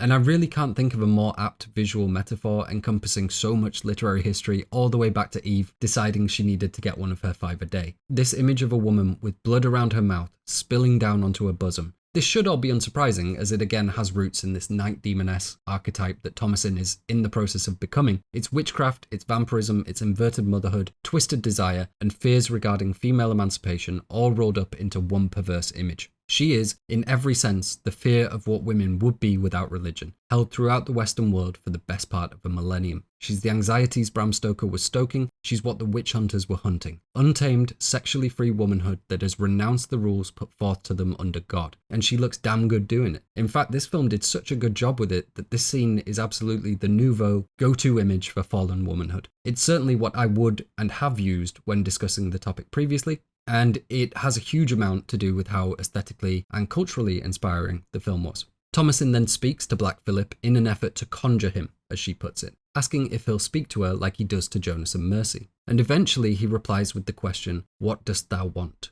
So once again, we see desire being the route the devil takes to claiming someone. And while this question would have been easy for Katherine to answer, Thomasin is more directionless. She doesn't necessarily know what to even ask for. She replies, "What canst thou give?" And we can and should read this as Thomasin's inexperience. She doesn't know what the ceiling is on what she can ask of the devil, but it's also indicative of an "I want it all" attitude. I'll take everything you're offering. This vein of greed that's been building in Thomasin during this life of hardship. And then we hear Black Phillip offer Thomasin several things. Firstly, the taste of butter and a pretty dress, both relatively banal things in terms of Satan's offerings, but this is entirely intentional. Once again, these offerings are cribbed from actual or alleged incidents from witch trials. To quote Robert Eggers, these were things that the devil actually promised. Actually, in the case of butter, for a couple of centuries, the eating of butter had been considered a sin within the Catholic Church, something that actually catalyzed the Protestant Reformation in its own small way. But the point is simply that it's a very minor luxury, just like a pretty dress or just like a pair of nice shoes in a different case. The Puritan lifestyle was demanding and sparse, and so desiring these minor luxuries could often be viewed as a temptation, a route to sin. That's what makes this so sad. The desires are so banal, the aspirations so low and plain, that it seems like a worthless thing to give up one's soul for.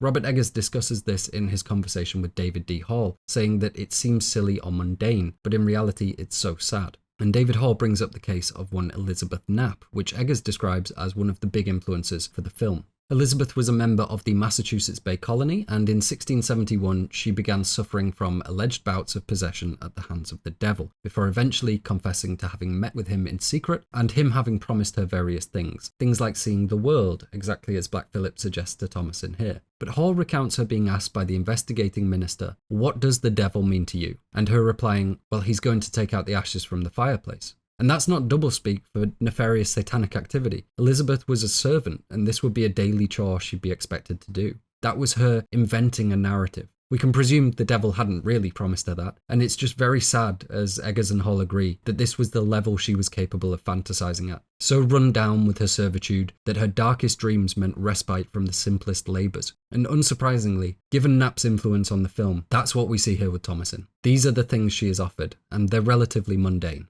Except one, the most famous line in the film, "Wouldst thou like to live deliciously?" And unlike the other three offers of butter, a dress, seeing the world, which Thomasin doesn't answer directly, this offer of living deliciously makes her immediately say yes. She leaps on it. So while the film is very much keeping the devil's promises in line with the quite mundane history of these events, Thomasin only really bites at this offer to live a grander, more delicious life. which is pretty clear doublespeak for the fulfillment of hedonistic desire, anywhere from overeating to orgies under the full moon, to gorge on earthly delights in every sense she can. It's all based around consumption. So the offers may be quite banal, but I think Thomasin's desires are anything but when we really get down to it. She wants it all. She wants to live deliciously. And now she's entirely sold on that concept. Her only question for Phillip is, what will you from me? Or what do you want in return?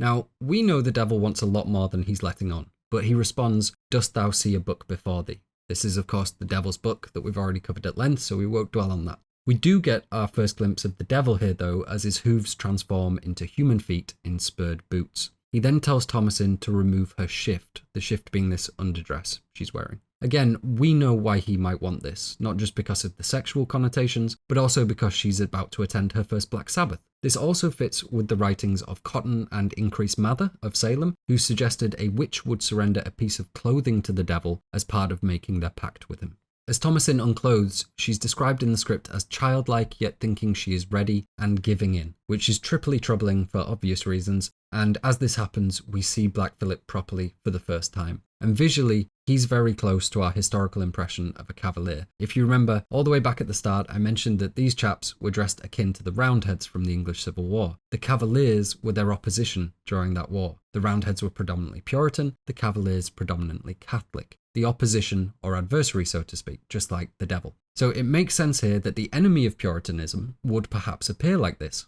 And certainly the Cavaliers' flamboyance and general ostentatiousness absolutely fit with this vision of the devil as something defined by desire and luxury and excess. We should really see this representation of the devil as being quite strictly informed by Puritan anxieties, because unsurprisingly it is. He's informed by descriptions of the devil from various witch trials, for example Tituba's description of a tall man dressed in black. We get reports of the devil being dressed in black throughout European witch trials too. And so he's also informed by the general folkloric beliefs of the time that these Puritan reports were built from. These anxieties are informed by things people were naturally inclined against, so it makes perfect sense that this figure would be flamboyant where the Puritans are drab, that it would be reflecting Catholic sensibilities as an enemy to the Protestant view, and so on. I should point out, though, that Black Phillip is a particularly flamboyant rendition of a cavalier. There is more to it than just that, and this certainly would be an extremely fine way of dressing, even by their standards. But these garish flourishes, the spurs, the cockerel feathers, they do have precedent in folklore too. Cockerel feathers are traditionally associated with masculine potency, and they were often associated with the devil, here perhaps through this kind of rapacious, priapic masculinity we see to Black Phillip. Margaret Alice Murray's The Witch Cult in Western Europe mentions multiple instances of people claiming to have gifted cockerels to the devil upon making their pact with him. Given he's offering for Thomasin to see the world, we can presume he's pretty well travelled, and we see this kind of mishmash of influences in his aesthetic. We can vaguely make out that Black Phillip isn't white European looking, although his dress would suggest as much. He's actually Middle Eastern, but is described in the script as simply having a dark complexion. The point being that he's foreign, he's exotic to Thomasin's eyes, and all the danger and excitement that may have presented to an unworldly Puritan girl is wrapped up in there too. Plus, he likely existed prior to Europe even becoming civilized, and so we can maybe pull in influences like the djinn, and so on. And if you want to get really crazy, we could maybe make the argument that his earring here looks like the conjunction of Venus and Jupiter in the night sky. Venus is often associated with Lucifer, it's often referred to as the morning star, and Lucifer means light bringer or morning star. There's a lot more we could say about that in terms of how that association comes about, some mistranslations from the Vulgate that bring us to that point, but let's not get too in the weeds here because I could just be insane. But I think you'll agree that the similarity is there, and the guy is technically the morning star, so I thought it was worth mentioning.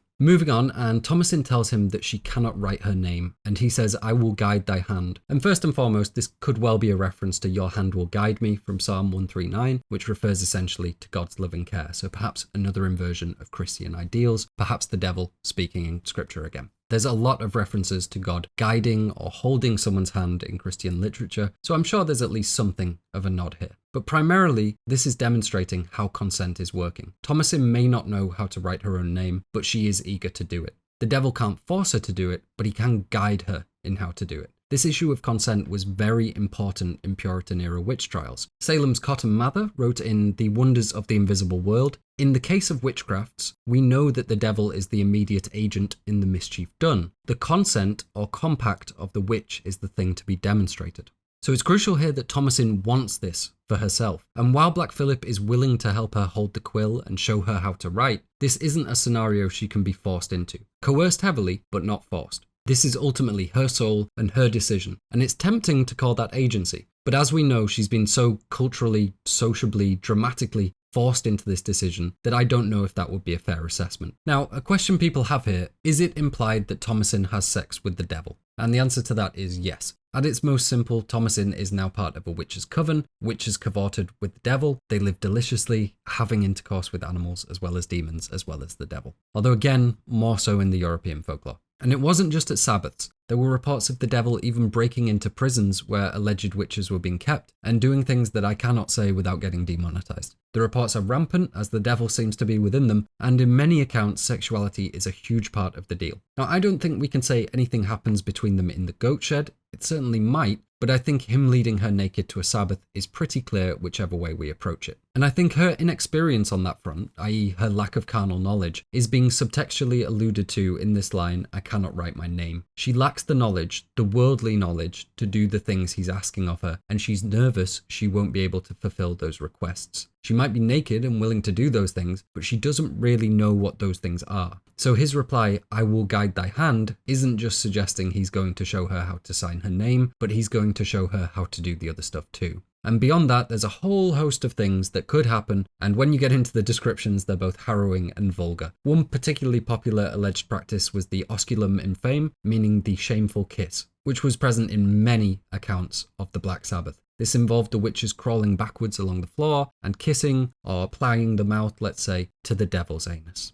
So if this is a traditional Sabbath, which it seems to be, then Black Phillip is in for one hell of an evening. There's obviously other accounts, more orgiastic practices than you can shake a stick at, but let's just leave it at cavorting with the devil goes exactly how you'd expect, and a few other ways you'd never even anticipated. As I mentioned in the Hereditary video, while witchcraft has in many ways become synonymous with female empowerment, we do still need to absorb the reality that the power afforded to them, their position, the future of their very soul, is still right under the spurred heel of the devil, the most masculine and priapic power we can really imagine. Now, you can say this proves there is no true emancipation for women, even hell is a patriarchy, but I think there's something else going on here in terms of the history of witchcraft, which is this idea of a more raw and natural state of being, nudity under the moon, free sexuality, and so on. And so these concepts of virility and open promiscuity are part and parcel with it. We can choose to read it as a patriarchy, but we also need to allow for the fact the witch is this symbol of feminine,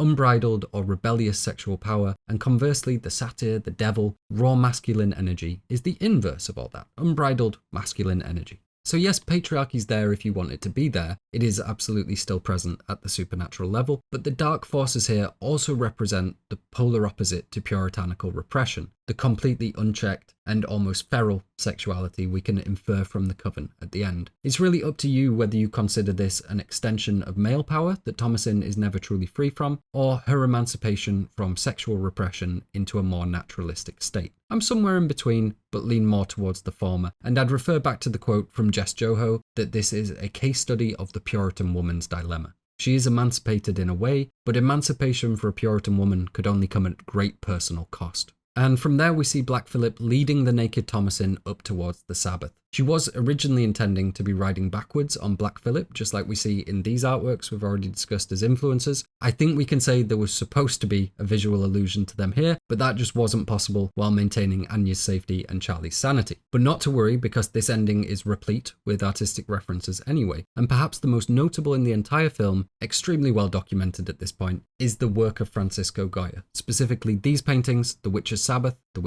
again but different, and Witch's Flight. We can see all three of these as influencing the final scene at the Sabbath, Witch's Flight especially given how we see the witches writhing and floating in the air like this. The first two are less obvious on screen, but we're dealing with the Sabbath led by a black he-goat, just like the images, and I'd go as far to say they were core influences for the inclusion of Black Phillip in general. I don't want to dwell on these for too long, they're extremely enduring, perhaps the most enduring artwork of the Black Sabbath, so it seems like a no-brainer to visually reference them here. But I do just want to focus in on something that people often leave out, which is why Goya painted them. because despite them being very creepy, very otherworldly, they were in fact painted in protest of this exact kind of superstition, in Goya's belief that all of this supernatural fear-mongering was medieval superstition performed for political gain. Despite being the most enduring and haunting art we have of the Sabbath, this was done in protest of its very notion. And Robert Eggers combining these images with the closing text saying all of this came from historical resources, really it serves as a fierce indictment of the religious paranoia this film is replete with and the horrendous injustices of the witch trial era.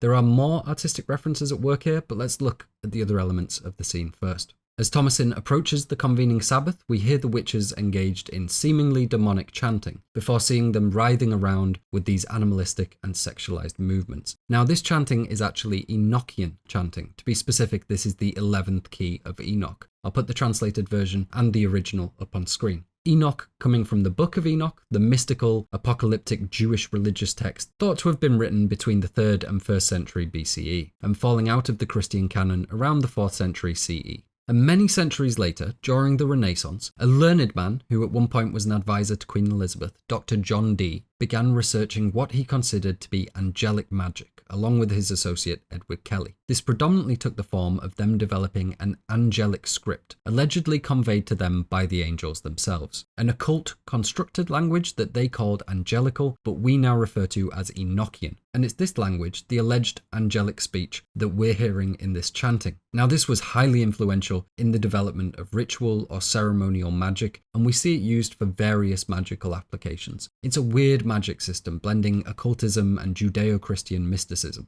Obviously things that we've been discussing as pretty much opposed to Christianity for the majority of this video. And this 11th key of Enoch that we're hearing here is largely related to the summoning of angelic beings, which doesn't really fit with what we're seeing or hearing in this scene. Robert Eggers mentions during the commentary that this isn't exactly in keeping with the folklore of the period, but once again, he had his reasons for choosing it.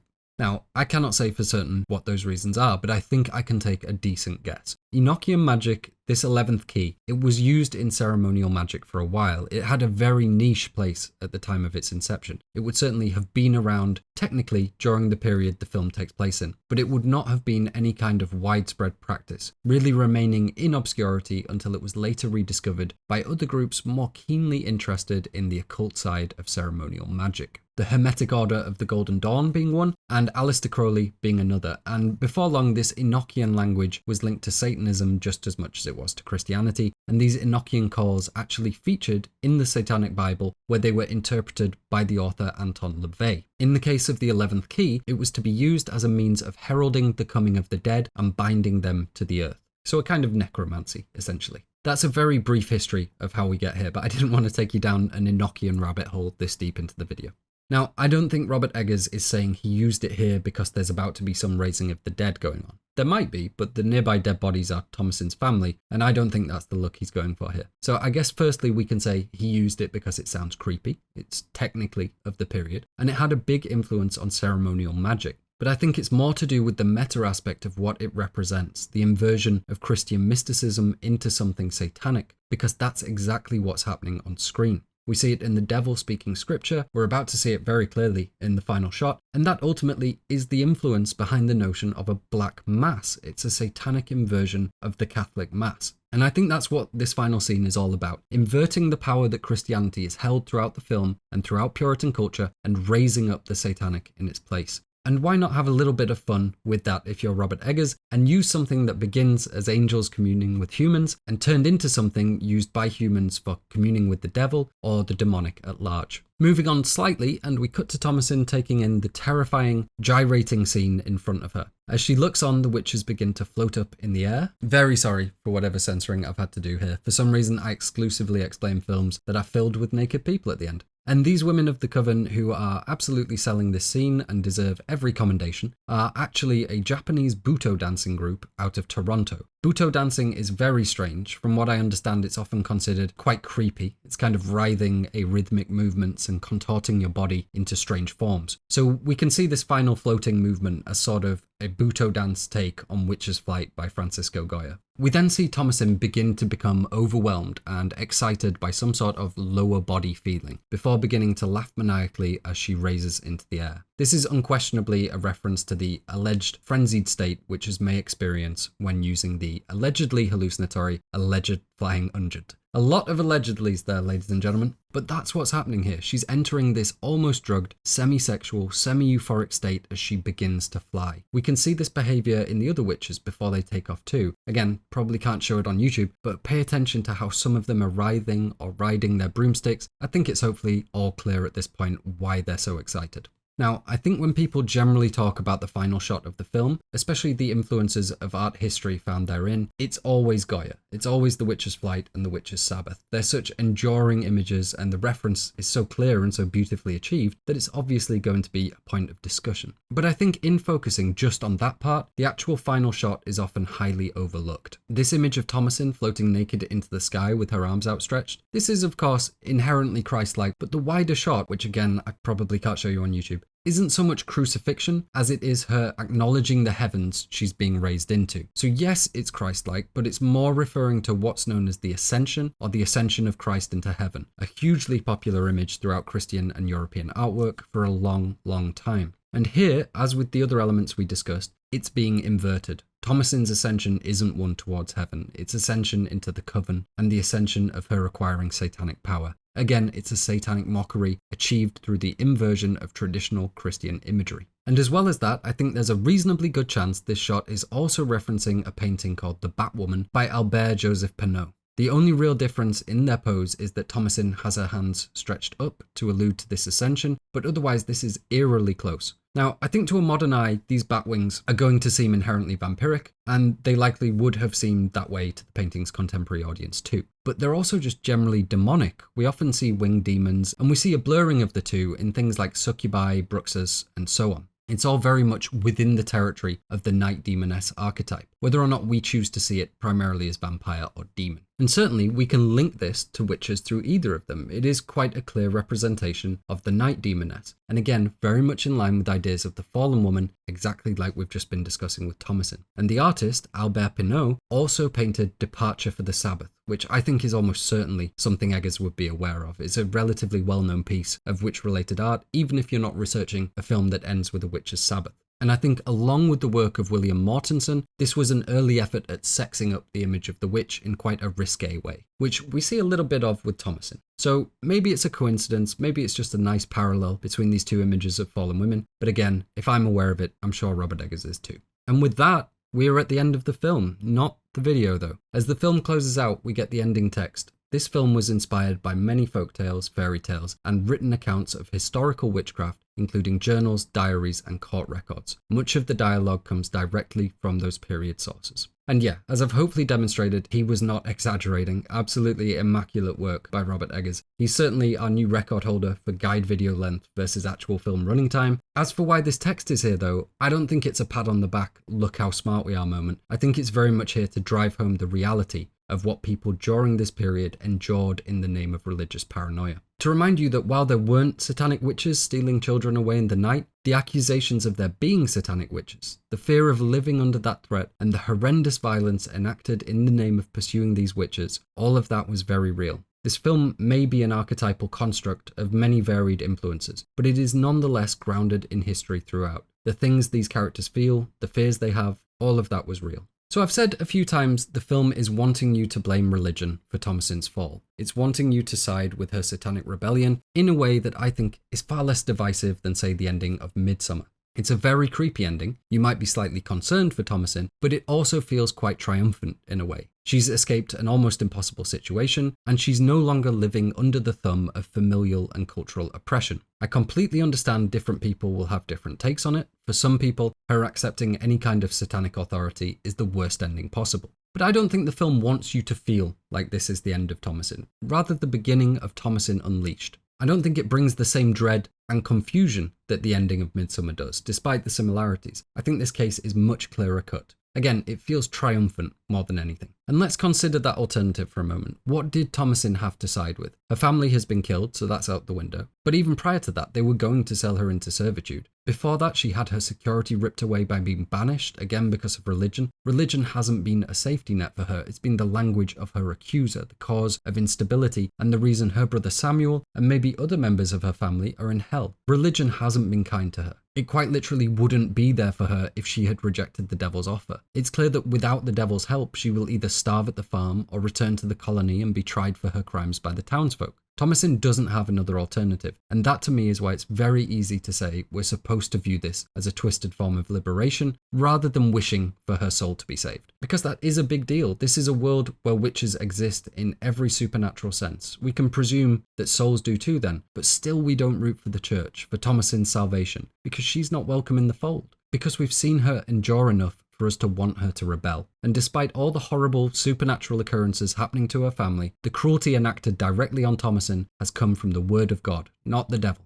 Now it's up to you if signing up with the devil is a good thing for Thomasin, if it represents a true form of emancipation or another form of slavery. But the main takeaway here should be that either way you cut it, the church has been rejected. So to bring this video towards a conclusion, I'd advocate for you to consider who the real antagonist is. I feel like religion is the true antagonist. I think the demonstration of religion in the film shows it to be flawed, cruel, hypocritical, and unattainable. It's up to you how much that relates specifically to the Puritans or to religion in general. To me, the historic enemy of the witch is the church, not the Puritans. So I see the issue, and subsequently what the film is saying, to be broader than simply Calvinist doctrine. Some people might go even broader and say the true cultural enemy of the witch has been men. But whether or not the real enemy is men, Puritan culture, the Christian church, or religion in general, one thing is clear. This is a world where the satanic witch exists. She's every bit as horrible as the folklore had imagined. In this canon, religion has got it exactly right. They're right to be afraid. And yet it's still shown to be freeing. It's still shown to be preferable to Thomasin, the only character we see experience both sides of the fence. She chooses to live deliciously. And to me, that's a pretty savage indictment of religious control in general. To say it doesn't matter if you're right, hell is preferable, is to me a pretty clear indication of what the film is saying. Tired of living under the pride of men and the rules of the church, this role becomes emancipatory and allows us to recontextualize this horrendous archetype into something freeing, something transformative that allowed women to break free from those bonds. The witch may have always been a witch, but today she's also a symbol of untamed feminine power. The Puritans were always Puritans, but just the same way, they've become a motif for us of sexual repression and spiritual paranoia, both adversaries to the liberation we now enjoy. That we've arrived at a place where we can see the witch as a force for good, a force for freedom even, because these ideas are incredibly powerful, and historical accuracy doesn't necessarily matter when it comes to our ideals and archetypes and art. What matters, as always, is the effect it can have on us today. Our slightly exaggerated view of Puritan society provides us more than the reality of history alone ever could. While this film may seem concerned with what came before, the outcome, the message, are built for us to move forward with. And as we know, there are many academics that have put their name to the idea that the very notion of the satanic witch is, and always has been, a literary device. That for all the women accused across Europe and the New World, none of them were ever actually practicing any kind of satanic witchcraft. This was the product of the church telling stories, witch-finders telling stories, scribes and preachers and jealous neighbours and all the rest of it. Robert Eggers is doing the exact same thing. And despite all the centuries, all the nebulous changes, all the horror she has experienced, our image of the witch endures still. Far more powerful, far more communicative than any single reality we could snip out from our history, is the cultural idea of the witch. So maybe the Puritans weren't quite everything we accuse them of being. Certainly history is far more nuanced and full of grey and gold than we ever give it credit for. But I'd simply say to that, not only does it not matter because the stories are more important, but also that stereotype, that cultural opposition and the way we view it, that's all a part of our history now too. It was at the time. All of the falsehoods, the mistrials, the oddities of superstition, they're all part of the history too.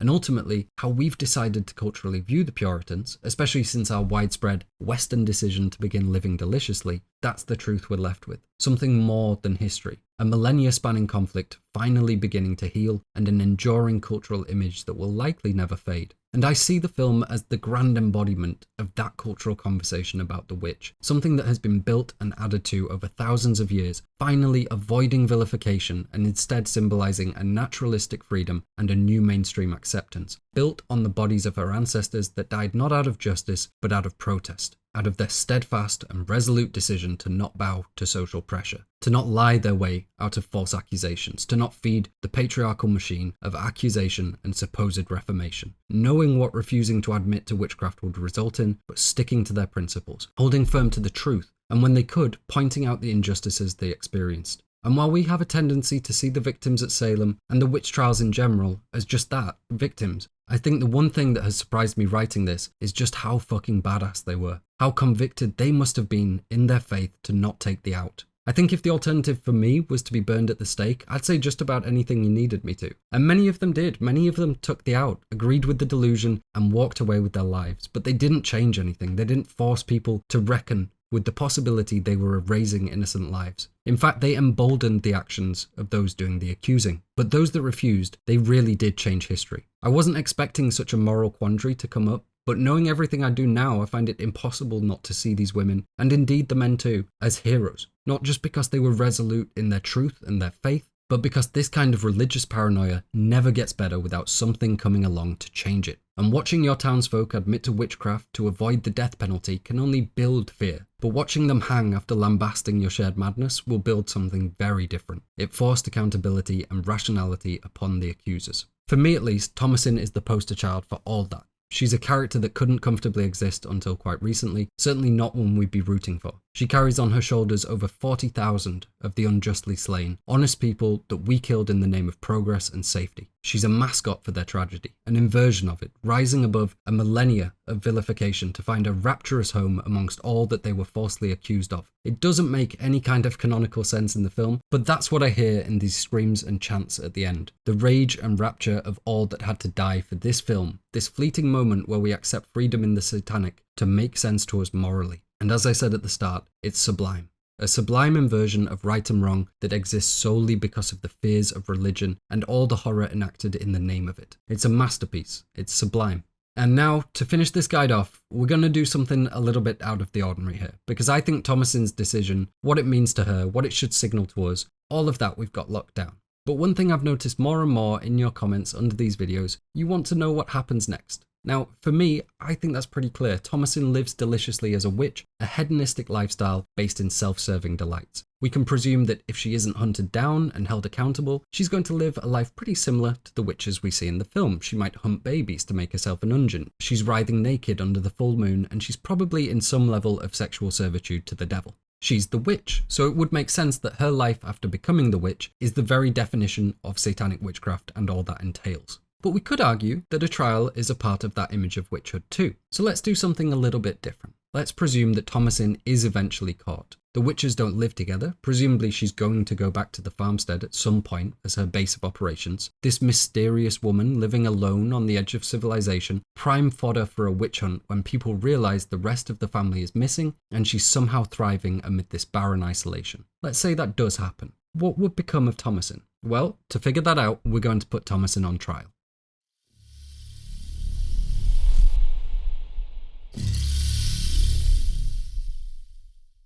Alright, so hear ye, how do we put a fictional character from 400 years ago on trial? Well, we have to put ourselves in the shoes of the paranoid townsfolk of Puritan New England. We have to look at what crimes Thomasin would have been accused of, and we have to hold it up to the precedents of the era to gauge what the outcome would have been. And in Thomasin's case, those crimes are pretty apparent. Her entire family has been killed. But there's a couple of other charges we could throw in there too that we'll get to in a moment. For now, let's focus on what laws we're holding her accountable under, and we're kind of taking a broad view of Puritan laws here from 1630 to roughly 1700. There's a lot of small changes in laws, in localities, and most importantly, a varying fear of witches over that time. But for the most part, we are going to be basing this around the Salem trials. Firstly, because they're the most well-known and well-documented witch trials in New England, but also because we have many clues, many references from the film, as well as the location Salem in the original script, linking this narrative to events there. We can say pretty safely that Thomasin shares many hallmarks of the Salem Witch. but also because this hypothetical situation would come after the events of the film. As I said, the first witch trial in Puritan America didn't take place until 1648, likely more than a full decade after the events we see on screen. But we don't know how or when Thomasin might be caught, and we do know that the witch we see on screen is seemingly very old. Thomasin is still very young, so I think that 60-ish year period between the film and the Salem witch trials isn't out of the realm of possibility, especially given her potentially supernaturally extended life.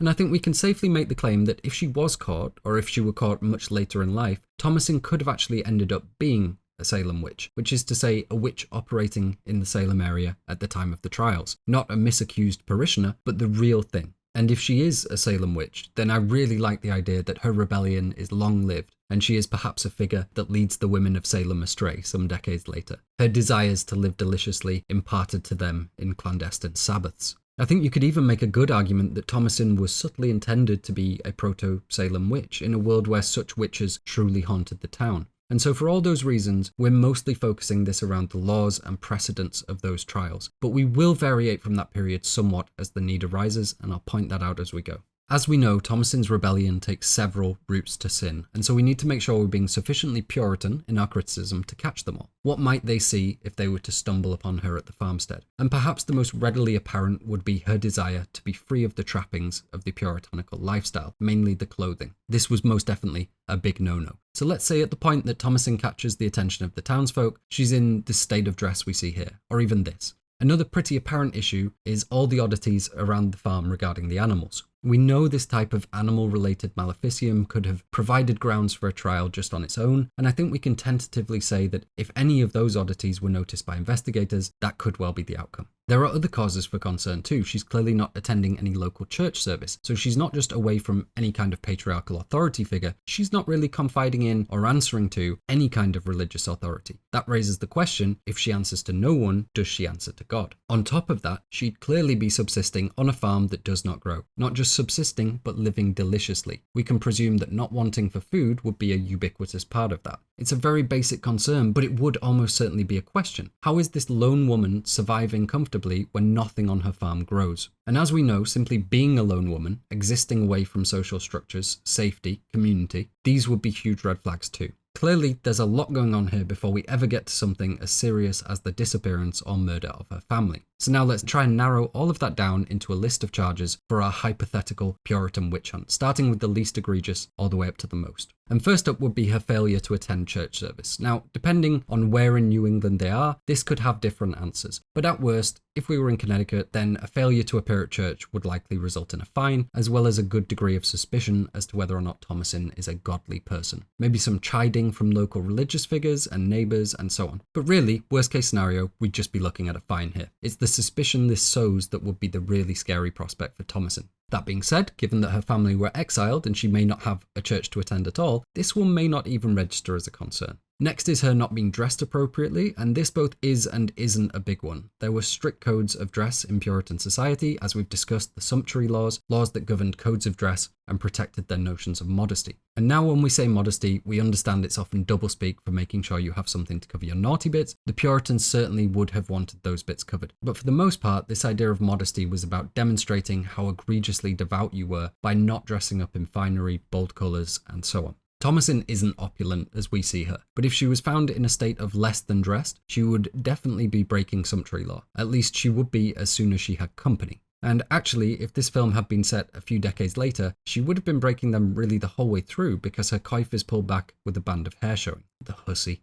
Not to mention the amount of bare chest she's often showing. Now we have some pretty good precedent here in terms of what happens when you break sumptuary law in the case of one Hannah Lyman, who history will remember as being an all-round bad bitch that was going to wear what she wanted to wear. And in 1676, she found herself on trial along with just over 30 of her peers for breaking these sumptuary laws, specifically for the crime of wearing silk hoods. Hannah was singled out from her peers as being particularly rebellious. This could be due to the fact that she showed up to her own hearing wearing the same silk hood she had been accused of wearing. She was scolded by the magistrate and ultimately fined for her breach of fashion norms. There is a sort of happy ending in that this would happen again some 6 years later, another magistrate trying to bring a different group of women up on the same charges. And that time no one was bothered. No one else in the colony cared to see them punished for it. It would seem that Hannah Lyman's rebellion was a successful one. This small but sinful extravagance was allowed from there on. Now, Hannah's rebellion was one of fashion and self-expression. It's not outright harlotry, and there were perhaps other places this could be taken to. Reprimanding by community groups, admonishment by local figures,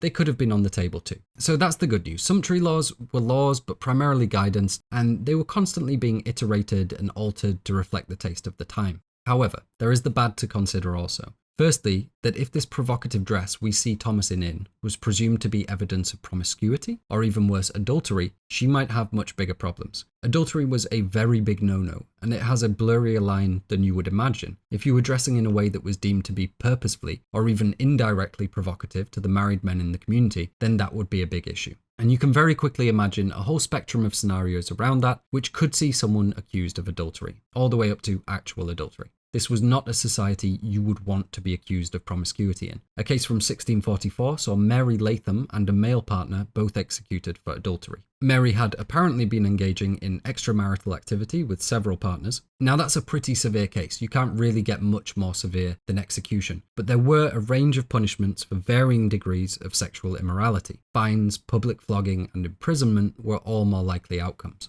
So how shocking, how dangerous, how much trouble would Thomasin be in for this? My best guess is probably a fine, but if she showed up naked in the middle of the colony, we'd be looking at something far more severe. Obviously, that's quite far away from her reality though, and we can't say Thomasin would be doing that based on what we see. So to sum up here, yes, I can point to instances where promiscuity was punished, yes, I can point to dress code violations, but ultimately this wasn't as much of a question for people of the time. Generally, their modesty was an accepted and valued part of their community, and people simply would just dress how it was acceptable to dress, and so it really didn't come up as much as you'd think. Sexual oppression is a very real thing, but that doesn't mean Puritan women were desperately waiting for the moment they could all strip naked and start going hell for leather. For most, that would have been literal insanity in their culture. So thus far, Thomasin isn't doing too badly. She's maybe incurred a couple of fines, a really stern talking to, maybe a public flogging, depending on how dressed or undressed she was when they found her. Let's move on to something more contentious, the fact that Thomasin would be living alone. As we know, this was a huge sticking point. It raised big questions about that woman's character. This was a major factor in the Salem witch trials and the period of witch trials in general. Of the 20 people executed at Salem, at least 5 were accused in part due to living alone or otherwise displaying independence. In some instances, simply being independent from male authority figures. Of the 20 people executed at Salem, we can definitively say that living independently was an accusation for at least a quarter of them. Given that we're discussing a gender-specific accusation here, the 6 men that were executed don't really come into it. So actually, this was a factor against more than a third of the women executed at Salem, and indeed many more beyond that. And the most common reason for these women living alone was that they were a widow, that their family was either dead or estranged. That's exactly the situation we see Thomasin find herself in. It doesn't matter if it's 1635 or 1690, that's a problem that would likely demand explanation the moment it became the subject of town gossip.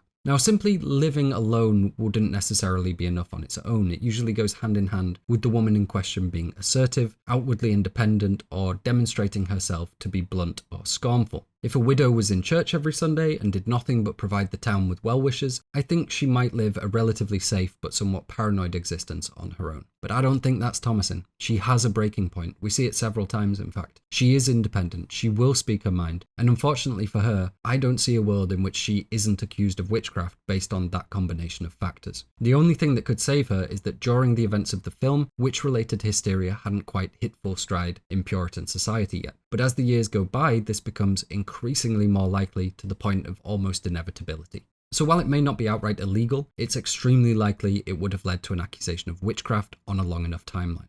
The next charge is a bit iffier because it concerns the animals and the farm in general. Now clearly, they're pretty good at playing their role. I don't think Black Phillip is going to immediately turn murderous and start goring the visiting townfolk. The devil has more sense than that, and we know that Black Phillip picks his moments. But the lactation of blood in some animals, the general blight to the land, these absolutely are signs of potential maleficium on Thomasin's part, especially given her ability to survive alone in spite of it. So we can't really say what Thomasin would be caught doing here, if the animals would behave normally upon inspection and so on, but let's presume that the townsfolk do see some oddities. As we've covered, this would be a very bad thing, a surefire historical link to witchcraft, especially when combined with a woman living on her own. To stick with our Salem example, of the 20 people executed, there were at least 6 that had testimony against them involving the strange behaviour of animals. All farmyard animals, some that were suspected of being directly bewitched, but also simply strange behaviour in livestock, something we definitely have at the farm. And while people observing animals behaving oddly wouldn't be immediate cause for execution, it does raise suspicion that would have required immediate answers and thorough investigation. And I think that, in conjunction with Thomasin living alone, absent of the murders, that would be enough to have her accused of witchcraft without a doubt.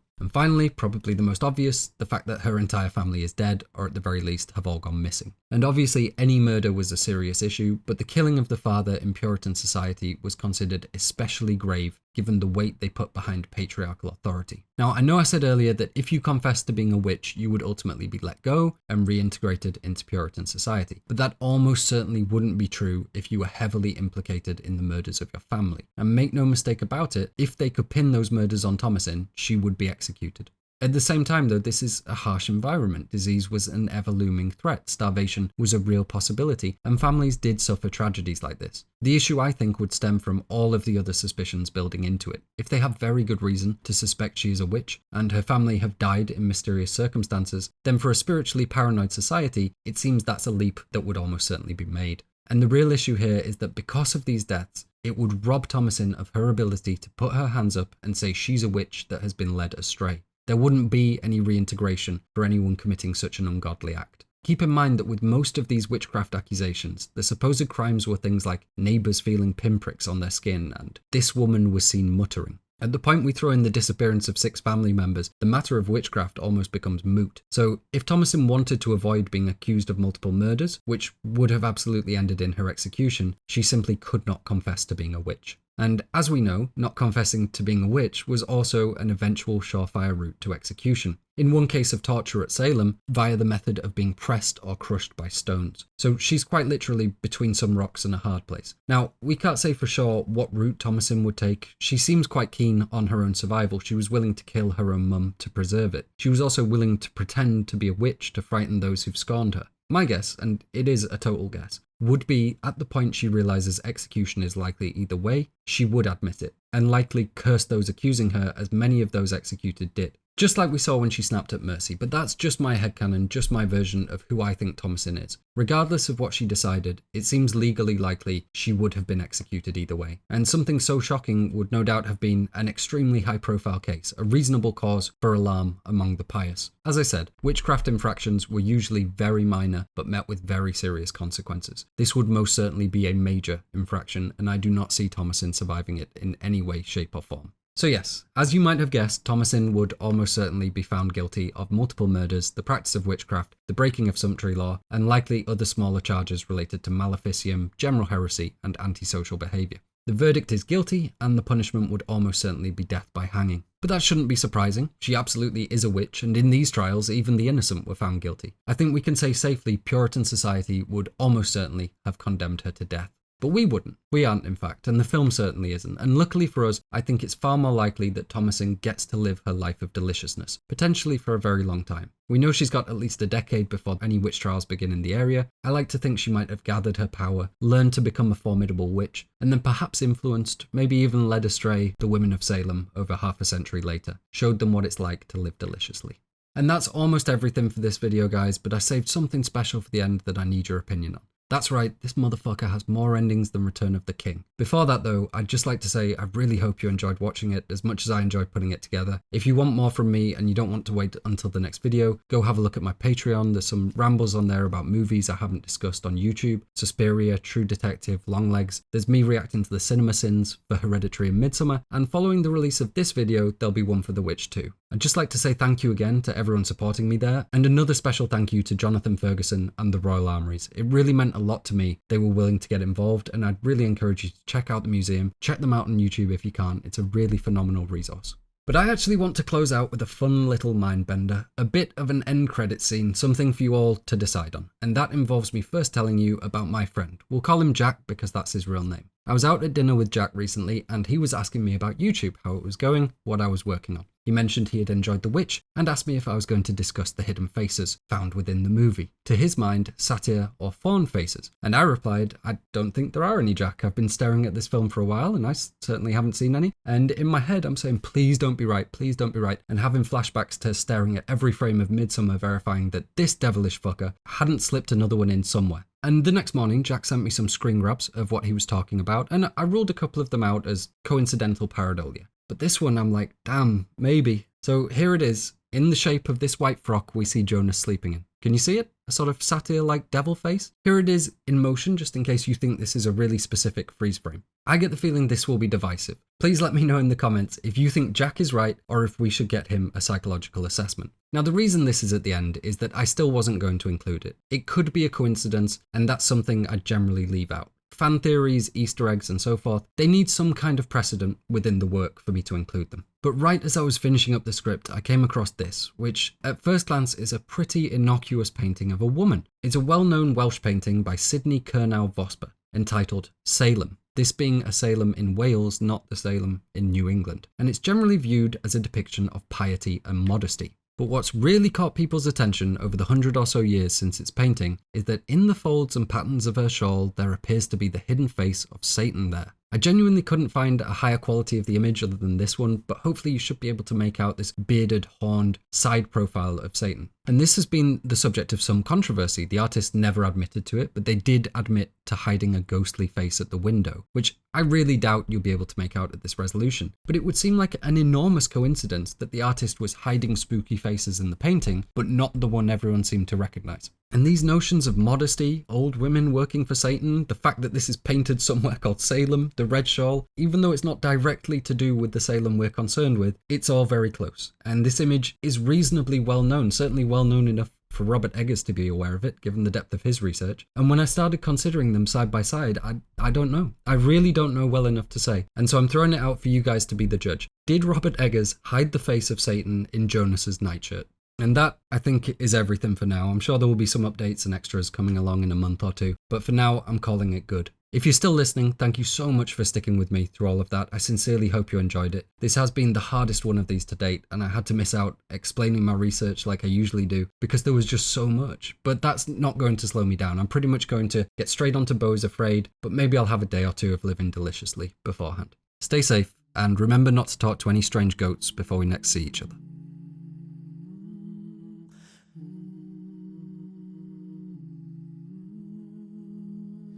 Are your garments all spotless? Are they white as snow?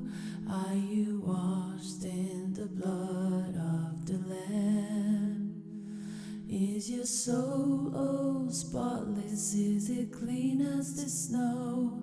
Are you washed in the blood of the Lamb? I am washed, I am washed, I am washed in the blood of the Lamb. I'm all clean, I'm all spotless, I'm all pure like the snow. I'm all washed in the blood of the Lamb. Have you laid down your burdens? Have you found peace and rest? Are you washed in the blood of the Lamb?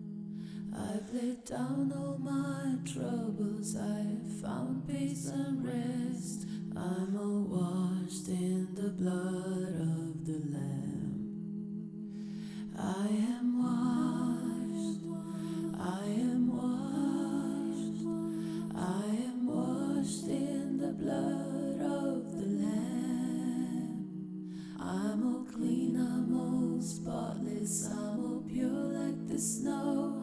I'm all washed in the blood of the Lamb. Have you learned to love your neighbors of all colors, creeds and kinds? Are you washed in the blood of the Lamb? I have learned to love my people of all colors, creeds and kinds. I'm all washed in the blood